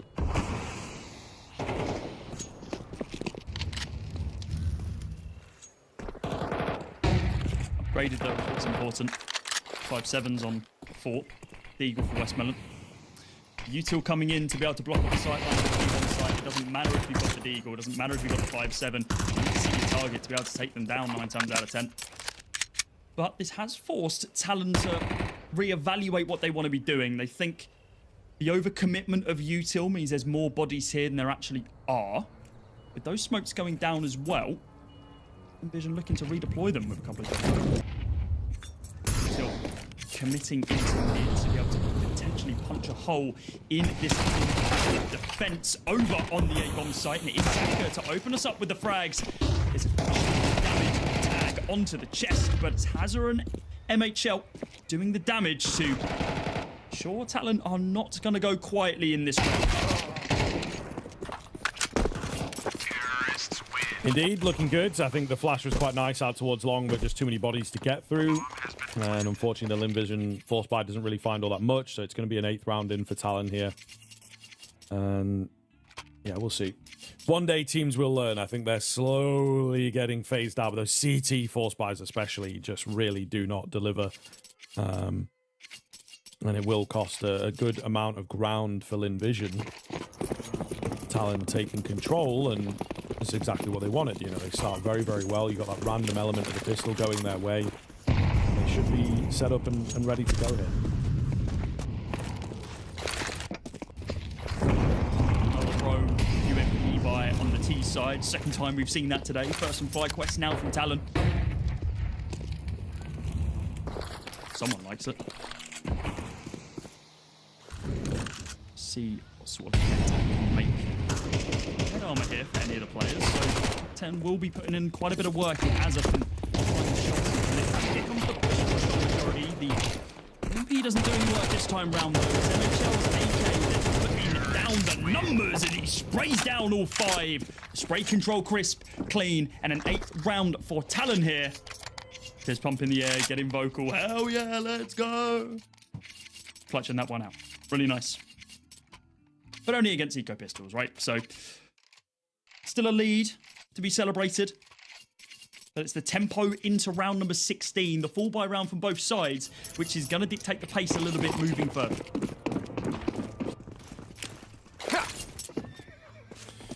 Okay, let's see. Can Lynn Vision hold on to things, or will Talon start running away with proceedings on Inferno? A big round to get a taste test for the second half. Early banana utility. Conventional as always. Talon not really sending any bodies in, not trying to contest early, but they'll go a little later. They'll gain some ground, but still got to get through the M4s. 1 for 1 thus far. Amelia still sticking around, trying to be the hero. Up at the top end of banana, not quite happening. Netic on the entry. Oh, I think does land there, but it's minimal damage, and I mean that springs him into action. It's all he needed was a bit of blood in the water. There has been a rotation round from flying here, ready and raring in at first orange, completely unchecked. Can he get multiple? The flash is good. He runs out of ammo, but the space is created. It's down to just Addict. And Addict is putting in the work. The spray through the smoke onto Zaka with 44 seconds to go. Ooh, that's a unconventional spot. I'm trying to here for it. Jesus Christ, you're going for the fight, dead on, completely dry.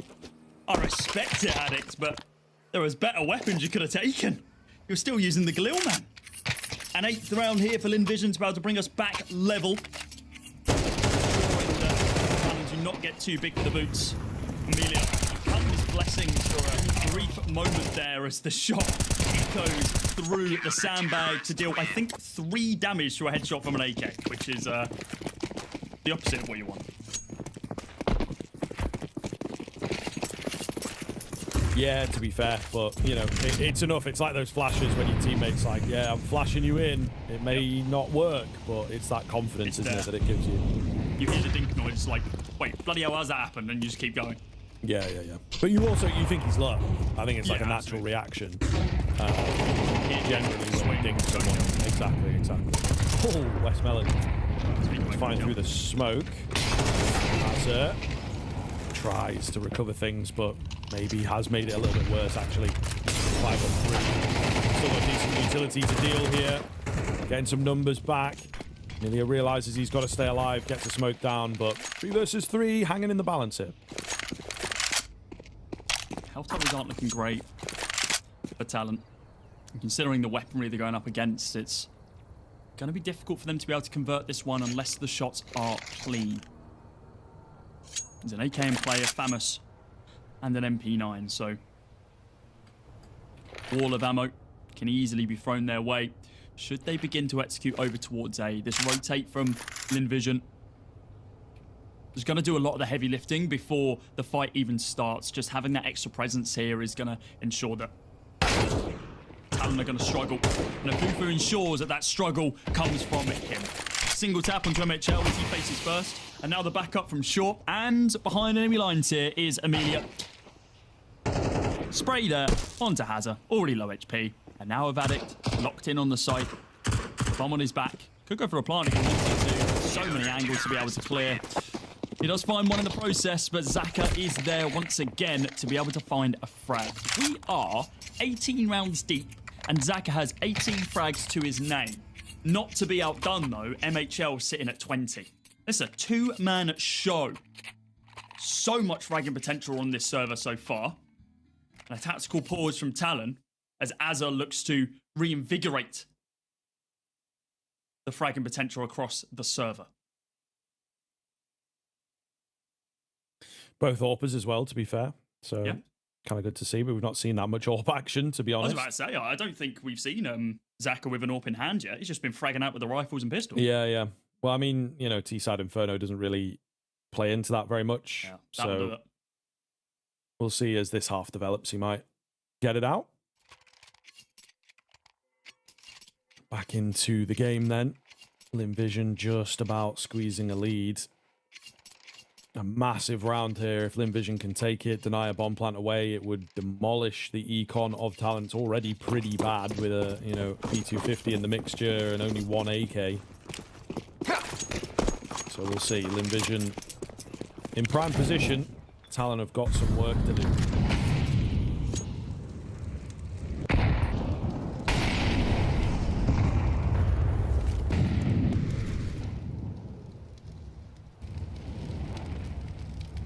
Pretty slow, pretty steady hit. And Vision committing quite a lot of util to be able to ensure they do not get overwhelmed by a random buy here by Talon. Should that come to pass? So, quell the critics with a kill, but instead plays flashbang, and off the back of being blind as well, Zach is good for one. Hitting the face is the nade of Hazard, but before he falls, he manages to find that kill onto Emilius. Traded straight away, but with Westmelon on the sidelines, picking up one of his own. Also, Netic looking for the head of flying, just caught him on a timing. Sprays him down, taps him out, gets him out of the ground. Where on earth is the bomb? Because as of right now, that is a difficult point for Talon. Addict went to go grab it from inside of mid, but does it get punished for his transgressions? As the bomb blinks away on the floor, Lynn Vision on the hunt for Netic. He has no real information to work off of, but looks to position himself towards that B bomb site as quick as he can. Fufu on his trail, though. I wonder if he hears him. I think he does, or he definitely sees him. They share a glance as he dips and dodges his way towards that B bomb site. Flash goes up. Westmelon, ahead of that timing, does not get hit and takes down Netic. Continuing to put the T-side economy into the dirt as Lynn Vision moved to double digits. Yeah, a little bit unfortunate, but we'll see. The flash over the top, you know, it was ever so slightly late, I think. Yeah. Sorry, early. And, you know, just ends up not blinding. So looking good in the Lynn Vision timeout coming in now. I think they really understand that they're in a great position here. This comes forward as a map that they don't play very often, and they don't play to great success, even against domestic competition. So, you know, I think they themselves realize they're a little lucky to be in the winning position right now.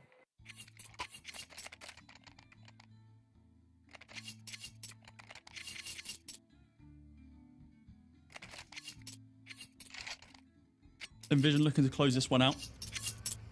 Their opponent's map pick of Inferno. The map in which Talon had clearly been pracking offline, ready and waiting to down FlyQuest in that BO1. So it wasn't easy. Over the line. Flick after flick after flick for Zaka. Finally has that AWP in hand now that he swaps over to the CT side. And this is where he can start running away with things. This double stacked Eagle setup could be dangerous if anyone wants to place their demons inside of mid. But not to be the case right now. Lynn Vision, regimented, holding back on the bomb sites. They realise they've got their fill for this round. A couple of frags, and with no automatic fire returned to them, they know that this should be an easy one for them. An easy round for them to be able to get up to 11.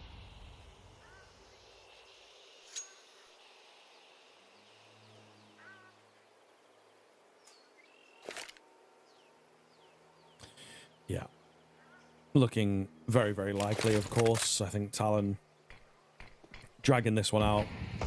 Take a moment to consider the next round and, you know, maybe you get ahead, give yourself a kill to be happy with, but, you know, most of what happens here is inconsequential unless they're able to pull off a miracle, but I think we just had one of those, so this game maybe not going to get anything like that. Zaka, nice and clean.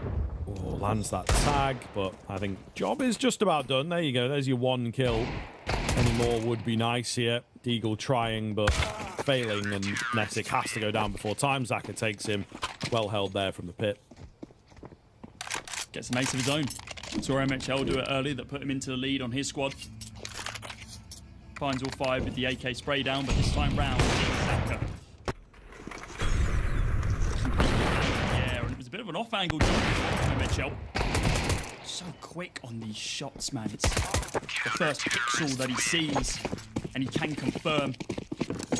The Cranium really working away, ensuring that he can find those kills, knows when to pull the trigger, and when he does, it's continues holding that very expensive rifle. The sniper still on his back with a full buy from TALON. They're looking to rip it from his clutches.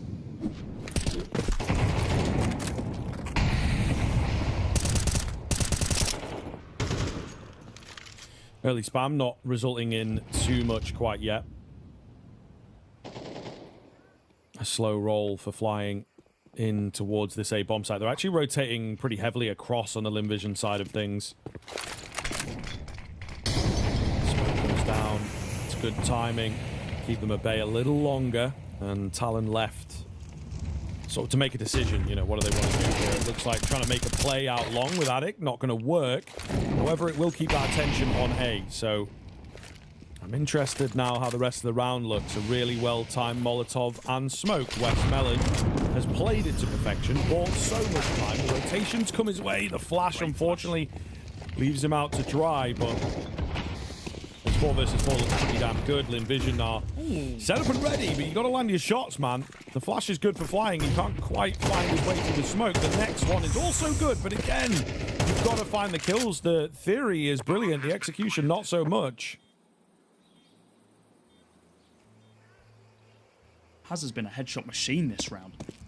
Finds that opening kill onto Westmelon when he's completely blind, swings onto the site and picks the head clean off of Amelia's shoulders. And then as flying begins to make it encroach through the smoke, only one man who's there to face him, and Hazza, while not blind, finds that frag. It's going to be a 9th round here for TALON. Nice B aggression. It looked like the rebolster from Lynn Vision, the rotate from A, would be enough. At the hands of Hazza, ensures that is not the case. Bomb goes off. Zach pulls off the angle. Takes fake hit. 4 players for TALON survive as they do move 1 step closer to leveling this game out with Lynn Vision.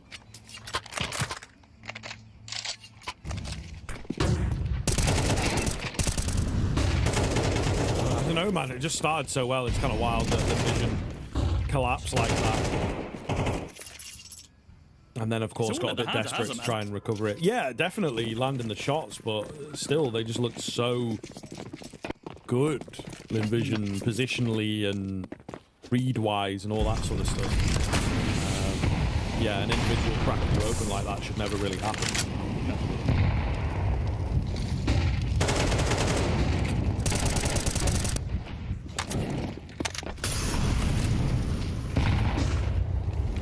Big nade damage. Westmelon looking good here. Oh, Netic. He's going to go down to the molly. It's unfortunate, but he does well to find one, I think. He's going to be pretty content with that one. Pace is slowed once again. Off the back of those trades. Round kind of speaks for itself. It's a pretty heavy commitment down banana for TALON. Envision try the same thing twice, this time with a extra face already on that B-bomb site. They begin their rotation now over towards A to be able to back up Zaka, who's going to be on this close angle. It's got to be a hell of a shot for whoever swings first to be able to take down Zaka. But actually, it's the Molotov who's going to force him back instead. Util now going to be committed from the CT side to be able to hold the approach. But with plenty of time on the clock, TALON are going to readjust. Set their sights towards this B-bomb site. With the flash going in, the rotate calls have been made. But TALON pumping the brakes, making Lynn Vision think once again. Here comes Flying forced out into the open. Nice find from Amelia, also forced out, but it's flying that goes down to the hands of Hazza. A double entry from the low fragging IGL thus far in this game. May well have just given them a big old round there. It's going to be the save from the remaining Lynn Vision players, and they are struggling to hit 12. And the game will indeed continue. TALON proving a bit of their worth on their own map pick.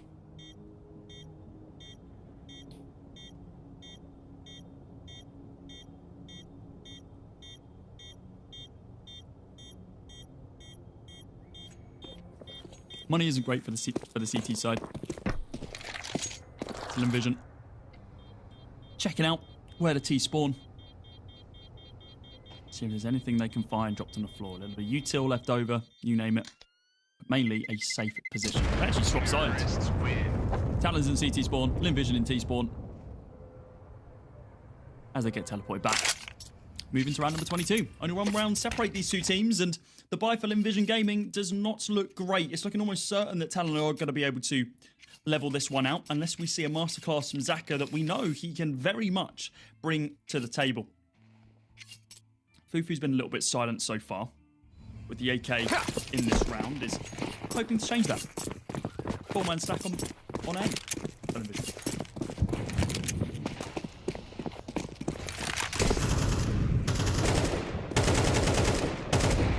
Why not? Give it a go. Oh, lovely. Lovely stuff. They break the smoke for the boosted orb. And that's going to, you know, give the idea of maybe a strong buy. You don't rightly know what is surrounding those saved weapons.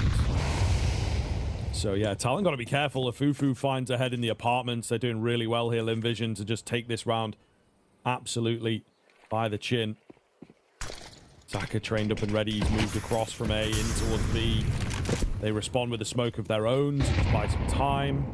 I'm liking what I'm seeing. It's a deep position as well. Zaka so quick with it. It's Amelia on the deagle to get that one. Wow. Everybody getting involved, and Talon at the very final hurdle slip up massively. Yeah, that was crazy. We said it would have had to come at the hands of Zaka and a Fufu, but actually Amelia does a lot of the heavy lifting in that round. The final two swinging players when no one else was there to be able to bail them out. Hits those digs, finds those final two kills. Ensures that Talon have to work just a little bit harder.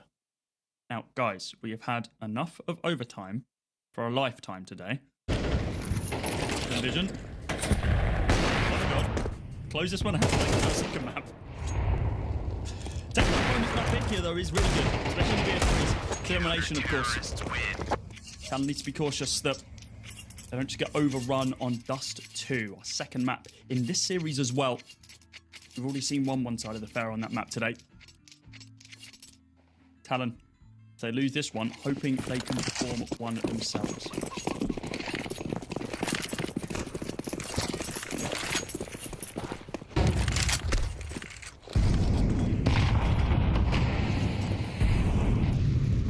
Early nades raining on in.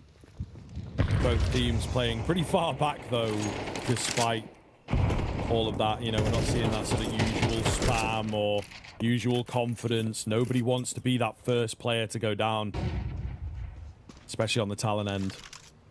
But Lynn Vision do kind of have to close it here and now. I think, you know, you have absolutely got it right. So we'll see. Zaka trained in. He's got some support behind him as well. And then we've got Flying watching the apartments.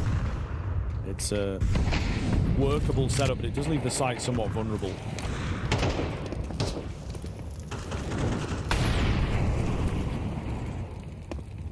Zaka playing defense right now. Not wanting to be that opening face that Talon get the opportunity to rip off.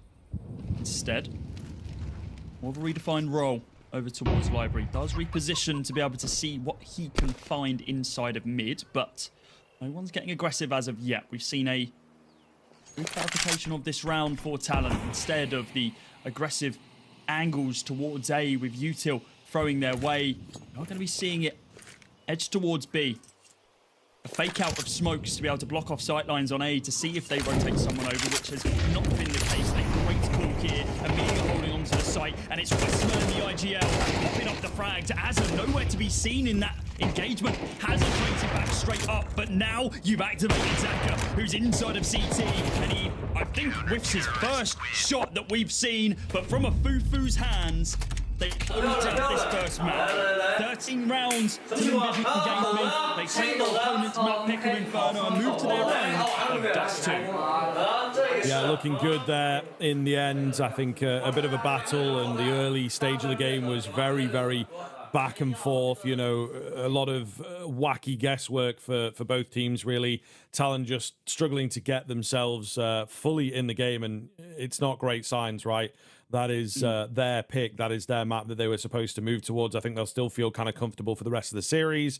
Don't get me wrong, but Lynn Vision, just a little layer to them. I think that, you know, we maybe sometimes don't see some decent discipline in places, able to pull back. And when they took that timeout, I think I want to say around sort of round 18 when it was pretty close, like 10-8, something like this, they ultimately turned their game completely around and were able to close things out very, very quickly, very impressively. But TALON still look good in places. You can see this first half, it's close, they're neck and neck, but into the second, the T side just struggled a bit too much in those rifles, unable to kind of get that utility going. I think that's one of the big things about Inferno, of course. Banana, yes, but when it came to later on in the round, Lynn Vision always had an extra smoke, always had a flash to make a play. You know, they hadn't drawn enough out of the defensive side. Incredibly important on a map like Inferno. Can be split down the middle, just like a Mirage can. If you have your util correct, you can open up these bomb sites in different ways that they potentially were not intended. Inferno, the story's the same. However, when you've got a man like Zaka on the server, dear Lord, you need to make sure that you respect it with the util, with the shots, with your approach. Face that man 3-on-1 and pray and hope that you come out on top. What a stellar performance from him in this game. I think he was close to dropping 30 in that one. He didn't. I'm surprised. He's definitely on pace for it for a long, long time.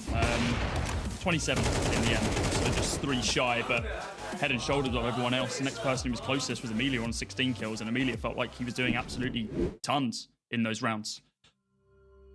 So Lynn Vision, they go 1-0 up in this series, taking their opponent's map pick of Inferno. We do look towards Dust 2 now as our second pick, that being of Lynn Vision's. A map in which Lynn Vision have had a little bit of a rocky history on.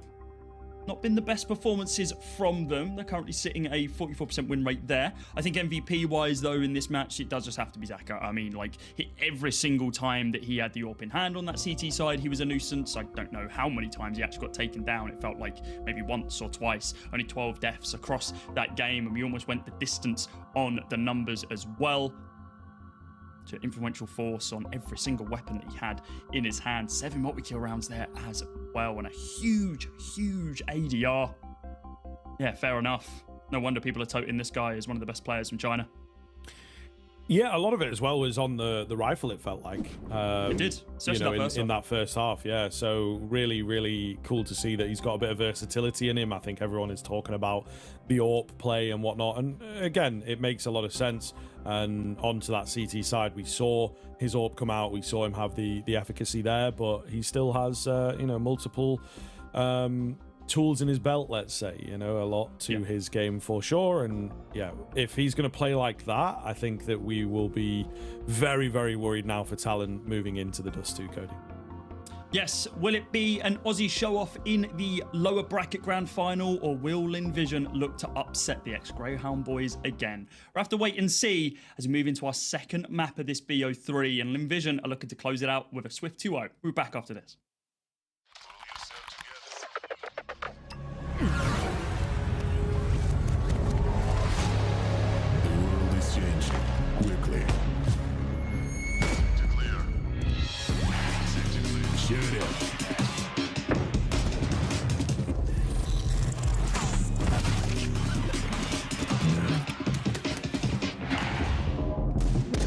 The world is changing, but one thing remains the same: victories with 1xBet.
We return for more Asia-Pacific RMR goodness as our final qualification game for that lower bracket grand final is underway already. The first map going to the way of Lynn Vision, taking Talon's map pick of Inferno, moves us on to the dustiness of Dust 2, which is going to be Lynn Vision's map pick. We've already seen one Dust 2 today, and that was a one-sided affair. Scriv, how are you feeling coming into this one? It looked like Lynn Vision had a lot left in their tank still, and some very standout performances from individuals. Yeah, absolutely, man. I think that, I'm kind of leaning their way coming into this series. I probably would have been as well, just because, the Talon side, I think they were very, very prepared for that BO1 against FlyQuest, but absolutely dismantled yesterday against Rare Atom.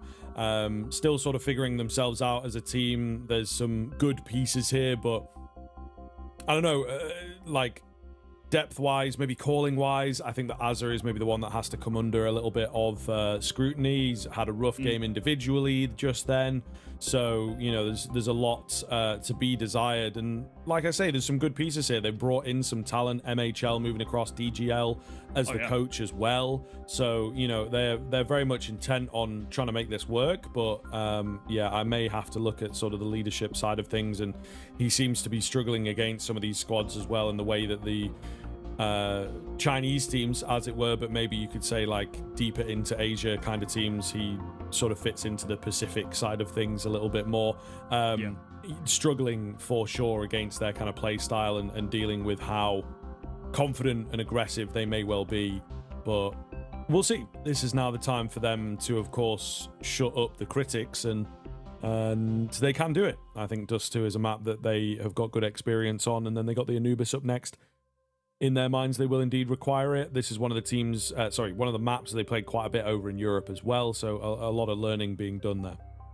The Lynn Vision allowing Anubis to go through is either a bit of a strat call, where they've been cracking it a little bit more offline since the last time they played. I mean, the last time they played it was, the Challenger League Grand Final against Tai Lu, which we know how that went. Less said about that, the better, I think, from a Lynn Vision perspective. But even outside of that, when they've been playing inside of Europe in these CCT seasons, and Cilio, Static, Favbet have been able to kind of pick them apart there. The only real win that they have on this map of Dust 2 in recent memory is against FlyQuest at Pro League, and that was a few months ago now. That was a 13-7 victory for themselves. They did beat Bromo in local competition 13-2 at that same ESL Challenger League LAN final, but it just doesn't give me the same level of confidence for what we've been seeing from Talon here.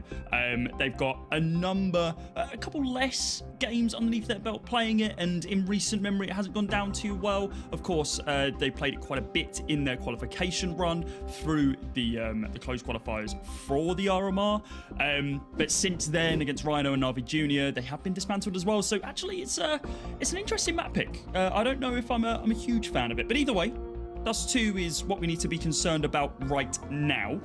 And Talon need to step up to the plate a little bit more. One thing that you mentioned earlier is the fact that MHL, of course, bringing him into the squad was a huge name in that first map. And it certainly was a map for both AWPers really stepping up to the plate, from Zaka putting up numbers, MHL leading the front of the charge there for Talon also. There's been a lot of conversation around these two players coming into this RMR around just regionally, the best AWPers at this event. And Zach is certainly one that comes into the conversation. And the import of MHL has definitely been brought up time and time again as well. So yeah, an interesting series to see who can take that mantle and who can take their team even further through the lower bracket. The talent is there. Certainly capable. Dust 2 is where it will be decided. Potentially. I mean, I suppose we'll see what Talon are able to bring to the game. A lull before we get into things, a little bit of a tech issue there, but not too much waiting. Addict's getting himself sorted, and he should be rolling soon. But time, unfortunately, is something that's on the side of Lynn Vision, I think, to really be comfortable and just fully prepared rolling into this. The individuals already activating. It's something that we look towards on this team. We need Zaka to really take over, and he absolutely did on that first map. So looking to do so again. And it is those players flying in a Fufu that come under the microscope a little bit for this Lynn Vision squad, and they are the ones that can just all of a sudden go missing. So hopefully, for the sake of Lynn Vision, not going to be the case. We are rolling into the action here, folks, as Dust 2 gets underway. It was certainly a moving performance from them both in that first map, but Zaka just did all the heavy lifting. I just double-checked the stats because it felt like an insane game. A 1.82 rating for Zaka. That is nuts coming into this BO3, and he's looking to continue that momentum here. Again, T-side for Lynn Vision. They position themselves towards A-Long, and with just a smoke to play with, alongside the flashing prowess of flying, they're looking to deal bit of damage as they begin their approach. Sneaking on up is Zafufu. Looks to catch the head of at least one. Immediately with the upgraded pistol, the P250 can take these fights from a little bit further range if they wish. Haddock on the swing, back up here inside of Goose, but has to fall back because the chip damage is simply too much on to MHL. Wow, okay, Lynn Vision have just started things off completely explosively, completely leaving TALON in the dust. And there's really not anything that these remaining players can do from here. The USB potentially could find some heads, and I think Lynn Vision will respect that fact. First one goes down at quite some range there for the Julies. So yeah, they do just have to be careful, don't give the fights away too early. Little jump attempt from Netic. Not got loads of ammunition left. They're actually mowing the numbers down. Surely one kill's got to go back the way of the T side. It's all going to be on to Zaka. Not loads of time to get the defuse in. He's got to try and get this player off the bomb, really, but the smoke is down. It's not going to happen. Surely can't find the spam here. It's so damn close. But somehow, TALON have managed to pull that pistol out. 2 versus 5 they get. Fair enough. Fair enough. Okay. Playing that out the way they did. Momentum back in their half as Netic's getting vocal off the server as well. It looked like it was all said and done when we saw how one-sided this take of the site was. I mean, look at it. It's a 5v2. Hazard is now just swinging out and ripping heads off alongside Netic. And it leaves Zaka the high fragging potential, wanting more. He can get a single kill in that round, even with the upgraded pistol. Now he's on the scout with a couple of rifles surrounding him. Galil on Westmoreland and Amelia with techs picked up as well. They're looking to force this and looking to cause some issues for the A site of TALON once again.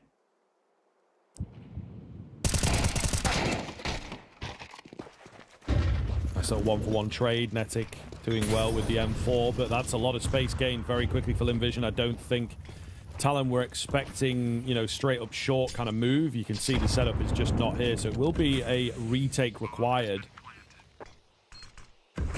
Azza is in quite quickly with this MP9. Was he seen? I don't know if he was seen there. I don't think Flying did spot him, but still hanging out on the edge. And of course, an angle that's expected. Azza does well. The rest of the team needs to start helping out, and they will. Zaka left alone. Azza incredibly low. There is no kit available here, though. And the P250 could make all the difference, to be honest. Even just jumping away to find Azza. They've got on the bomb. And there's just about enough time. The knife is out. Oh, Azza with the kill. Can you believe it? What is going on? TALON with 2 of the most lucky rounds in a row. Goodness me, Lynn Vision will be frustrated to say the least, but it is skin of the teeth stuff. Oh, I think that damage mitigation comes from the whip of the first swing. Survives on 3 HP with 3 hits of a knife. I wonder if we're going to get it on the replay. Gorgeous from Azza, of course, to hold on to the side. Yeah, left, right, and I think the first one misses. Drops him low, and a full HP player will stay alive off the back of that. A couple of scrapes and cuts for his troubles, but it's another round snatched away by TALON. Zaka been given 2 opportunities now to clutch out a round, and has just fallen away. This post-plant situation for Lynn Vision is not looking as good as we've seen over on Inferno. Of course, still lacking the rifles and still too early to call. Off the back of that force. Forcing again. Pistols and a scout for Zaka.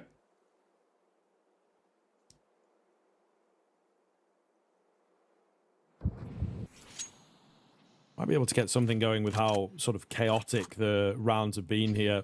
I think there's definitely room. Lynn Vision playing things very, very slowly here. They have 2 smokes and 2 flashes. It looks like they will try and send something towards B, faking a fair amount of presence towards mid. And it does draw attention, but Afufu's in way faster than expected, and now has a put out to blast, and unfortunately he will not pass the test. So 4 versus 3, that's got to be an immediate save. Lynn Vision showing some of the set rounds they have in the back pocket. Yeah, that was really clean. I was calling into question how they would be able to convert this one, considering what their setup was. 2 rounds on the trot. They attempt it with the forced up weapons surrounding Zaka's scalp. Doesn't really need to have too much of a say in this one, though. It's everyone else who steps up to the plate, taking down Hazard and Netic and punching a hole through that B-bomb site. Talon needs to be careful not to let this one get too far away from them. Elia on the hunt. Doesn't have an idea that Addict's there, and yeah, just looking at the wrong angle there. Potentially expecting someone to cross into their line of sight a little bit later. But instead, it's the early swing. It's going to be around on the board here for Lynn Vision. A couple of saved weapons as well is going to be good for their recon. They can drop some stuff over if need be, but it looks like Amelia, Zaka, or Fufu are just going to put up into better weapons. Really nice tap here for Fufu to be able to open up the site. It's all at the hands of the Tech 9s as well. Terrorists win. All right, let's see. Talon going to have to bounce back. Cannot allow Lynn Vision to get in here.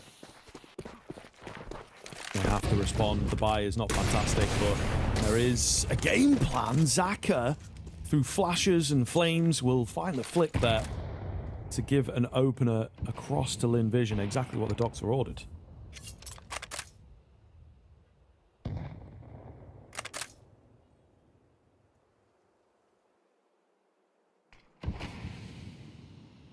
Round slows down. Talon not wanting to overextend too far. Try to give MHL the opportunity to find the kill on Westmelon, but the angle is ever so slightly off, and as such, it only tags Westmelon down to 38. Does reposition. That mid-smoke is not long for this server. As it fades away, Netic, forward angle. Util goes up. Decent position, but surely this gets checked considering what's been smoked off over towards CT. They gotta try and clear it, but if Westmelon's the first base that goes on through, could get taken down, he does, and that now pumps the brakes for the rest of the Lynn Vision guys to consider going round. Molotov goes up, falls back, and doesn't really get anything out of it. Spam as it forces him out of the angle is going to be enough. MHL looking to be this lurking presence once again. Warp in tow, and they weren't expecting that one, but Afufu's there for the trade when needed. 25 seconds on the clock. Now on a 3 versus 2, and the weapon advantage heavily in Lynn Vision's favour. Charging forwards in towards B, though, is where the remaining 2 are. Addict, the first one up to bat. Oh, it's Hazard on the Deagle. Surely got to get this done now. He's done the hard work. The 2 out of nowhere. He can't guess the right side. Afufu plays into and finds the headshot. Oh, Hazard, that's so unfortunate. He needed 1 bullet. Maybe a bit too addicted to playing the time, you know? Should have just gone in for the swing. Wasn't enough in the end. Gave Lynn Vision a fright, but doesn't affect the scoreline too much. Oh my god, what is that kill from Zaka? Kind of crazy. What the hell? Bro, he's blind and he's like see. gets an idea. Love to see it, mate. Love to see it. This was so nice from Hazard, dude. Look at oh, I love to see it, but god, Afufu. He comes in clutch at the right moments. He opened up that B-bomb site the previous round, and now he shuts down the B-bomb site this time round. Afufu, okay, there we go. Well, he's blind and he's found some kills. There you go, 2 sprays. Amelia and Westmelon there as well. Still inside the smoke is Hazard. Looking for something, anything. They have an inkling, and I think Afufu would have heard that one. Yeah. They know he's there. Zaka taking him down, and not long for the server was Talon. 3rd round in a row now for Lynn Vision. Continuing to build up that T-side econ. Hopefully for them, continuing to build out a lead.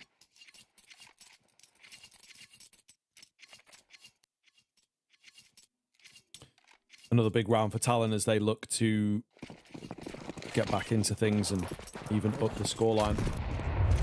Lynn Vision still looking a little bit messy for me. Talon's 2 rounds, though, incredibly messy. So, yeah, the game has not stabilized quite yet. This might be the round in which it does. Sort of flash play in for Westmelon as he moves quick to get up short, trying not to telegraph themselves all that much. And it is once again looking to be an A finish. It's double stack setup. What airburst on Here we go. MHL finds that frag, falls back. They're not going to be expecting Azza on this close angle at the same time. Looks like Zaka might have an inkling, but again, there's not too much tape for them to look into here for Talon. So you mentioned earlier on, they haven't actually been official before this event. Very nice. Since September. MHL retrains on the angle. Down one. Azza close range. They're expecting the AWP, they're not expecting him. And the backup from Addict as well.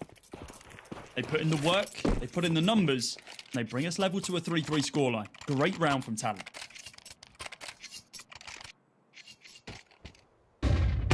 Yeah, looking good.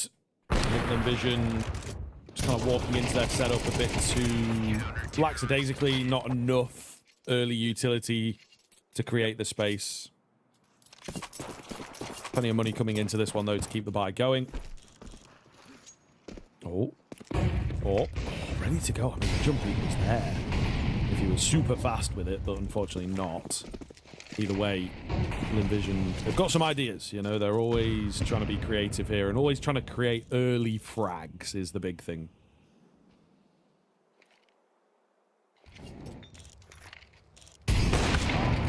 Zaka's getting a little bit aggressive, and he's actually paid off for it. MHL struggling to find that one. Looks like it's a bit of a sitter, but she isn't prepared for him to already be there. Was hoping that someone would walk into his crosshair instead of just being ready and waiting. And he goes in to be able to weaken up Zaka just a little bit, but you can be on 1 HP of an AWP and still be an influential force. All you need is a single bullet to hit. Time's ticking down. Do need to see a push here from Lynn Vision. Looks like he's about to come at the hands of Westmelon as well. Limited util being used right now, though. We do chuck out a couple of molotovs into CT, but not going to be clearing Azza or Addict, who just decides, you know what, get off my bomb site. Netic's there to be able to help out from CT, and now just Amelia in a 1 versus 4 who opens it up with a kill onto Addict. Can he find 4 more? Yeah, we'll see. Got to recover that bomb is the big thing. Only 30 seconds left on the clock, and Netic is ready to go. Easy kill for him in the end. Talon going to take the lead. So Lynn Vision still not quite convincing us of a quick finish here. Talon, as we talked about, certainly capable on Dust 2. Not proving themselves thus. Lynn Vision just, again, it feels too simple, you know.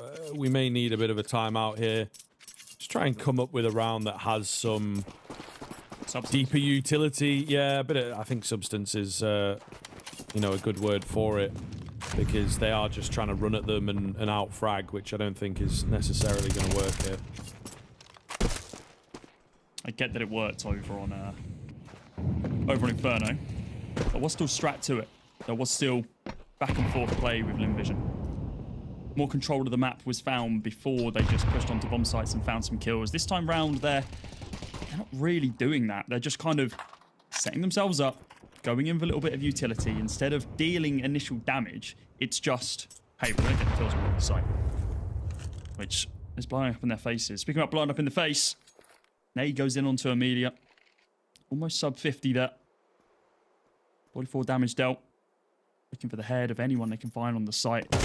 We can see it's Azza holding ready and waiting, and she's going to be spamming away when he spots the first face. All 5 of them now out in the open.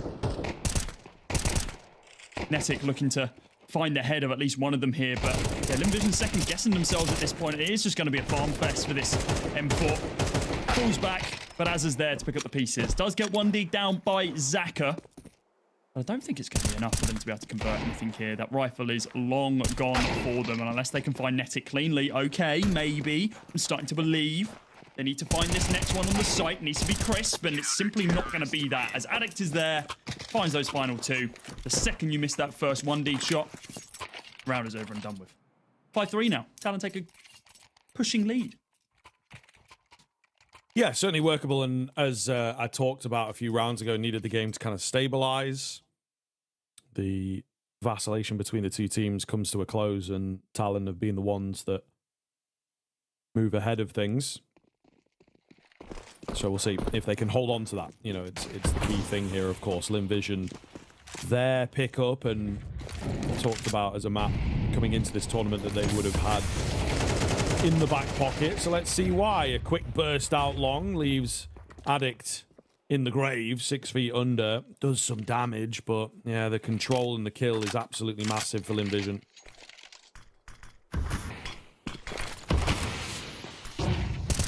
Hot flash Razet, seeing what you can find. There's a gap in that smoke down the end in case. Ooh, cheeky little sprint. To get Zaka over to the other side. Due to that small gap. Going to be able to open up with a kill here on to one of the two AWPers. Double AWP set up here for Talon. Westmelon, how have you snuck this deep in? They are not expecting this one at all. Azza might have an inkling that something's going on, but no, his aim is still trained over towards that long angle.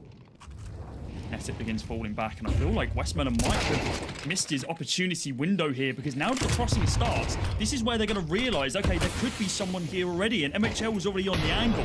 This poor position that Westmelon was given, afforded, has been squandered now, but flying is going to ensure that the round does not fall the same way as he taps down Netic out of this one. Yeah, so here you are, Lynn Vision, again, moving through a few of their sort of deeper rounds, a little more thought out initially. And once again, it's all about these set pieces from Lynn Vision trying to create early kills. They do exactly that, and they're able to play around it. I mentioned it on Inferno. They, for me, are a team that really do struggle with coming back into rounds. But if they're in the lead, it seems like everything falls into place nicely. Not always guaranteed, but yeah, they play simple Counter-Strike. They play it together, play it as a unit, and if a piece of that unit falters, they don't rightly know what to do. Good call out. Terrorists win. Explosion's so nice, we have to see it twice. Lynn Vision went on a little bit of a hunt there towards the tail end. See if they can rip any of those weapons out of the hand of the Talon boys. That's not to be the case, though. The AWP saved over, and MHL got his grips on that. B-bomb site approach for Lynn Vision here. Something a little bit different. We've seen them end over towards this bomb site. We don't usually see them start there. Pushing and prodding for some mid-presence instead of deciding to just go to the closest angle for the bomb. Amelia and Nafufu have done this time and time again, where they're just poking and prodding. Usually they go up short here, but instead they are going to be looking for something to pick inside of mid. The fact that the smoke comes down, yeah, they're not going to be expecting anyone to push off the back of this one. Nafufu finding 2 opening kills is fantastic. Amelia to be able to back him up also to be able to get the crossfire. It means there's only 2 people left inside of this round. One of them being Hazard, locked into Carl right now, and MHL still inside of CT with that AWP. Hazard does not expect them to be on the bomb site this early, and the round is all said and done with only MHL left in this one with an AWP and a 1 versus 5 game. Round over said and done with. Really clean. If we see more of this from Lynn Vision. Terrorists win. Goodbye MHL, goodbye AWP.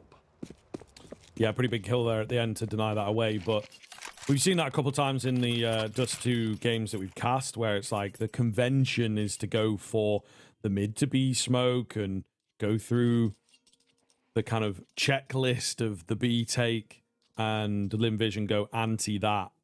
It's a couple teams that were doing it. Drillers, there's multiple drillers. They enjoyed doing that quite a bit. It's been a long, old evening into the morning. I think we're both feeling the fatigue, especially after, you know, a triple OT straight into the next series. So I think if I miss a letter here or there, I'm okay, right? It's all merged into one, mate. I know. One long map of Counter-Strike. But this is it. We get a taste of what it's like to play. You know what I mean? Like, imagine you have a map like that, and it's like, oh, you got to play another. Oh, FlyQuest. You've got another series later, guys. So, you know. I hope you like playing Counter-Strike, boys, because you're back at it in 4 hours. Let's see how much you really want it. Yeah. No break time. Little bit of a push here from Talon down mid. There's nothing really to say about this round. It's a bit of a Hail Mary play, stacking up on 5 of them. Zaka has an inkling. It seems like this might be a bit of a good read here. The A-bomb site is completely locked down. Still respecting it with the util being committed, though. Double smokes chucked over too short. Down cat. Miscom maybe, but it's going to be Amelia who pieces here. Addict finds one. Ooh, split the difference there. Uncharacteristic miss. And the backup here from Westmelon. Quick and easy, over and done with for the Leaves to swap back to the T sides. Moving to round number 12. Final round of the half as Talon look to bring us level with this fall by. MHL with the AWP in hand. Only 4 kills to his name so far. Remember, ended that first half over on Inferno. Was incredibly dominant showing from it. It jumped up ahead of Zaka. I think it was on 20 kills while Zaka was on 19. It was very, very close between the two of them. The ADR off the charts. Something not be said for this one, though. Zaka or MHL leading for their squads. Oh, what setup though? Fufu's got one in hand. Hello. Bit rogue.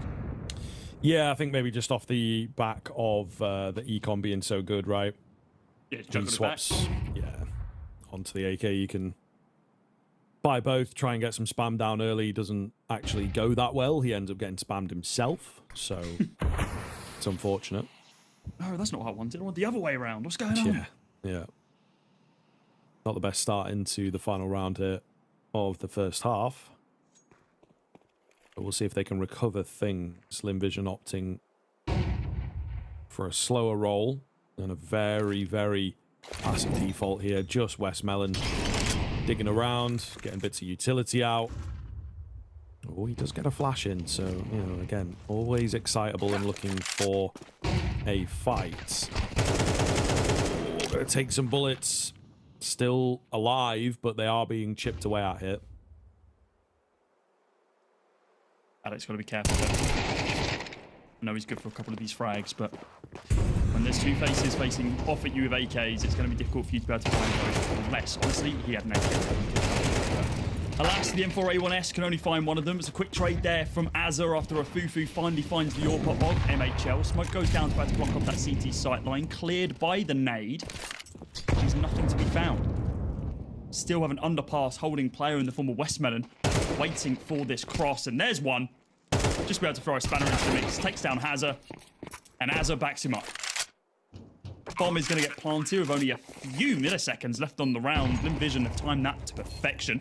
And now in this 2 versus 2, with Zaka aggressive on this shot, completely whited, does get taken down, and well, so does Flying. Great little crossfire, great little take. As Talon bring us level once again to a 6-6 scoreline, they are not going to go quietly into the night. This series still all to play for. Lynn Vision have done well to pull it back, of course, but yeah, it's always nice to get that final round moving into your attacking side.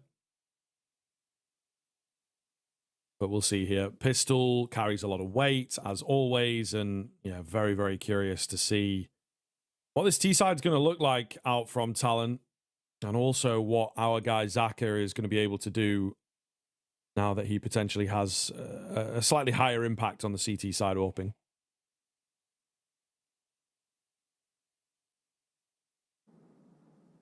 Good back up there for Flying. He's actually lucky to stay alive. That spray control is a little bit cleaner. I mean, his head could have been ripped off as well. Quite cool from Westmelon. I like that. Not really having too much of an impact in the round, but when he did, it just draws the attention away, allowing Lynn Vision to be able to get that bomb planted. We swap sides, though. Now, Talon, the aggressors on that T side with Lynn Vision Gaming. Set up on the CT. Long-range pistols. Around for them all. Is that a P2K on Amelia? I think it is. Yeah. Are you a P2000 or are you a USP man? I am a USP man through and through. I don't think I've used the P2K since like 2018 or something like that. To be honest with you, it's a long time. It's a long time. I don't know. The USB is just cooler. It is cooler. Anyone who takes suppressor off, though, is a maniac. I'll tell you that for nothing. Zaka, suppressor on this time round. Doesn't pull the trigger as of yet, though they do have an inkling he's there. A couple of jumps there from Talon, and almost bites him in the arse there. MHL straight through the mid doors. A Fufu knows what it's like to be on the other side of that angle, so holding behind, waiting for someone to swing on through. Zaka expecting the utility and looking for the taps from range, even though he's blind. Finds Azza, looks for some more here. It's just going to be chips onto Hazza. With Addicts now roaming out from double doors, out on long A. It's two faces he's got to find. Zaka does finally take him down, though. With the bomb getting planted, there is a two-man advantage for Lynn Vision. Looking good. They've got a kit available as well, so no need to rush into things here. Finding another down to just MHL. He cannot hold, and it's a big round for Lynn Vision. The fashion in which they find it, but yeah, just also the fact that they are able to get that pistol ready and rolling on the CT side, you know, always good. Zaka gets a good number of kills. He gets the defuse. So that sets him up in pretty good stead here for that AWP. Probably not going to full spend. We'll see. He might go in for an M4, I suppose, to try and give some, fair defense. So AWP not really going to come into play quite yet. See what Talon opt to do. They're buying in. However, going heavy on the Galils. So this to me speaks to like a rush kind of play. Just try and flash out, probably towards long.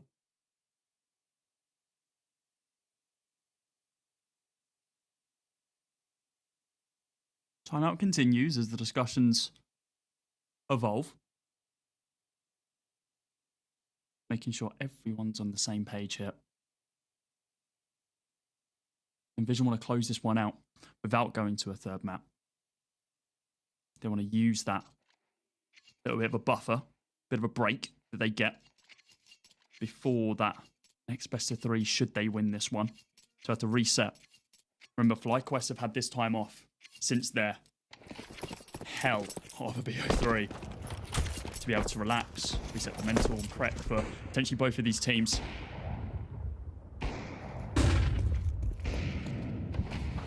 Amelia, though, recognises there's still some work to be done on the server. Replaced by a Fufu on long. With this buy, Envision is set up pretty tidily with this 3-2 split. Expecting something explosive from Talon, who have, of course, forced into this one. Yeah, leaning on a lot more utility in the end. There was a refund in there. So a change of plans before the round will go. And they will just slowly edge their way forwards, gaining bits of control. In towards short here. Looking pretty good for Lynn Vision to fend off, but Talon going to pull away from it. So very curious as to what their late round plan is actually going to look like.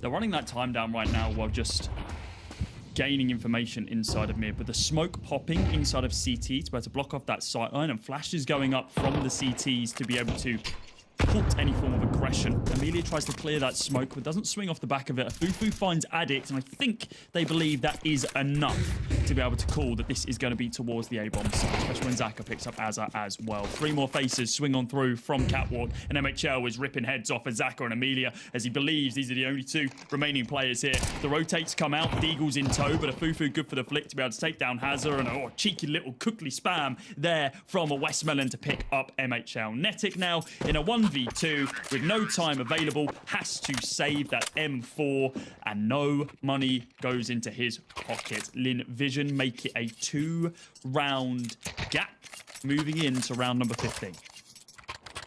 Yeah, kind of tough there. I mean, you've got to try and play for the round, but potentially could have gathered their losses and just secured the bomb plant. Certainly a safe angle that he could have gone with. But either way, round goes the way of Lynn Vision. We have some weaponry making it into this round. Little awkward, to be honest. Netic's got no money as he makes the M4 work, I suppose. So a max 10 for him in the next round, probably. Almost certainly.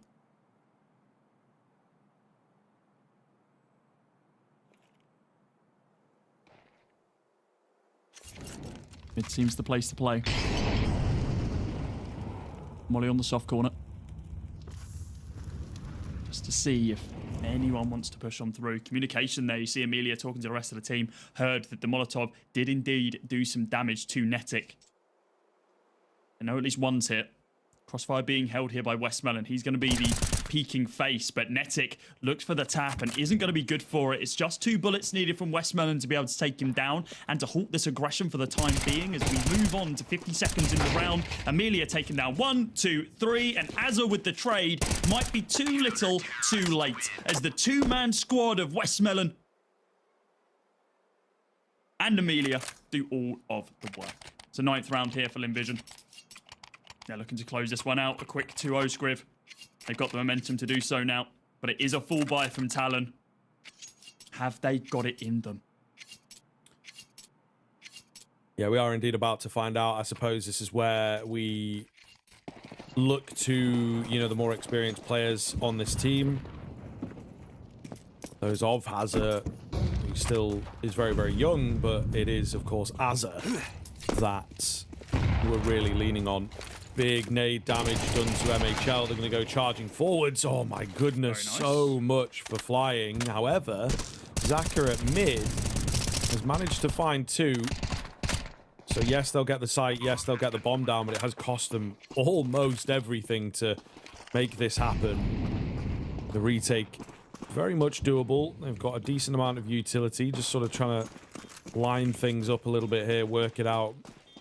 Get everything into the right hands, I suppose. But yeah, there's so much left. Molotovs, HEs that could really make a difference. I'd like to see a few of those out. I think we've got a flash lined up. It was the Molotov, actually. Okay, so fair enough. They will get a bit of it out. Westmelon coming round. He's the big man, and he will get that retake going, making it look pretty easy. Kind of close in the end, so thankfully Very they get close. a player with a kit on the bomb. Ooh. Yeah, the bar at the top was pretty close. I think there was maybe a 1.5 seconds in it. I think I But- heard the at the very Yeah, end. it was close. It was very close. It was going very high pitched. But yeah, that's impression. it was pretty good actually. To be fair.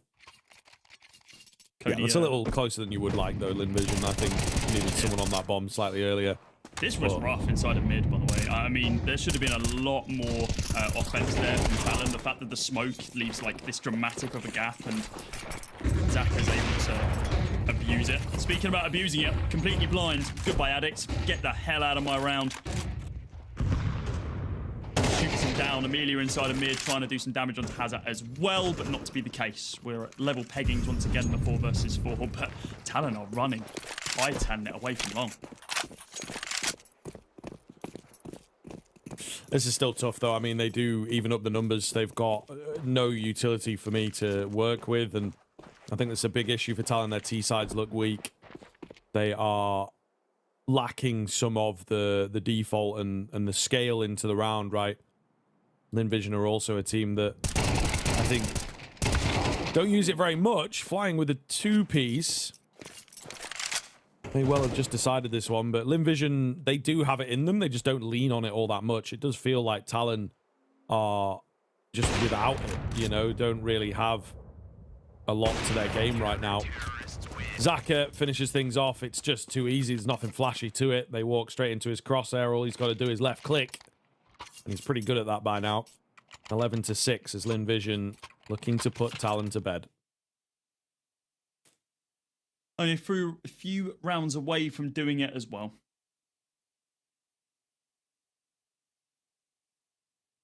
Envision of look pretty clinical in this one. It's a relatively new roster coming together. Limited officials playing under the TALON name. Boot camping in Europe for a little bit of time now. It's like a technical timeout being called over by the ref. As we review the previous round. How? Just how? Like, he's tracking someone while completely blind. The screen is white. You don't get that outline the way that we can see it on his screen. It's just pure instinct that he's been able to hit that shot. And he's consistently doing it. This guy is something special, man. Yeah, I mean, listen, he will have taken those shots, landed those shots thousands of times. So it is, like you say, just pure instinct. All right, here we go. Back into things. Talon actually opting to grab an eco here. So they are playing for 6 in a row. I mean, it is tough, bro. The money is just in the worst spot coming into the final moments, you know. I think you do have to feel for them in that sense. As I like to say, damned if you do, damned if you don't. Absolutely. And yeah, it feels like whichever decision they make is going to leave them in a difficult spot. Only planting the bomb twice in this half. Not won a single round in it either. Asking for 6 in a row off the back of this, unless we see a miracle round. God, is the definition of a Hail Mary, I think. The most cross-map smoke you could have had with the open skybox here. Be able to block off one of the sight lines, but it's just going to be flying on Westmelon, who just shut them down. That's 2 blind kills found as are inside of mid. Looking to channel the years of the Renegades. But it's gonna be hard. It's been 5 years since Azza has made it to the major. The last one being Berlin, 2019. Yes, that's 5 years ago. Don't deep it too much. They came 3rd place there. He's tried time and time again with a number of different rosters to be able to make it back to those heights. While leading Sprout for that brief time period. The Blast Paris RMRs playing in Europe that time round. He could not get it over the line. And after over a year out of being in a squad, he comes back. They qualify through the open qualifiers of the Oceanic region. Then through the closed, beating out Rooster 2-1 in that BO3. And now they're at this point here. 1 round away from being eliminated. And Westmelon goes for the most aggressive hold we have seen from him, but someone has a read, and Netic is indeed able to punish him. Zaka's trying to back him up with a smoke going down, and Amelia crushing hopes and dreams here. Azza inside of mid, the only one to have made it to those bright light stages. A Fufu giving Addict a little cuddle inside of those long doors, spots him out, takes him down, and now it's just Hazza on a team with one of his idols from Young. Is looking to make a statement with the final 2 players in the round here from Lynn Vision.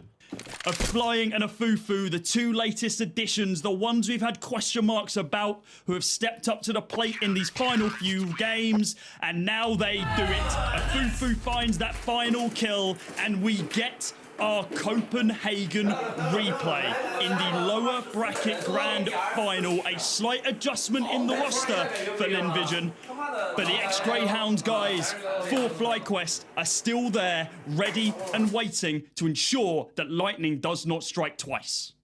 Yes, absolutely. I mean, this is going to be a pretty exciting finish to the Asia-Pacific RMR. Unfortunately for Talon, just could not quite match up. I think, like I say, they may well know their countrymen quite well, but when it comes to playing against the rest of the wider region, they have struggled. Rare Atom gave them a tough time as well. So the BO3s have not gone great for Talon, but Lynn Vision deservedly the winners. I think certainly struggling on their T side, interestingly enough, and you know, a few decisions in terms of the approach to rounds, you know, just really not leaning on the utility until the very end, and it felt a little strange. They let Talon have a lot of control, but then they remembered that they have a few set pieces. They remembered the depth that they can actually bring. But it was more about the CT side for me. They looked really quite good there, and I just think on an individual level, able to take Talon to town. You know, they could not deal. I know the ceiling is there for Talon, but it's trying to get them there at this point that they seem to be struggling with, and we'll see. This is an organization that sort of similar to the Drillas, is potentially looking at the major, looking at the stickers and the money you can get there. So whether this org sticks around remains to be seen. Whether this team sticks around now remains to be seen. But of course, Lynn Vision there, deservedly moving forwards. They still have a lot of work to do and a big BO3 to get through, but they remain alive, and yeah, they will be, I think, kicking themselves a little bit that they lost out that initial best of 1 to the Drillers, only a couple of rounds in it, because I think they could potentially have qualified through. In terms of, you know, the strongest player, the MVP for me, it's got to be Zaka, just because of that first map performance. He also is all the way towards the top end here on the all-important Dust 2. So yeah, looking really, really good, and continues putting the team in the backpack. Whether he can do it again against FlyQuest is, of course, the big question. It was a 1.68 HLTV rating over those 2 maps, 43 frags to his name, the second closest person being Amelia on 33, a hell a lot of fragging potential, a plus 22 KD ratio. A little bit crazy from this guy, and look, when I was looking into these teams getting prepped for this event, Zaka was a name that kept coming up.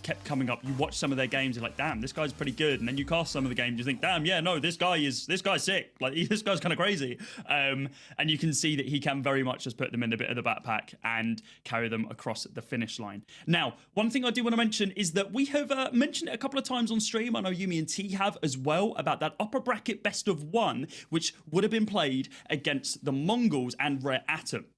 Scrapped. We don't need a seeding match, apparently. It's down to Valve rankings. So don't worry about that one. We're going to have an hour break instead, so the teams can get prepped for this final BO3, which is going to be casted by our lovely friends of Yumi and Tea Time. So that is, for me and Scriv, it done. Thank you for having us at the RMR. Scriv, any final words about that game? Anything that we've seen today that you wanted to leave the guys with?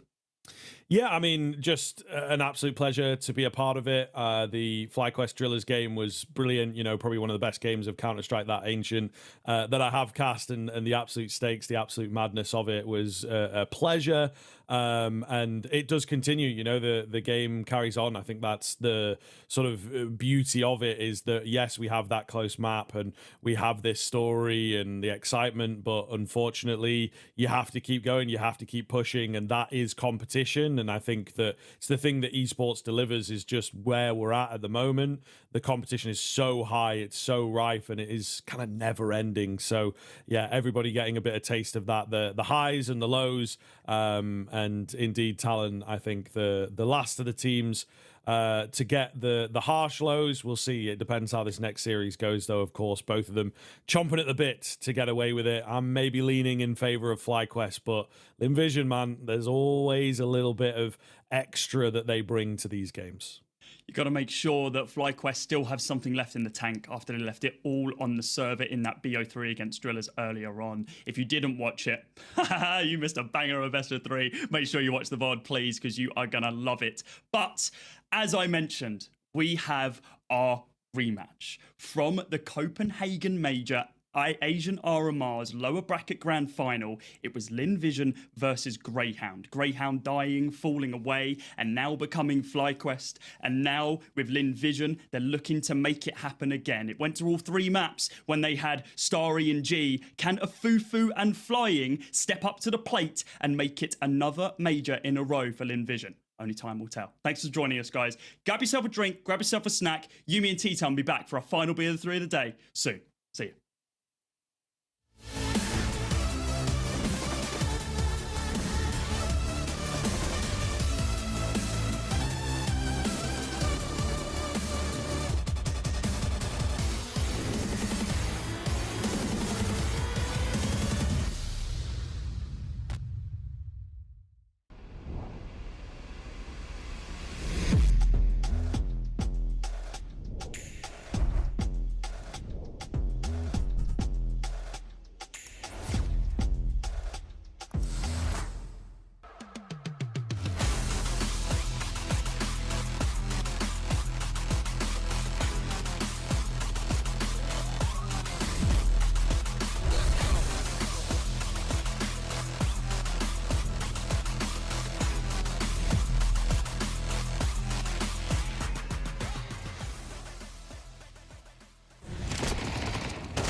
After all the brouhaha of our Middle Eastern representatives, after all the question marks about domestic opposition between FlyQuest and TALON, of course it comes back down to this in the Asia-Pacific RMR. Heading into Shanghai, we have one more team left to qualify. It'll be between an Australian side and a Chinese. Who would have thunk it?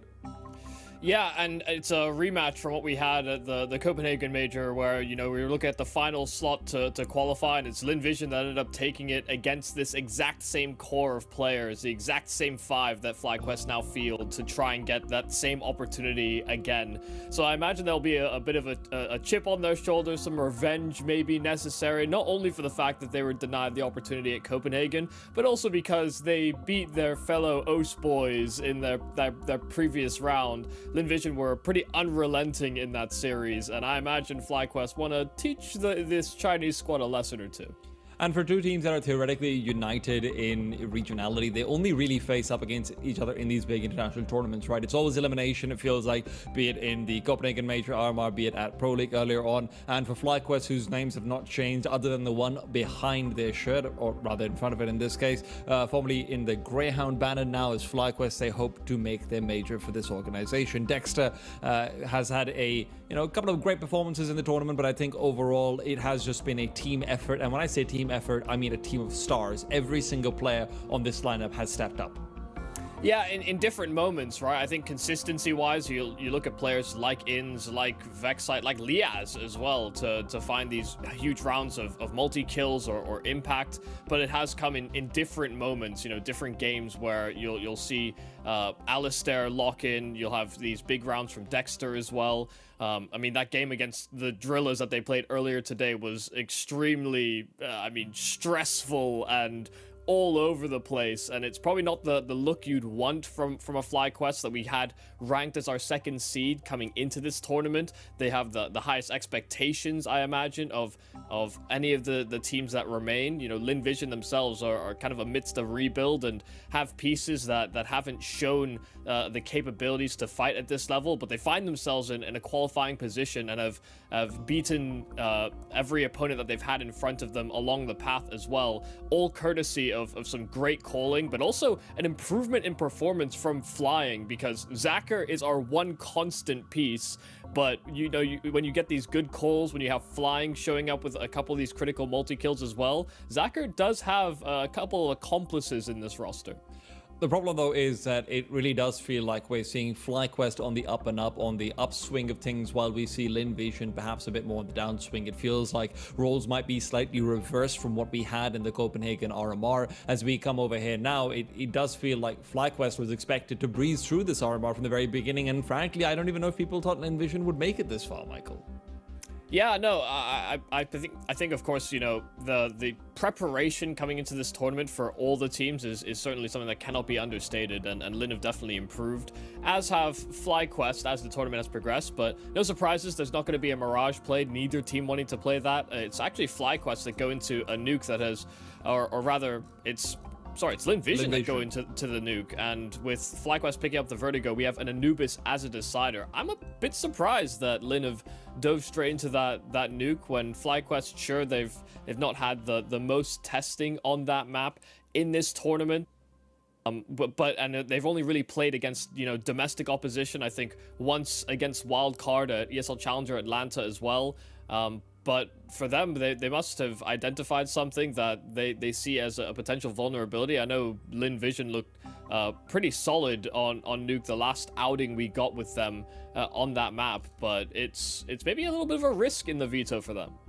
I think I'm with you for this one, absolutely. Lynn, of course, themselves have had a fair bit of preparation on Nuke. I think they've just had more reps on it in their European bootcamp as well while they're out there playing more officials on the map. So there's actually a lot of footage available as well on Lynn Vision's Nuke. Of course, FlyQuest picking up the Vertigo. I don't think there's really any surprises over there whatsoever. It's been a pick that they lean on very often whenever they feel like it's a vulnerability for their opponents. And this is one of the things about FlyQuest that's always scary. They have 2 or 3 maps that they're comfortable first picking into. And when you look at the fact that Lynn Vision Vision are taking away their permaban, it just makes it an uphill battle for the Chinese side even more so than already was the case. Over here, it does feel like, Michael, though, I want to highlight the players in question for the entire tournament, I think. Thank you for leaving him out of the conversation. Vexside obviously has had a lot of big step-up moments, and then on the other hand, as we already mentioned, it feels like you can't say Lynn Vision's name without mentioning Zaka. Both of these players have had incredible step-up rounds across the entire tournament. For Vexside, it feels like he's very often able to keep FlyQuest in a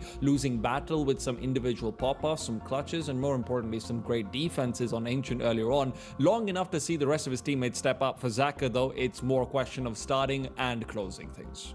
Yeah, I think Zaka is kind of left on an island at times on this Lynn Vision roster, because not only is he transitioning back to his old role of main AWPing, I think for those astute and following the Lynn Vision roster, they would have seen Zaka AWPing and then maybe questioned why he had to take that role away from himself and give it up to G at one point or another. But now that he's back on AWPing, he's also having to do a lot of the rifle work, and yeah, he's starting rounds, closing them. He's kind of the whole package that Lynn desperately need to be able to perform in a matchup like this, because as much as you've been able to see rounds of impact from Emilia, as much as you get, I guess, an uptick in performance from flying, the consistency isn't there. Whereas Vexside, yeah, he's had a lot of these step-up moments, but when Alistair is on, when Inz is showing a decent level, when Liaz is able to get these multi-kills as well, I think Vexside definitely has a larger support structure behind him that can actually deliver in some of those moments where, for Zaka, I think those chances and I guess those opportunities sometimes feel so fleeting, because you just don't get those types of upticks in performances from the rest of the squad sometimes. It's kind of crazy how close these two players' stats are actually together as far as multi-kill rounds and everything is concerned. They're both basically right neck to neck with each other, which I think for Zaka is obviously maybe a little bit more impressive because how much more his team relies on him. But for Vexside equally, I do think those have been the what has allowed FlyQuest to activate some of their players where maybe they've been feeling slightly more off in that regards. And that's the problem, right? It feels like they have some space to breathe on the FlyQuest side, while Lynn Vision have to perform from the start, and that's exactly what we're doing over here. Starting off on Nuke, Lias to try and hold down the fort, takes the one head off, and he himself drops off as well. Back to the B-bomb side he goes. Yeah, already kicking off the first map in our final best of 3 here at the APAC RMR for Shanghai. The Perfect World Major will conclude this venture in the APAC region with this game. We have yet to see who that representative is, and already an advantage for FlyQuest. Some good rotates to lower. Westmelon does bring that advantage right back to even keel. And that does allow some options here for Lynn Vision to open up. They can actually start to re-navigate towards A, but FlyQuest are starting to read into that themselves. As Vexside reveals, Emilia's already gone down. Alistair still hunting around a Fufu to respond, but this is dwindling numbers for the Chinese side. What is flying up to back in heaven? He's looking for room to try and activate while Westmelon falls. A lot of damage dealt, so this 1 versus 3 becomes a little bit more doable, but for flying, there's still players to locate. Now knows the position of all 3, at least he knows where they would have been a couple of seconds ago. He navigates back down toward the lower bomb site. He will have a 1v1 to take before the plant can come through, but will FlyQuest even give it to him? Liaz, HP low. Will he open the door? Takes the risk, takes the head. Very nicely done. 3 kills for him as he started and ended the round. FlyQuest take the pistol. I mean, they were all low health. I mean, 28 HP distributed amongst 3 players, but having those 3 players does make it incredibly difficult in that circumstance to try and get a clutch back for Lynn Vision. I think if they'd waited for the post plant, they actually leave themselves very susceptible to losing out on those duels. But while the hands are busy there for Lynn, yeah, it's a great risk and a great gamble for Liaz to take. Nice triple on that pistol. Scout outside. This is a lack of investment here for Lynn, so shouldn't expect too much. Just the one deagle that Westmelon has in his possession. But him already starting on 8 HP is not exactly a great way to make use of a weapon like that. He's also a player, Michael, who obviously we started off his IGL journey by talking about how, oh my god, this is a fragging IGL. This guy's a real deal. He's really going to be maybe even the future of China in a lot of ways. But unfortunately, time has not been kind to those numbers. And listen, that doesn't mean he can't bring out a throwback. In a series like this, when the pressure is on, you're hoping to see Westmelon of old. You're hoping to see Emilia at his best, and you're hoping to see Lynn Vision putting up a real fight with the two of them as well added to the tally. Vexside in the meanwhile, though, farming up some more money. Alistair stays alive, but only just, and FlyQuest just trying to keep it a little bit honest as far as their own economy is concerned. Leah is low, he has got back up, the MP9 next to him, Inns forces them away. It shouldn't be any casualties, and indeed, FlyQuest sealed the deal. Yeah, back-to-back triple kills, sorry, for Liaz. From the pistol to now just dealing with these pistols running at him. And yeah, he got tagged to low health, but he was able to buy enough time that support could actually arrive on time. Not a casualty in that secondary round. And you weren't expecting much when it's Glocks, but you know, when there's the potential to swarm a player, you're hoping you at least get one.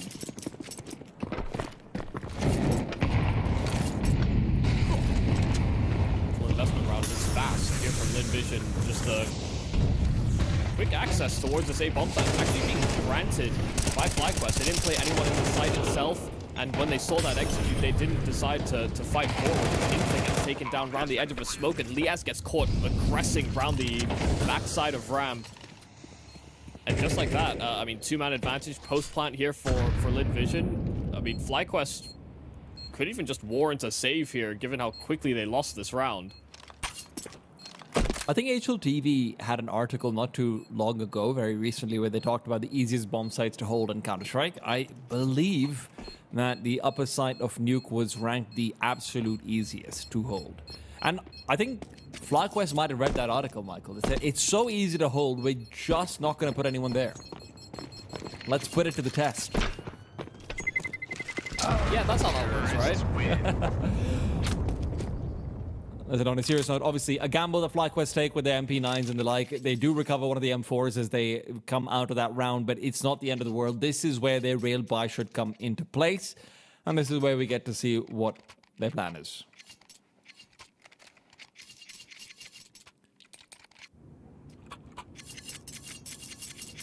I wonder whether they're going to try and be a little aggressive. Maybe not expecting, you know, first gun round there from Lynn Vision to be so pacey.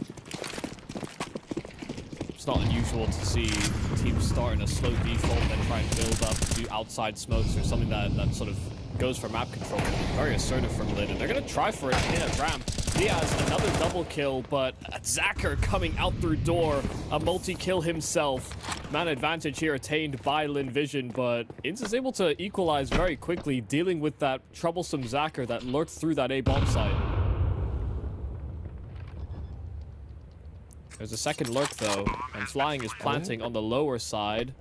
Silent drop wasn't heard, and yeah, Fufu already tagged, and so Inns will bag that frag. Man advantage now found here for FlyQuest, but they have to go through these vents, and Flying is holding already there to greet him, and Alistair hitting the drop shot.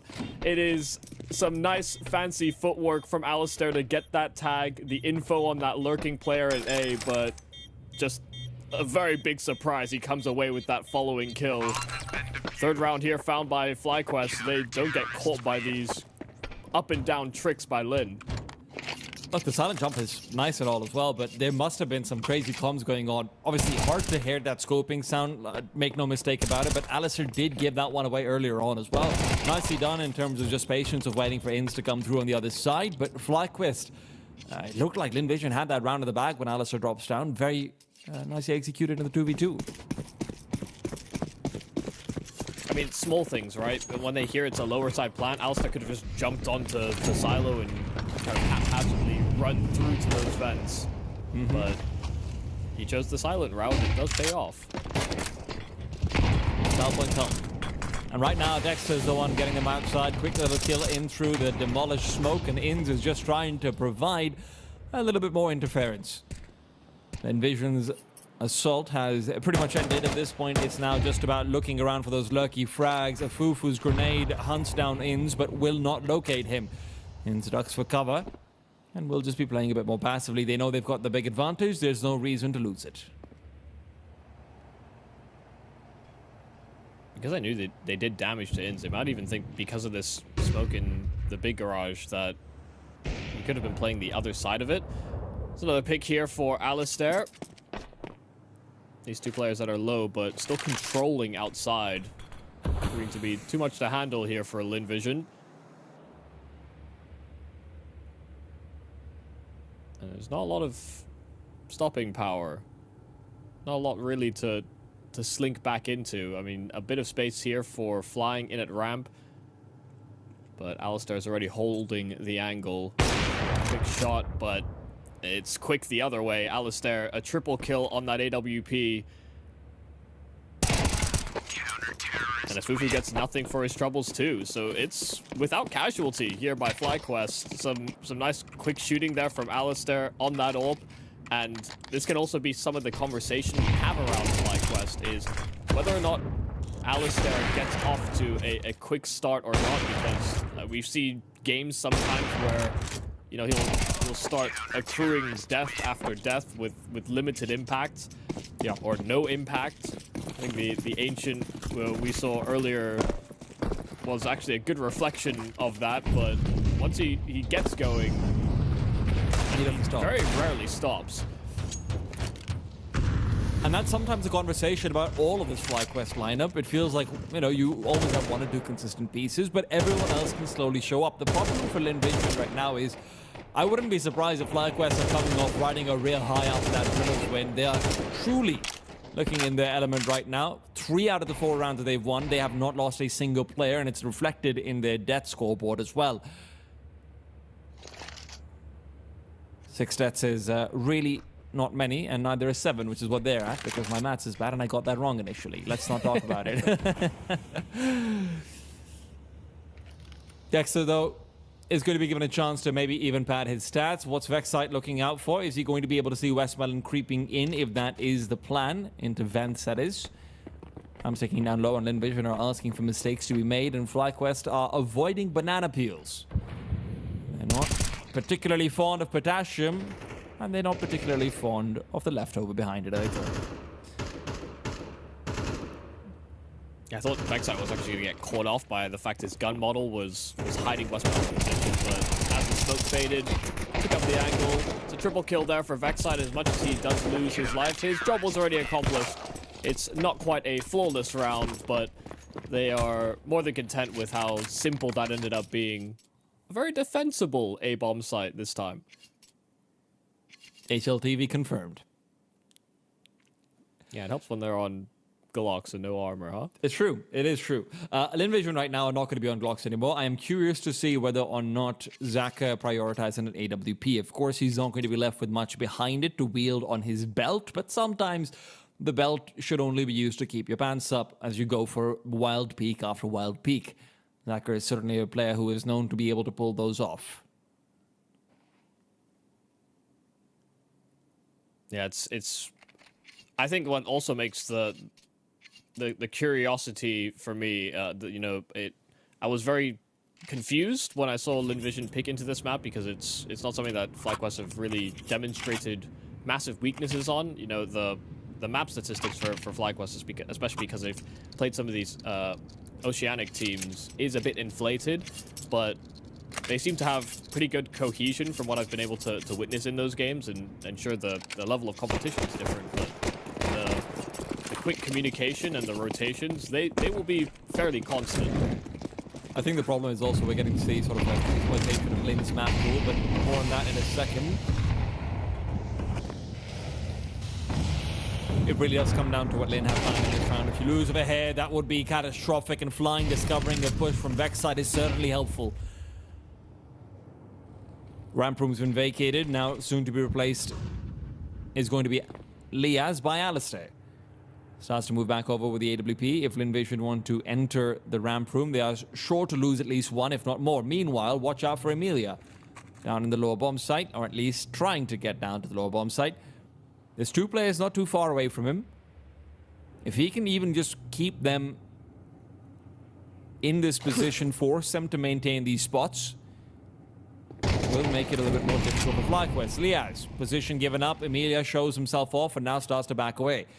He's going to be given outside control, and complete outside control. There's not a single CT here to contest for it, and guess what? There's also not a single CT on that A site.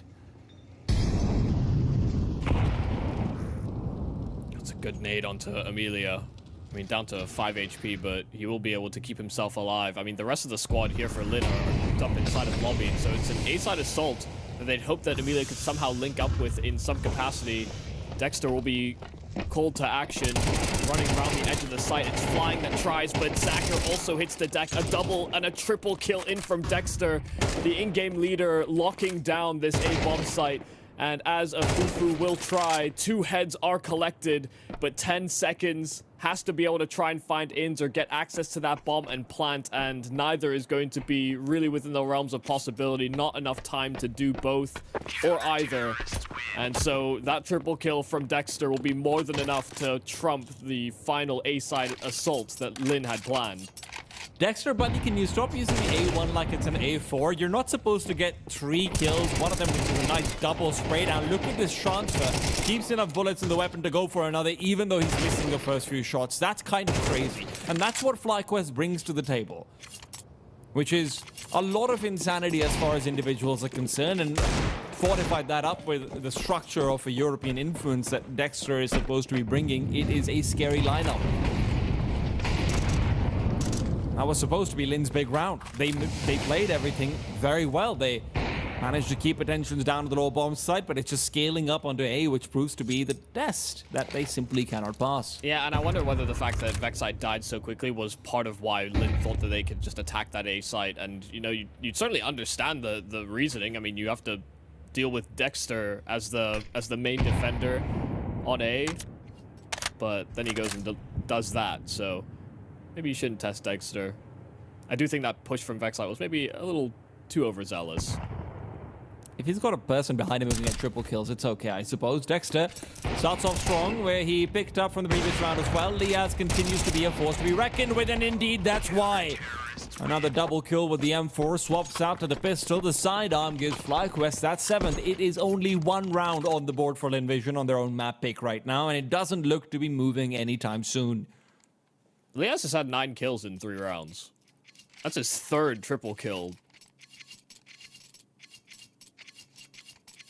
Also had a triple kill from Dexter, so we've had 4 triple kills from FlyQuest in the 7 they won, you know. Doesn't paint a great story for trading, huh? It really doesn't. But part of my point about Nuke is, how do you activate Zacher as this guy that's been able to, you know, in these more chaotic moments, in the sort of openings, find variety that allows Zacher to get on the board, because he's your most lethal weapon, and you need to be able to find a flying fast kill in towards A. But Vexite, it's an advantageous lineup. Tried to come out of Hut just to support, and ins even the spam through smoke. So much going right here for FlyQuest. Even though they lose that entry, they find a flurry of frags back, and Lynn just gets shut down again.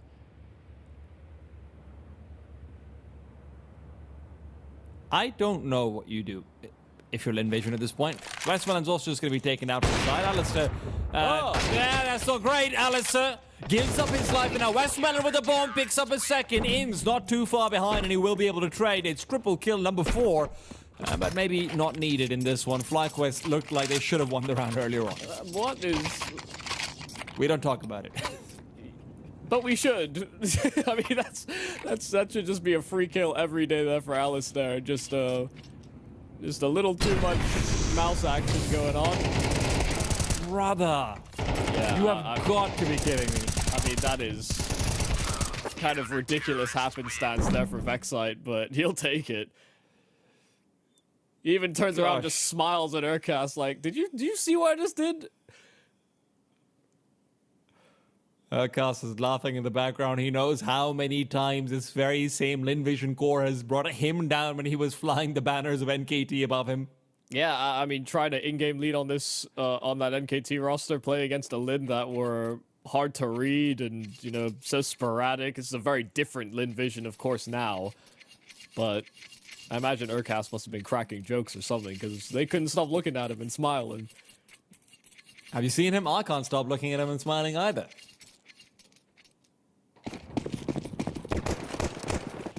Emilia, qualifies unfortunately, this. I look at him and I don't smile too much. 0-8 right now, and he's obviously one of the players who is more variable on the Lynn Vision side, but he is such a crucial piece if they want to come out and deliver what would have been an upset should they have been fighting in for it. Smoke doesn't go where it's supposed to either. If I'm not wrong, that should be water falling down. Instead, it's just free fall, not a waterfall. And Alistair, at the very least, will fall. Emilia, able to make that omelette, break that egg. Inns is going to trade out his fallen AWP. Westmelon put away, and Dexter adds a bit more damage to the party. Flying's nearby. He can try and push forward, but he's getting afraid. That Dexter grenade has got a kill. Flying will trade, but Vexite's right behind, getting revenge from an earlier duel inside the squeaky door area. And Lynn Vision at a disadvantage once again.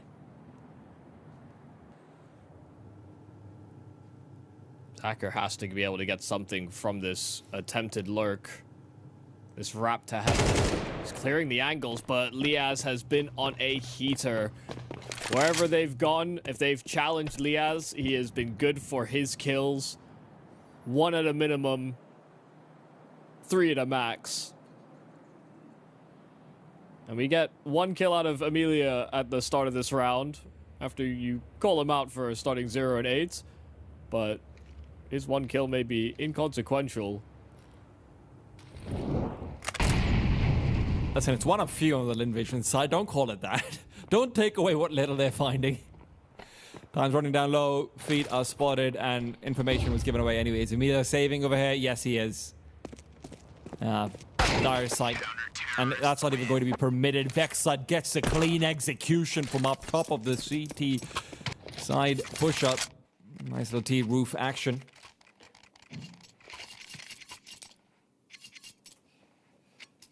Well, this is quite a shock.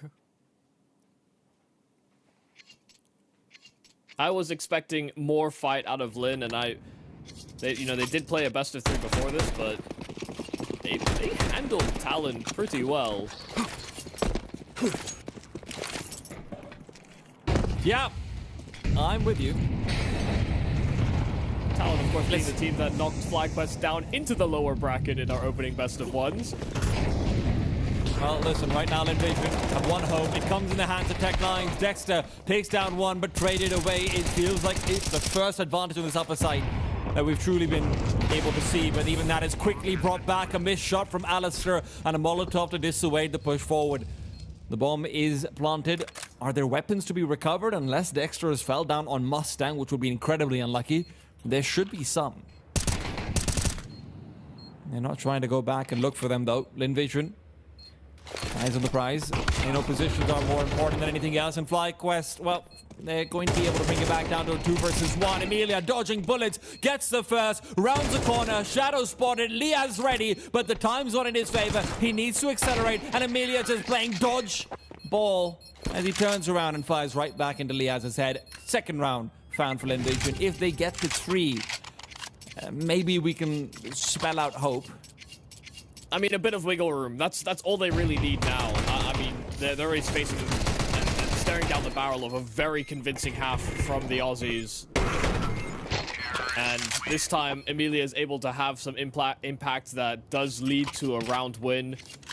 You know, fast Tech9 rush over towards that A-bomb site. The flashes were impeccable. You saw how blind Dexter was. He recovered from his early ailments and then got hit by another wave of flashes. So Lynn, a very well-executed fast A-side assault. Even though they didn't get access to those weapons, it's still enough to draw them over the line. But there is not an easier round ahead of them. FlyQuest had built up so much money, they get an absolute full investment. And so, where the problems have been for Lynn on these full-on gun rounds, it may just be that, you know, the only thing that's worked so far is a fast A hit. You know, even the first gun round they won, that was exactly what they called. To be fair, FlyQuest did leave the side empty, but you are right that the call was the same. And nice little view back here of T-spawn. Feels like we see Lynn Vision here more than anywhere else across this game, but yeah, we're back into it. That is indeed their home. They do go back there sometimes. Emilia brought down low through the smoke. Never a nice place to start. Oh, the no. damage has Oh, just been no. so significant. I mean, it's perfect timing from Inns. He hit a headshot earlier, and now the spam onto Amelia just as they get into those secret steps. Liaz has a nade and a Molotov ready to go. Oh my goodness, this is going to be brutal. They can't push forward. They can't push forward. Westmalin's the only one who goes through. Liaz good for one. It could have been more, and he doesn't know it. A Fufu takes him down. Remember, a lot of this is unconfirmed damage, except for what you're able to find on a Fufu. Dexter doesn't know it, but he could be set up for the easiest triple kill maybe of this entire game so far. Zaka pushes forward, head given up and taken down. Still more action necessary for Dexter to make this a comfortable round. There are players enclosing on his territory, and he's got backup coming from behind, but it is very far behind. Emilia, position revealed of Inns, and he's not ready for a Fufu. Traded away. Emilia needs to save the day now. Pushes forward, off-spotted, and Alistair's faster, flying all alone. The only healthy player, and the only player who hadn't descended down to that B-bomb site. Good for the first. Still 2 more to go, and unlike Dexter, this triple kill is not easy. Alistair's covering it off. He misses the shot. Dexter's back in the site. Bomb recovered. Over to A he goes. There will be time to plant. There will be utility behind him as well. The smoke off the vents area, and he even gets time to circle back to the back of the site. Alistair pulls out the pistol, closes the distance, won't even let the digits be dialed. 10 for FlyQuest. I mean, you just see how nonchalant they are. You know, this is a team that when the games are close, when they're winning these moments, when they're making good choices, they are screaming. Alistair himself as well, when he's at the forefront of that action, if he's the one that closes rounds, he loves to scream. But that just looked like they weren't even concerned. They weren't worried. I mean, he was so hot on the heels in that clutch that I guess he just knew the round was already done before it had finally concluded. Man, I'm telling you, Dexter's just messaging his children that, sorry guys, I'm not going to be back till December 15th because I'm here to win the major. Yes, his very real children. Yes, the children who almost made it that he didn't get a job in mouse sports. Indeed, those children. Yep, yep, those ones. Look, deep lore aside, FlyQuest are 3 rounds away from giving it to Lynn Vision on their map pick. This is exactly what the doctor ordered, and for Lynn Vision, sure, you might be regretting the nuke pick, but also, what else could you have gone for? Ancient? Nah, B. You don't want to pick Ancient versus FlyQuest right now. Anubis, perhaps, but wherever they went, Lynn Vision has been tainted by a little bit of a failure of statistics at the very least, even if they have looked good on a lot of these maps. Lynn Vision right now, they'll have to look good on the CT side. If not to fight for the map, it is to fight for confidence and fight for pride. Flash is dodged, but Emilia caught by the second. It's Vexite who's closed the distance, and he's got more backup coming in from behind. Heaven player forced away. Zaka trying to sandwich, but little does he know he's between the bread. FlyQuest still accelerate forward. Vexite finds Westmelon falling down from Heaven. After getting that map control, it's flying to take it back.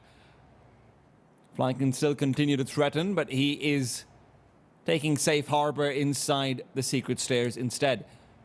Time aplenty for FlyQuest to reset, and that's exactly what they do.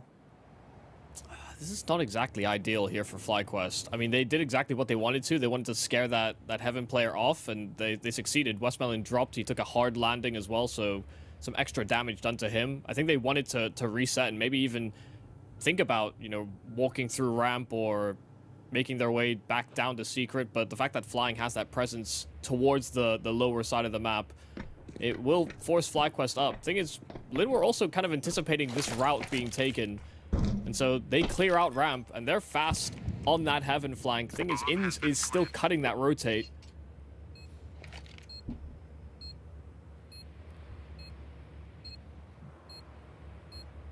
It's a fight which Westmelon had to give up earlier. Now he looks to take it from the other side. Inns ready for the elevated angle. He's seen this a million times before, but he looks away. He's worried because the ladder sounds. A Fufu comes out, receives a shot for Westmelon, and now Westmelon's got a job to do.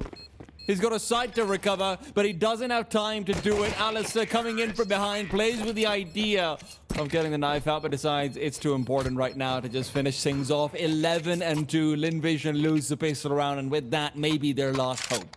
Yeah, I mean, there was going to be a way into that round for Lynn, but they needed to deal with Ins, and even in his kind of failure to deal with Westmel, he still got his one kill that was necessary, and then they just have a numbers advantage in that post plant. There were no kits available there for Lynn. They need to win by brute force, but FlyQuest, I mean, just good patience. They understand that Lynn are the more desperate side in this scenario. They needed that pistol more than FlyQuest did. And that could just be the map with that pistol round. It's a force buy here from Lynn. I will hope to interrupt.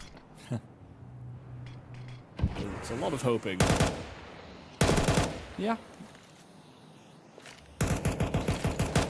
Hope is normally the last to die, that's what they say, but I'll have you know.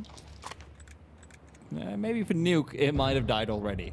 That's what the entire series to be had, but FlyQuest, the way they are looking right now, this is going to be their absolute best. Lynn Vision. Any confidence at all. Just a highlight from an individual play. Even if you can't win around, get a couple of deagle kills out. It will not be given to them. 2 versus 2, though. They don't have kits, is the only issue, so you can't really go back and even look to contest for that B-site bomb plant. Right now, all I'm thinking about is that previous matchup they had at the Copenhagen RMR, where Lynn 13-2'd Greyhound to qualify in the decider game. Yeah, it's getting kind of personal, isn't it?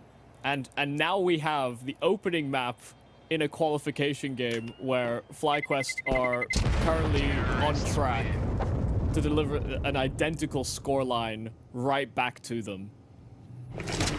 See, everyone thinks Australians are like kangaroos, but really they're like elephants because they do not forget. Never do.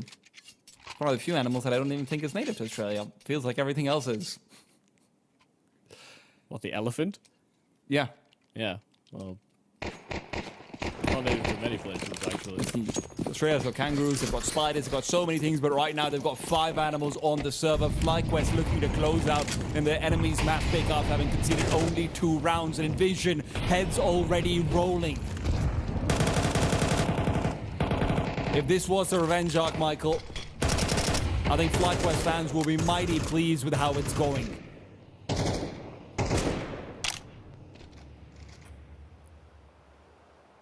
More than pleased. But once they put this map behind them, they'll know that the job is not done. You'd be moving into a FlyQuest Vertigo that has looked impressive. But you don't imagine Lynn are going to be asleep for the whole series.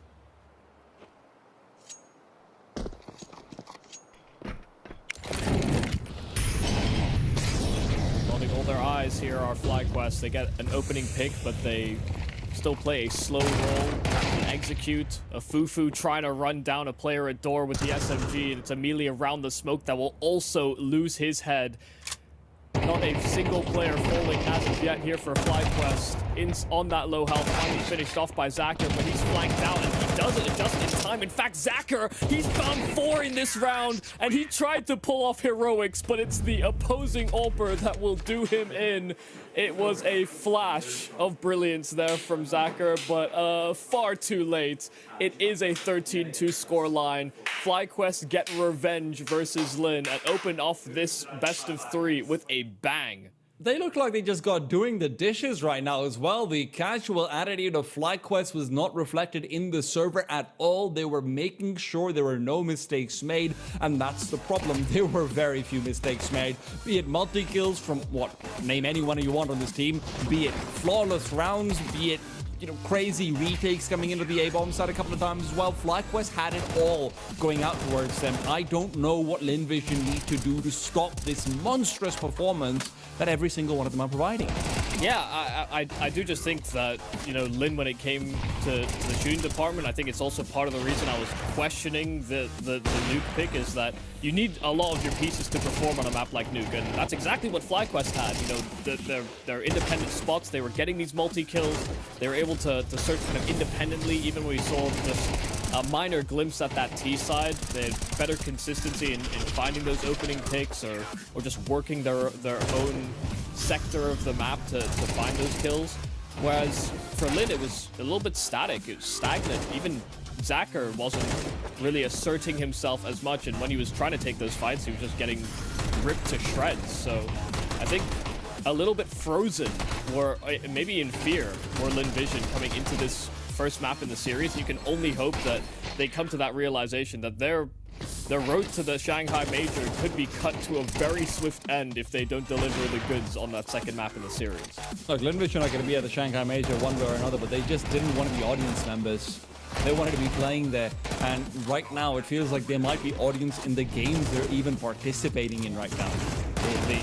They're just watching FlyQuest take them down, and that's not to say they're not trying, that's not to say they're not making attempts. You know, you see players like Emilia, you see players like Westmelon try and set themselves up in certain places, but it just feels like FlyQuest is always not 1, not 2, but 10 steps ahead. And unfortunately, I think the scoreboard tells that story very clearly. Yeah, I mean, they all played a great game. I mean, even with some of the misses and, you know, awkward scenarios maybe that FlyQuest had, as few as there were, some of them were pretty outrageous, but it was just a minor blip on the radar when you consider the beatdown they just gave to their opponents.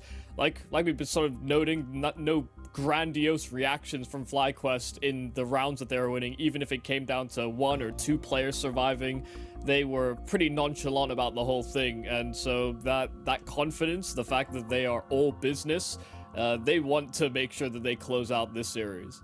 And I think Lias has to be the clear-cut MVP out for this one, right? 120 ADR, obviously followed closely by Ins, but I think more than that, the stopping power he provided on ramp meant that Lynn Vision was never able to get a quick momentum round in their favor towards a B-bomb site. You never saw ramp overrun. You never saw, oh, maybe there's a missing player over here. He always called Alistair over on time to be able to take up that spot as well if need be. There was never a sneaky play being made. Lias was a constant, and when I say constant, it was always on.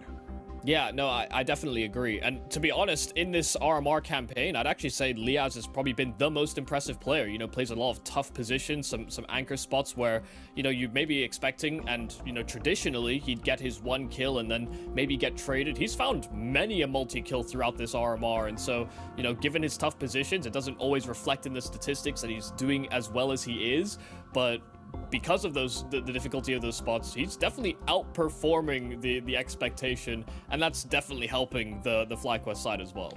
We've said a lot about the nuke pick, but coming up next is going to be Vertigo. It's a pick that would have probably been forecasted by Westmelon and Gum. There should have been a lot of preparation coming into it, and there needs to be a performance from the Lynn Vision boys. Can they get it done and take it to 3? Let's find out after a break.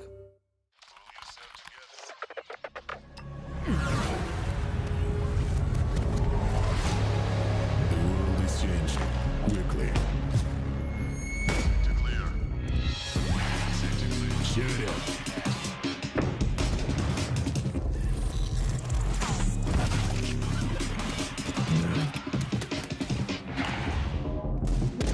The world is changing, but one thing remains the same. Victories with 1xBet.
Welcome back to the final match of the Asia-Pacific RMR as we try and find out the final team to make it to Shanghai. I'm T-Time, he's Michael Yumi Cassidy, and we have Lynn Vision down 0-1, hometown favourites, but that doesn't mean they've got the advantage. No crowd over here, and right now FlyQuest wishes there kind of was one.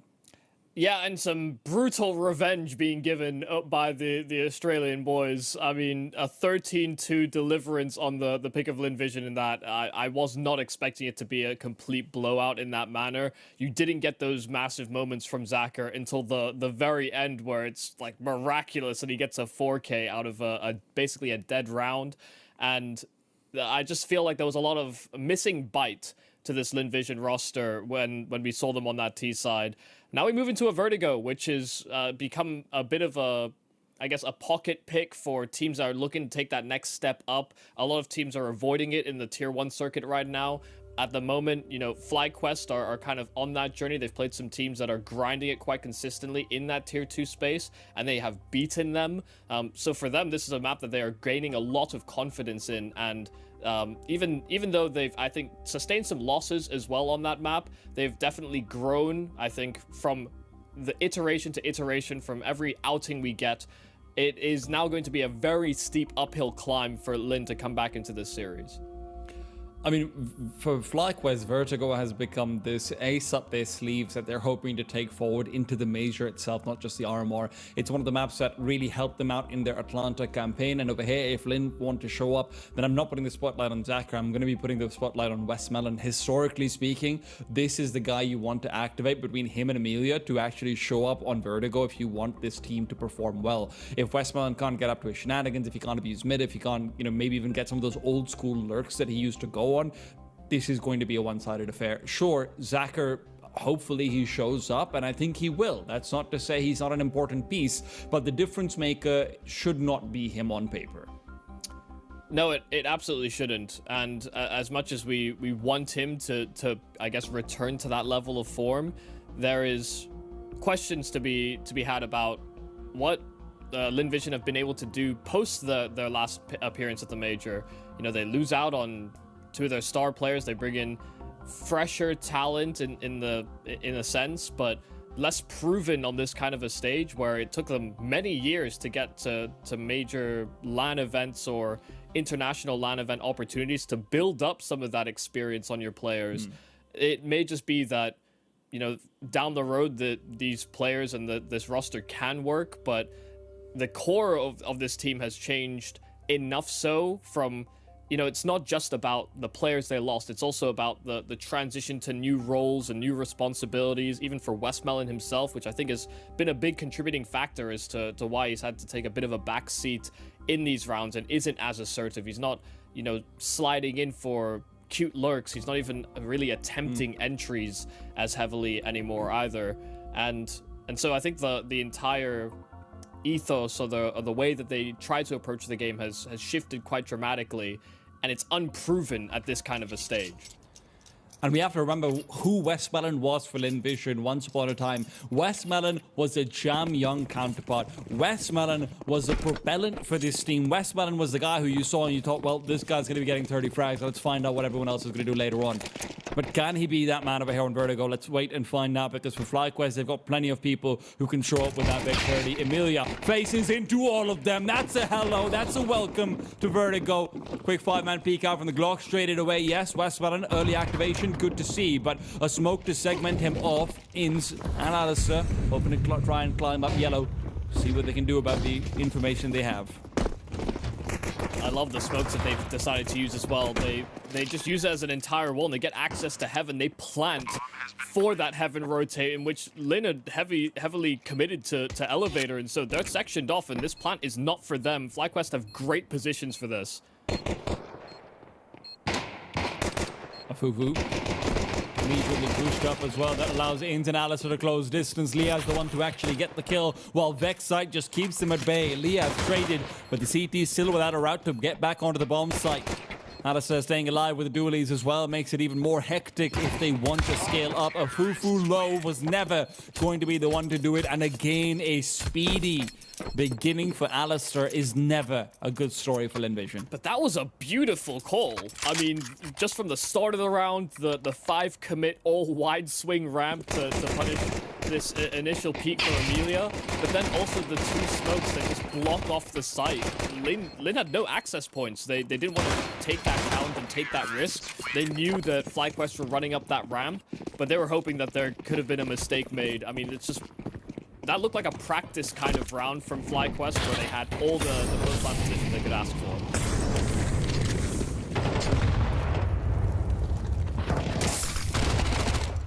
Flash forward, and this is where you start to see the money being built up. Let's not forget one of the reasons why Lynn Vision struggled so much on Nuke, I'm sure, is because they felt like they just couldn't activate, right?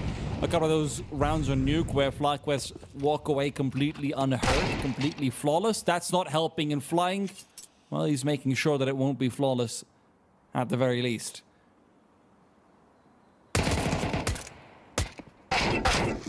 Spotted out as well. A little bit of space made for Emilio to come in from the side, and although flying is able to get one more, FlyQuest still walk away with the round. Still great damage from the Lynn side. Yeah, I think that was one of the things from Nuke is that, yeah, you're right, you know, they couldn't break in, but they also couldn't break the money for FlyQuest at really any given point in that first map in the series. And so the fact that they're able to do as much damage on that on a save is promising. Kind of puts FlyQuest teetering on the edge of, you know, a pretty scrambled force buy in a counteracting round. They get aggressive on ramp. They want to take those fights. Vexite an opener, but there are trades, and FlyQuest will be happy that they get a numbers advantage out of that exchange. The A bomb sites are only Amelia and flying left to try and defend it. Leaves mid completely open, and FlyQuest right now know that Ins could be their key to B, and he very often is. Going back to B stairs, they will be getting a window where there is only one defender, and that's a Fufu. And Fufu with the smoke, and only the smoke. There aren't many Molotovs, so do not forget that. The only one they have is used out for the corner pillar. Grenades well placed, a Fufu well sprayed, but not the double kill. That's what he needed still. Set up for success is now flying. Players are low on the other side, but he has been brought down nonetheless. Emilia, the only defender of A, will stick to A.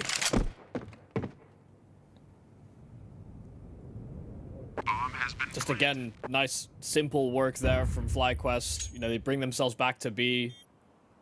They get the trades they're after. They get the picks they're looking for. And yeah, I mean, Emilia couldn't really contribute in this round. I still need to see Lynn Vision in the server. I don't think we've had it. Already a map gone in this series. And they tried to be assertive. They tried to take space, but when they end up at a two-man deficit, you cannot sit for the entirety of the round in a man deficit. You know, 3-on-4, a map like Veto where there is a lot of space.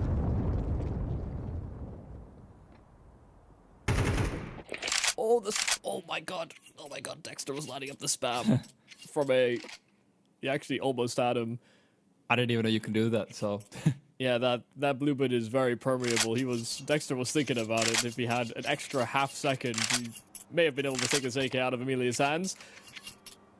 That would have been really... Listen, I don't think there's a polite way to say it, so I won't... I'll switch it up. That would have really been the nail in the morale coffin for Lynn Vision. That would have been pretty tilting.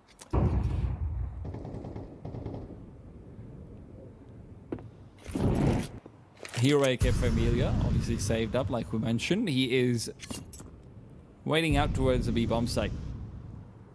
And B-bomb site will have no T-side players over here, though, unfortunately for him. They're flying, spotted out, gun barrel sticking through. They spray him down, and without the armor, he was never going to be able to put up a fair fight.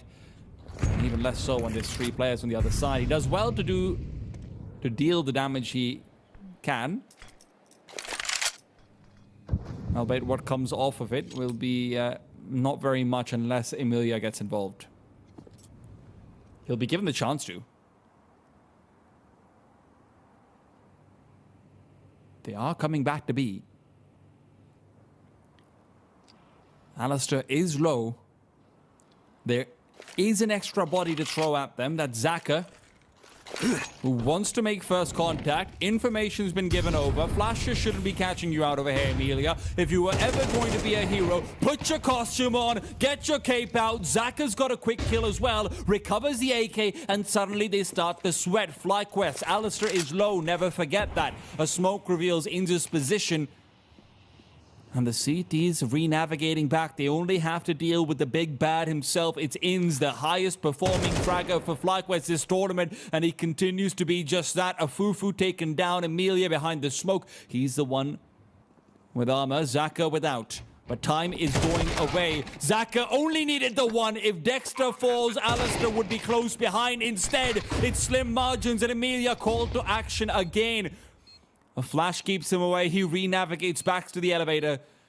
Dexter, suspected but not spotted, and now he's down. Alistair, low from earlier on. The call might have been given, but is Alistair going to take the peak? He should know there's no kit. He should know time's on his side, but the position is not. Emilia continues to threaten. Alistair able to force him off. Emilia will not have time, and even if he did, Alistair just gets the kill. FlyQuest, by the skin of their teeth, win an anti-eco. Oh my goodness. I mean, the bomb was in a position where a lot of Emilia was actually covered. And I didn't think Alistair was going to see it, but he got him off that defuse just by making sound on short. And you were right, you know, you were running out of time out there on Emilia. Don't think you would have actually been able to win that round, but Alistair, a lovely shot to finish. Not exactly a comfortable finish for FlyQuest, but one that they will take. They just continue streaking rounds together. And the disfortune mounts for Lynn. But that was only the pistols and that saved AK. This is a full investment now. Zacher's on that AWP. Wasn't able to really stamp his claim to that first map in the series, but none of the team could. Grenade missed out. No harm, no foul. Position for Inz obviously given up, but they don't spot him on the jump. Inz has got some information of his own because of that very same jump, though. And flying feels safer. Another spot which the grenade just missed. Inz smoked off. Flying will be left head-to-head with him, the rest of the team, to be occupied on the A site. Yeah, it wasn't just Inz missing util. I mean, that smoke is not, I don't think, designed to land that way for Lynn either. This one has a small gap in it. Does get filled in. Investigate? Yeah, I mean, he's going to try out for 51. Time's running down low, Michael. A good flashbang could be the undoing of all of FlyQuest right now. Dexter is watching for Westmelon's angle. He's looked away, but Westmelon covered by Alistair instead. It's off the AWP on the site, but Vexite takes down the CT. It's Emilia and Afufu now left, both fragging out, fragging true. Good flashbang, but Liaz plans safe. Fufu still trying to cover off Liaz's retreat. Emilia covers off his front. It's 1-on-3, and Alistair, who is able to prevent the initial kill from Westmelon, now has to prevent the three players trying to take over the site. Lynn Vision break first blood and break in to this round. I mean, really nicely handled there by Lynn at the end. Finally able to break through with the round, and sure, Westmelon got sussed out, but you get these nice quick kills from the rotates, the players holding in from elevator. And in that 3-on-1, they all decide to peek together. That was a play by design for FlyQuest. They wanted and kind of expected a player to push through that smoke. Dexter committed to that reload. It was well communicated that someone had to watch it. And, you know, where I got concerned is that all the riflers did turn around. But, yeah, Alistair did save their bacon for that moment. But that's the first round for Lynn. And what they're hoping is the first of many. And with FlyQuest's money broken, that's courtesy of the last few rounds and the way they've gone. You have a real reset potential over here. You should be resetting. with FlyQuest side.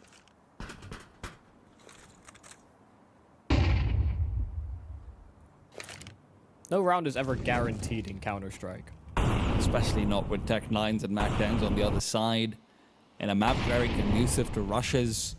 And a map conducive to good executes. And the B-bomb site seems to be the destination. It's a split. Good flash. Sacker taken off the line. The smoke that looms in his face. He'll try and break it, but it'll just be far too late. Dexter's already bypassed him, and now Flying has to take up that mantle. Instead, it's Sacker who gets flanked. Quick access to an AWP. Now Dexter can use that scope to his advantage, but it's Liaz that takes his spot in through mid, and he's found the kill they need to get access to this B-bomb site. Bomb down, and rifles recovered. It's a nade that actually finishes off the job as well on Amelia, so it's a 1-on-2 for the in-game leader of Lynn. With that smoke down, Liaz may just have a cheeky angle that Westmelon may not expect. But he's fully covered. Liaz none the wiser. Westmelon making steps, and so Alistair will take the kill. A 5th round found, and it's on those Tech 9s, those SMGs, but some great util. Again, a very successful wrap. Lynn didn't know where to look. FlyQuest are pulling out all the stops. Great pistol round, like you mentioned, but over here the Force Spies also can be the difference maker. It's a smoke in middle, and Zaka's response is just... Not only is it a bit too delayed, it feels like even if you're blowing open the smoke, you don't know how many people are behind it. Liaz, obviously, information that he's not able to get either. Flying can't find out the first player trying to come in through middle, through heaven, and who gets a flank on Zaka, and then isn't ready for Liaz either. FlyQuest's decision to put that many forces into middle and that much utility focus is perfect. And unsurprisingly, the attack timeouts in this series have largely been for Lynn Vision. Got a total of 2 rounds in the first map. And, well, they're halfway there here now. This would just be such a deflating way to end the Lynn Vision campaign, where we have a lot of questions, a lot of doubts about whether they can live up to the expectation of them being the 3rd team that was invited directly by Valve World Rankings. A lot of that propped up by the fact that they were successful at that last RMR.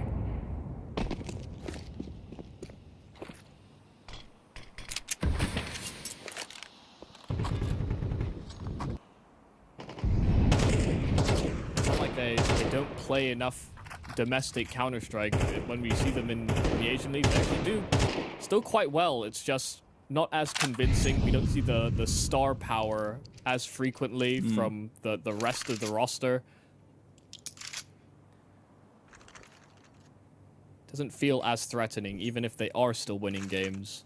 Yeah. And now that they're against, I think, a very justified 2nd seed in FlyQuest, they are encountering issues. Yep, there's 5 of those issues. 6 if you count Aircast.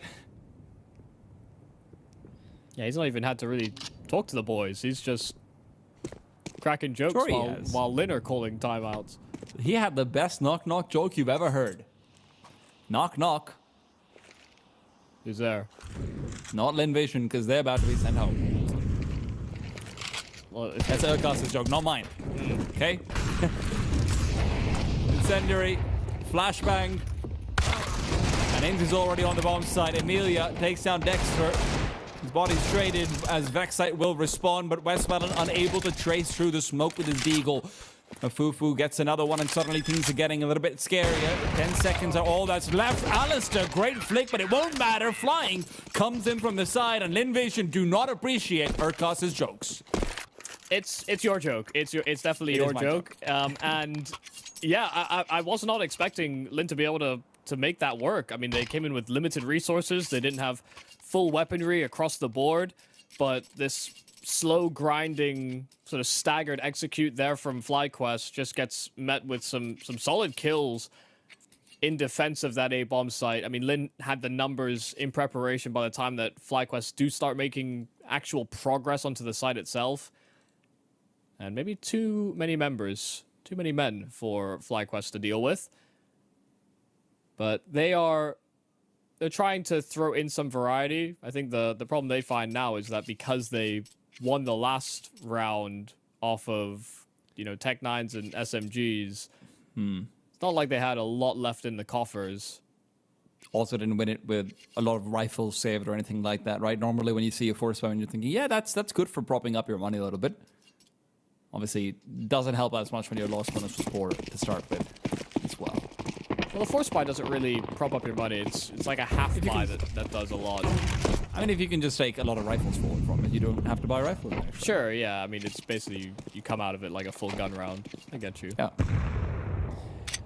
Well, force buys have been a little bit hard for Lynn Vision to deal with on this map so far. FlyQuest are hoping that will be a trend that continues. I'm very surprised that, again, this smoke that they're throwing over on the B stairs is just so deep. It doesn't really stop them from continuing the challenge, and it doesn't prevent these boosts. Inns is up, and Dexter's found a kill. A Fufu trying to stand his ground, and there's that boost from Inns finally activating. It's Westmelon to try and respond, but Alistair guns him down on the rotate.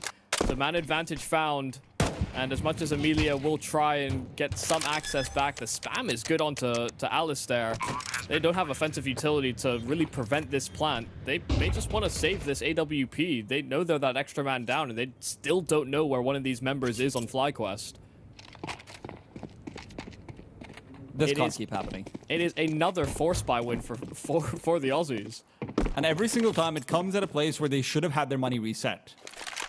Right? This should be Lynn Vision, had they capitalized on the force buys, getting ready to have a fantastic first half, right? Maybe 7, 8 rounds on the board. But this wasn't even a perfect force buy coming out from FlyQuest. You saw some of the, you know, Inns is kind of caught out blind. I think that was by a teammate's flash and everything as well. But he's got the spacing upwards. Dexter's covering off the long range.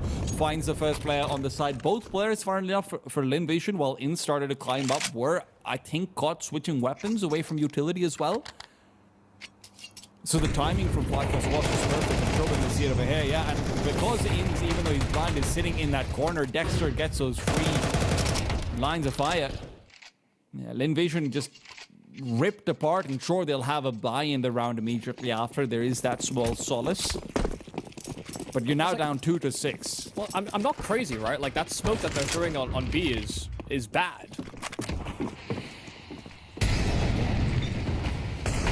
Maybe it's just to get like a deep flash play in, something like it, right? Maybe it's just something in their mind. That's why they pull out utility as well. But I agree with you. It's not conventional, at the very least.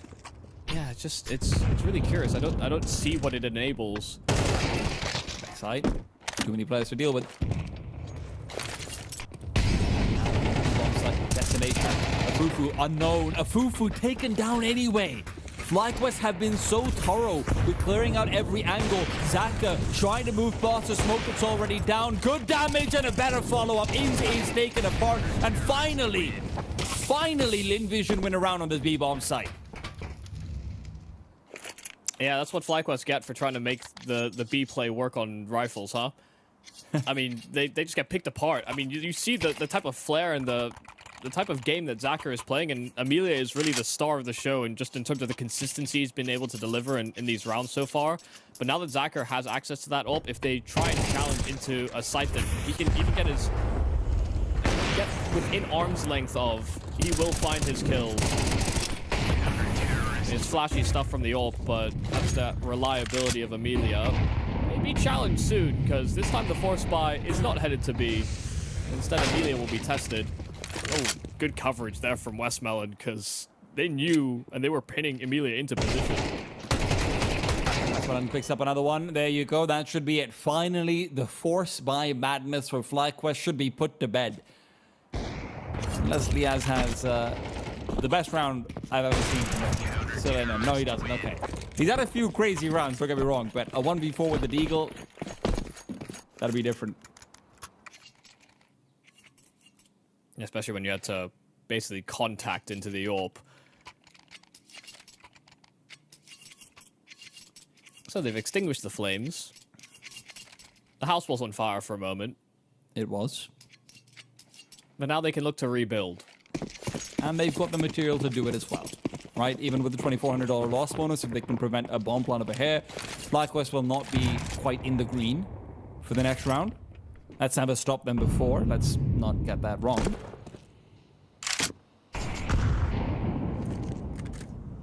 But it's good to see the Lynn vision even on their opponent's map pick after they had their own stolen away from them. They still look like they're here to play.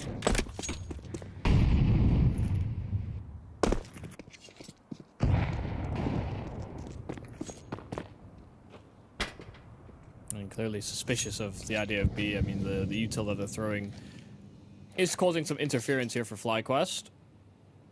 This is a much better smoke that Lynn have thrown this time. Opening to the steps, disrupts the boost as well on the railing. Means you can focus your attention on one side, which currently is, I think, being watched by the quad player in a Fufu. In fact, it's a double boost. FlyQuest just trying to leverage as much as they can out of these pistols. Flash is decent, should allow them some space, but nice double swing. No problems dispelling the pistols this time. No armor to speak of, less util. And Alistair's just hoping they overstretch so that this Glock can get something done. Counter-terrorists win. No, they stretch just the right amount.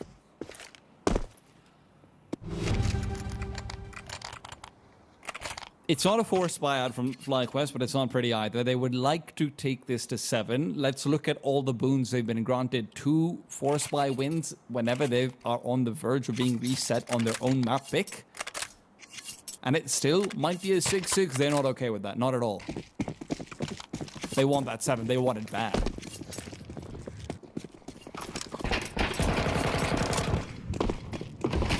CT side ready for the defense, as it is going to be a faster play up a ramp, but flashes to disrupt, flashes to make them freeze. Dexter waits for that utility. Will actually end up dodging some of the CT sides as well as a result of it. Liaz is waiting for a flank that will never come. As FlyQuest often do, they stop, freeze, and rethink. I mean, it's just these opening 30 seconds of the round where they're maybe anticipating that FlyQuest, or rather Lynn Vision, are going to try and mix things up a little bit, because if they've shown aggressive faces towards a ramp and sort of those opening segments, but given that Lynn haven't shot those bullets down range, they are not as concerned. Flying's rotated away, Michael. Yeah. They only have one player over here on B. And there's that smoke again. There's a timing. It's been called. FlyQuest, in they go. Fufu is blind. He is gone. Smoke to the back of the generator would lock anyone out. Instead, they go for Molotovs. Push through that. Smoking their own Molotov off. Maybe a little bit less conducive, but Dexter's taking the space nonetheless. He's playing inside the smoke, waiting for a play to be made, waiting for the backstab, and he's found it twice over. Lynn Vision falling apart. A misread and a missed opportunity to equalize. Emilia, the only hope they have left. He stood tall so far on the CT side, but he will not stand at all. Not anymore. 7th found for FlyQuest. Yeah, 3K there for Dexter. It is so well communicated. As soon as the molly and the smoke dispel each other inside of deep spawn, Dexter just slides himself in and asks for a flash. That's what he was waiting for, that right time to strike, and as soon as that flash popped, you saw Lynn were caught completely off guard, either full blind or just gun not prepared. A fantastic call from Dexter and the boys, once again abusing this B bomb site, and yeah, I think I've, whether or not I'm missing the mark on whether that smoke is meta or not, I don't like it. It stinks. You see how little that Fufu could really do in that circumstance. He's solo on the site, and the smoke not only takes so long to bloom, but it also doesn't cordon off the entrance to B, so he just gets overwhelmed before he even really knows what's happening. That was tough. A clear sore spot there for Lynn Vision on their defense, but they may not have to worry about that anymore now that they're on the attack. FlyQuest may have gaps that rear its head all the same. I think that's less likely.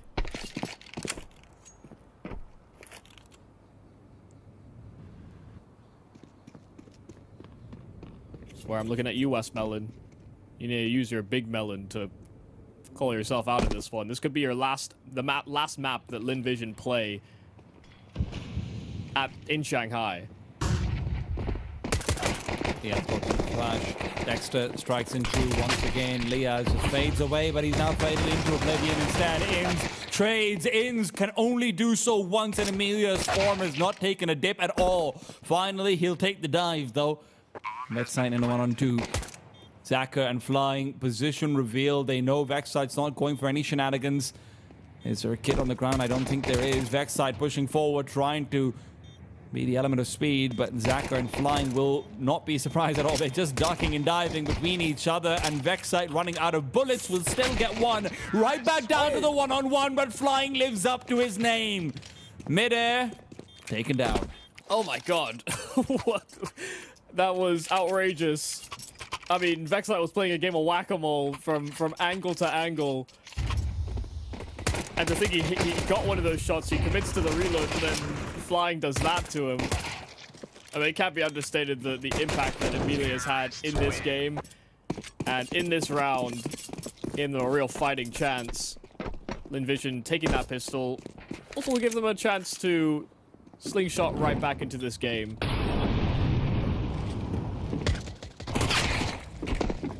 Very early triple boost in the CT half, and Vexite gets nothing really for it. They have a finish off a kill though. But that's all they'll get out of the USPs. Kind of scary how much Emilia's getting done on the T side early on as well. Very often, for a lot of players who aren't characterized as superstars, I'm always worried that the side switch is going to take away some of that form. But you get those kills in the pistol round, you get those kills in the anti-eco. Sure, it feels easier and less significant, but it is really a big spurring factor to a player like Emilia. I mean, from his spot, he wasn't actually getting a lot, but when he was rotating, he was doing tons for Lynn on that CT side. So I think that's where, you know, you maybe have to select the right moments to have those worries. Because I do agree with you there. Sometimes when you see them on CT side, they'll get all these kills, and then on T, it's just so difficult for them to get the same production. But I do agree, it's a promising sign for Lynn Vision at the very least. Nice shot, dude. Wow. Very promising. That's exactly what you want to see. That's exactly what could end up getting a second Chinese team to the servers of the major. And that's still a dream far away for Lynn Vision. And this round is not yet taken home. Dexter, the only player that separates them from a free A-bomb site. An off angle that is annoying, but Emilia is even more so.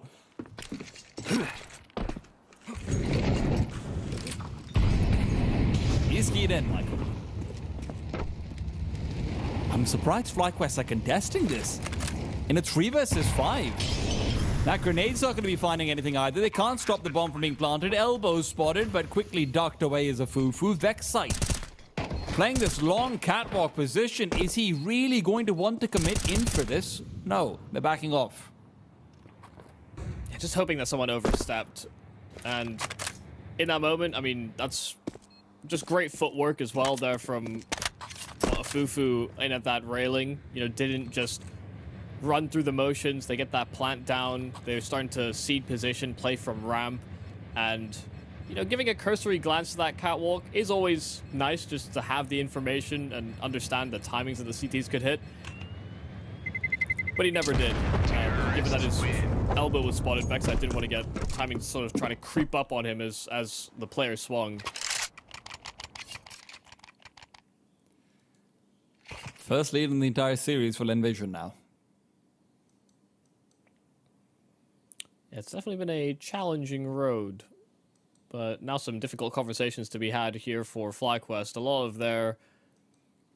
of this series has just been all smiles, good vibes, and winning basically all the rounds, all the clutches.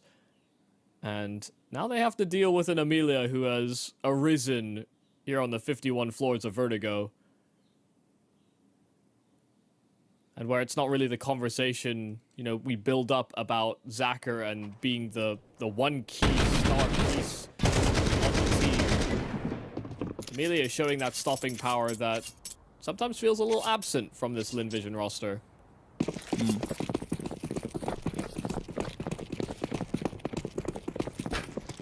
And are we getting to a point where we have to start to wonder who will show up for FlyQuest on the other side of things, on the CP side? Dexter wants it to be him, and for good reason. He gets a freebie. Vexite's right next to him to pick up another, so that trade favors FlyQuest.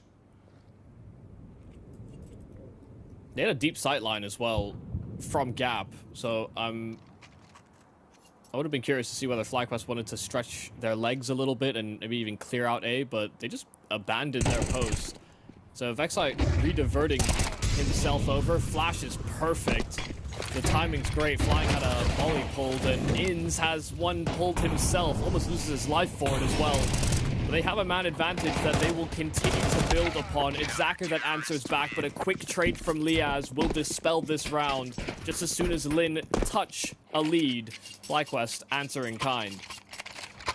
What has FlyQuest had for breakfast? What is going on with these comms? They're so clean. I mean, Vexite gets information to play behind that, installs a flash rim, turns back, gets back to the generator, gets an incendiary to stop a fast bomb plant. Vexite comes through to cover him off on either side. I mean, this is not necessarily what we've always characterized the Greyhound lineup to be. Now FlyQuest, it's what we hope Dexter would be able to bring this team to, and it feels like we're getting it. Yeah, it just feels decisive, doesn't it?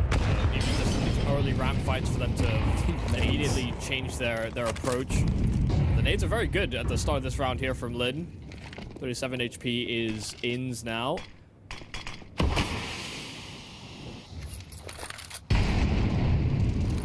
Even more utility that will make his job more difficult. All Envision want right now is for this rotation to come forward, have bad movement, and be caught out, but that's not going to be the case. Some information given out, but this backstab is terrifying. Dexter's getting ready, and so are they, but they don't know what's coming for them. A triple kill for Big D himself. Dexter takes it home. Now only 2 left for Envision.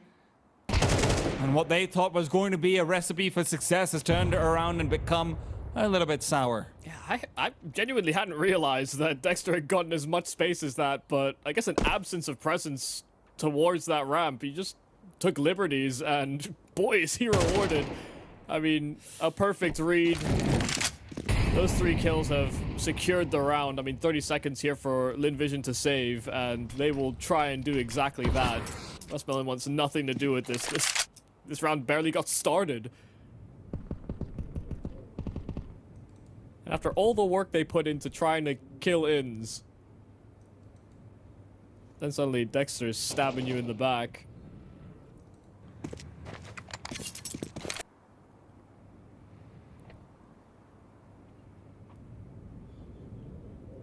I love the brave decision that Dexter went on.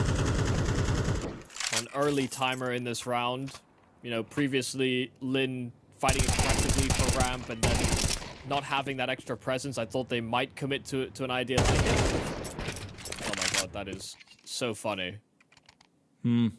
Alistair just catching a small glimpse of flying, and so yeah, there's only really the one weapon saved.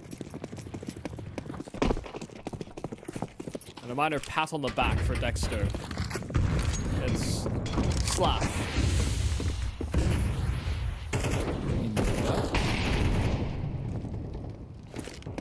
Also known as Mr. Saving Grace. God! If there was ever anything to deplete hope, to drain morale,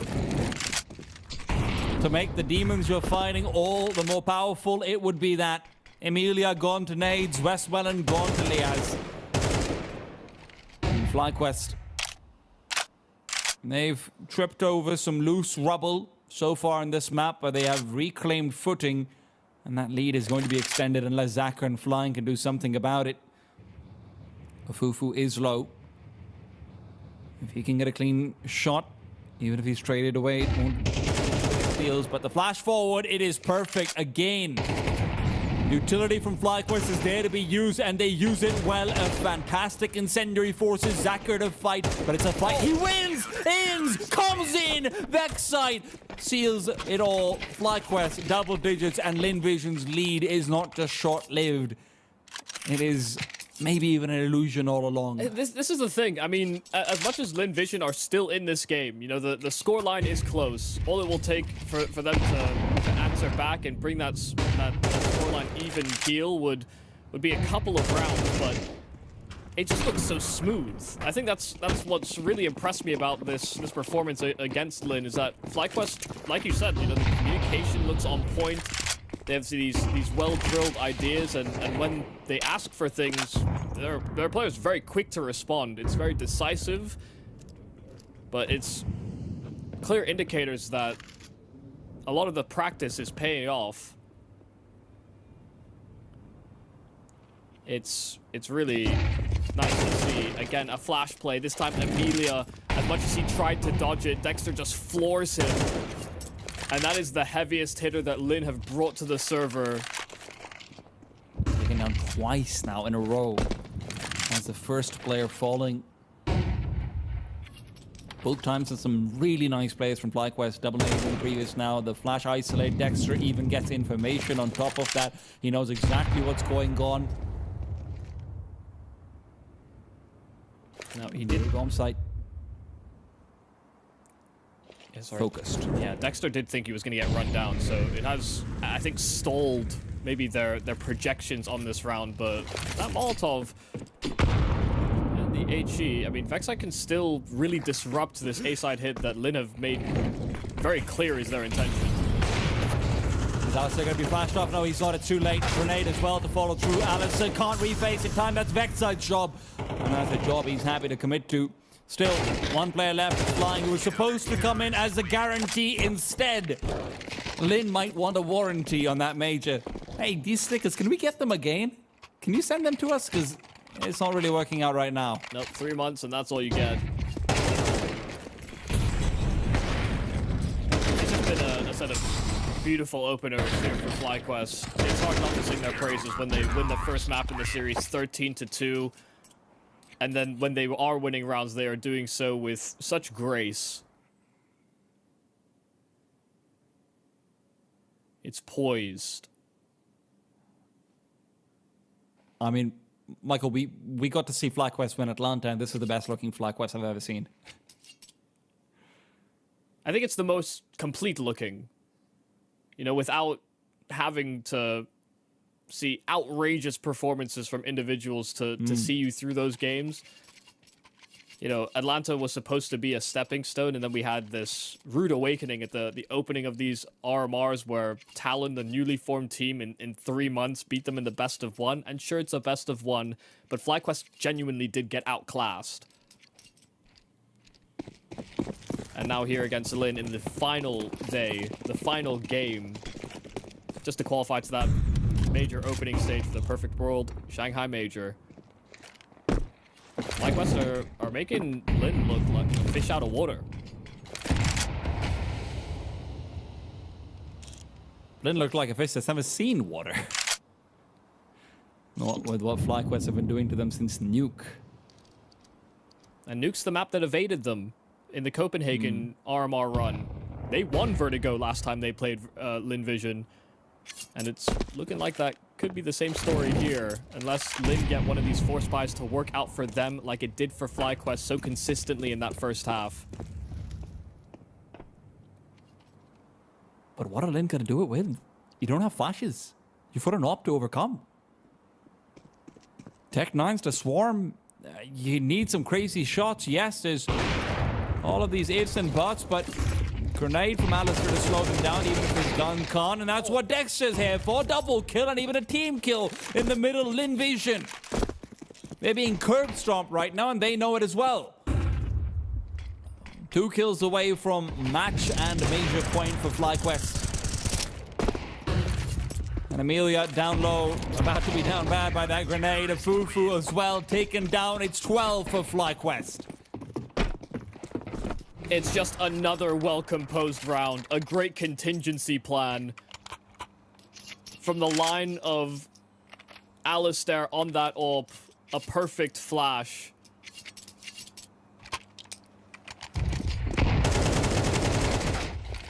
And this may be a very fast exit. China may have wanted to be greedy. Our two Chinese teams in the RMR, hell, in the major opening stage, they would have wanted nothing more.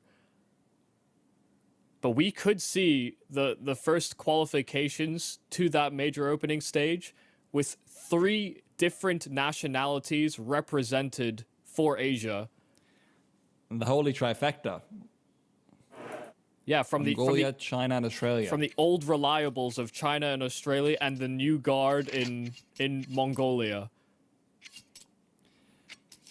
But that's not to say Lynn Vision don't still have a chance to disrupt. We don't know what they're going to need to do. And honestly, they might not either, but they don't have much time to figure out. It's a minute 50. That's all you might have left in this major circuit.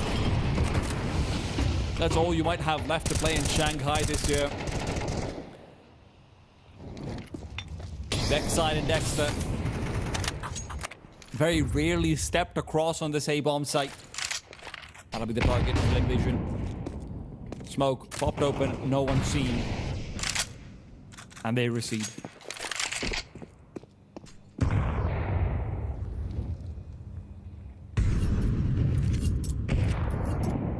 They're expecting a lot.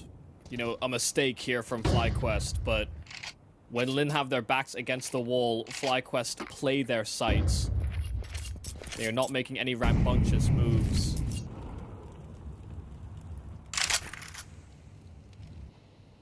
I could play to the favor of Lynn, but only if they're able to find and ID that gap. Molly thrown at B. There is one in response, and you can see Alistair is still inside of spawn, holding in for that mid control. But it's a boost assembled here for FlyQuest. If it's a slow crawl into this A take, this angle may not be cleared, not with 30 seconds on the clock. That's what FlyQuest is hoping for as well. Westmoreland spotted out, he doesn't see them. Counter backside, can't finish it offline. Shuts him down instead, and they're hot on the heels of Dexter, who fades away into the smoke of his T side. Now, Dexter left with a wounded teammate behind him. Rotation still far gone. Dexter delivers instead, still waiting for Westmoreland to cross. He knows that's the only place where the bomb can be planted. FlyQuest are doing it. 3 on 2, nothing left. It's 13, and FlyQuest will represent Australia one more time. After disappointing at Copenhagen, they will be back for Shanghai. Yeah, the boys are back in town, and they have definitely set their sights on the major itself. Not only being able to get that revenge story against Lynn that denied them that opportunity, but also playing clean Counter-Strike throughout. It's great to see. You know, we thought that they would slingshot after that Atlanta win. We were looking at the trajectory, maybe looking promising for FlyQuest, and then we had that interruption, the one moment when we start to have our doubts.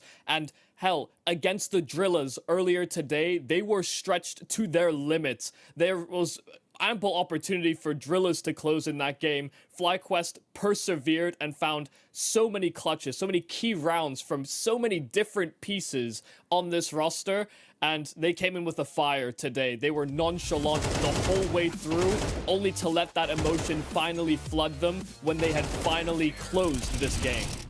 And think about the story of this team, Michael. This is a core 4 that have been forever criticized for underperforming, for being less than the sum of their parts. It's a core 4 that then reunites with their IGL, rejected from Europe, comes back, expected to make this region look easy. Then they go and lose. They break Australians' unbroken line at the major for God knows how long. And immediately after that, you know what happens? They lose out their team. Greyhound can't support them anymore. Greyhound's not supposed to exist. FlyQuest swoops in, they save them. It's disappointment on disappointment until things magically turn around. In October, they win Atlanta, and now they're at the major, and they look the best they've ever been. And I think there had to be very real conversations about whether or not this 5 would stay together if this objective was not met. And now they don't have to have that tough talk. You know, there are still, you know, problems maybe about player consistency, but when they get themselves in that right mindset, when they are not so charged with their emotions, when they wake up in their series as well, I think it's very clear that this team is so deserving of their seeding position. And sure, they had to go through the hard way here in this RMR, but they were expected to be on the opening stage, and they will get there. I think right now we've managed to see every single facet of FlyQuest in this lower bracket, right? We've seen the FlyQuest that looks calm, they look chill, every single flashbang is perfectly placed, they're ready with their HE plays, they've got good force spy wins as well. Then we've also seen the FlyQuest that was stretched thin, that looked like they're going to be losing, that needed individual players to bail them out, that needed players like Vexite and Alistair, Dexter to step up long enough that Inns and Lias can be involved as well. This is the most complete FlyQuest we have ever seen. This might be the most complete Australian lineup we've seen since 2019 in general. Yeah, and that has to be, I guess, the parallel that you draw. These guys were considered the other boys. You know, the title of the boys is something that does end up getting transferred, but we do have some words from one of the boys right now. Through to the opening stage of the Perfect World Shanghai Major. How does that sound? Sounds amazing. I was going to say the F word there, but amazing. Dexter, let's talk a bit about your journey so far. So you fell initially to TALON, and then you took out GR and Drillas, and now you've just topped it off with LV. How would you rate the journey so far? I think it was probably the highest pressure we've ever felt. Like, it's just RMRs in general. It doesn't matter who we're versing. It's crazy to be down in the lower bracket and just having to climb back up, and everyone's kind of like judging you and like saying, oh, you're not going to make it or whatever. And being mentally there and just present and pushing ourselves, it feels great. I think it's safe to say you had a strong showing just now against Lynn Vision. Can we talk a bit about the series starting with Nuke? 13-2. What was happening there? Yeah, I'm not sure. We just played really well. I'm surprised they picked Nuke. It was the surprise pick, but I think we felt very confident going into it. I think the energy was very focused, and I knew that we were going to win in the end. Talking confidence, did that give you extra confidence going into Vertigo? Because whilst it wasn't as close, it was still a strong showing on Vertigo. Yeah, I think we kind of messed up a lot of rounds there, made it a little bit more interesting, but either way, we played well to close it out, and everyone was calm and did their roles, and yeah, everything's perfect. Now, Dexter and everybody at home, we can officially confirm we have an Aussie team at the Major. Does that, firstly, Dexter, give you a lot of pride, and do you think it's important to have that representation for your region and country? Yeah, it's awesome to be able to play and, you know, just represent the country, and knowing that everyone has our backs, and yeah, hopefully we can have theirs. Going into the opening stage, can I just get general thoughts? What do you think the team's chances are? We're going to win. Just going to win. Wicked. All right, anything else that you'd like to say to the fans, Dexter, and then I'll let you go. Yeah, thank you to all the Australian fans, and yeah, got a lot of nice messages from even the Chinese fans now, and yeah, appreciate it, and yeah, hopefully we can do good for our region. Dexter and FlyQuest, congratulations. The first side quest is completed. Of course, the Chinese fans are going to be commending them. The Chinese fans have been watching their journey. They are one of Asia, even if they might be included in the Pacific part. Let's be honest, Counter-Strike does not care about borders. Counter-Strike cares about what you're doing on the server and who you're doing it for. And right now, Dexter and the boys are going to be some of the representation going out from Asia, Pacific in general, into Shanghai. Michael, we said on the cast, it's Mongolia, it's China, it's Australia. It's kind of perfect. It's Brazil, it's America, and a bit of Sweden as well. You know, we've been able to run in tandem with the Americas RMR as well, so we actually have 5 teams confirmed into that major opening stage already in MIBR, Wildcard, the MongolZ, Rare Atom, and FlyQuest. You know, we are still very early in our road through those RMRs, but it has been great to be able to see that representation in the Asia-Pacific region, because it has been China, it has been Australia and the Oceanic region for quite a long time, and then it's been the emergence of the MongolZ that have been this force to be reckoned with. That I do worry for some of those teams in the major opening stage and beyond that, about whether or not they can deal with what the MongolZ have to offer. Hell, even FlyQuest, if they can look like this consistently. let's revisit some of the matches from today. Obviously, we had a lot happening. It was a long day for that one, and for good reason. FlyQuest, a primary contributor to why it would be a long day, I suppose. That 2-1 versus Drillas felt like it took forever, and I can tell you it took some of the years from my life off. They still managed to close it out, and then it was a TALON falling to Lynn Vision in something that felt a bit disappointing, but also gave a lot of hope for what Lynn Vision could offer. Unfortunately, Lynn Vision, that was a one-time offering. It didn't come back for a two-time special. They fall to FlyQuest right here, as we just saw, making them our last representative. Yeah, it's definitely been a pretty long day, especially with how tenuous and back and forth that Drillas game was. But you know, we've had quite a decent road here at the Asia-Pacific RMR. The opening best of ones definitely had at least one notable upset where we start to think, FlyQuest, are they even the best team in the Oceanic region? They got absolutely outclassed, only for them to make this lower bracket run, and TALON fall short. But I think for quite a few of these teams at this Asia-Pacific RMR, they're either newly built or there was, you know, a lot of namesake value put onto individual players, but the team cohesion wasn't quite put together. I think the cool thing about the teams that have qualified is in their history, the cores of these teams have been the more consistent pieces in any successful roster that we've seen out of the Asia region through Counter-Strike Global Offensive's history and into CS or Counter-Strike 2 now as well. So this is a good step in the right direction, I think. You know, you're getting some of those old heads back into the new game, and ideally that effectiveness kind of trickles down as we move into a very interesting 2025. I mean, look at what we have over here qualifying forward, right? We have the first Australian team to win a tournament in an international tournament since 2017. We have MongolZ, the first ever Asian team to win not just one, but two significant trophies this year, in fact. And then obviously for Reynada, we've got two of the players who initially in CSGO were part of the lineup that first ever made it into top 10 for Counter-Strike from an Asian region, Somebody and Summer. This is exactly what we wanted coming out of it. The future of Asia, the future of Oceania is exciting, and that future awaits us in Shanghai. Of course, remember the major is going to be coming into the end of November until the 15th, I believe, of December, something like it, but the RMRs are still here. Lots of action to be had. America's still to be decided. Go over to twitch.tv/PGL for more of that action. There's also going to be Europe later on in the latter stages of November, so you know these teams are going to be leveling up as more and more bootcamp partners come to Shanghai. It's exciting times for us, exciting times for you, but the times for us have to come to an end. We're going to see you guys more in Twitch chat than anywhere else, and as we do that, let's send us over to our last ever break and see you guys on the America side.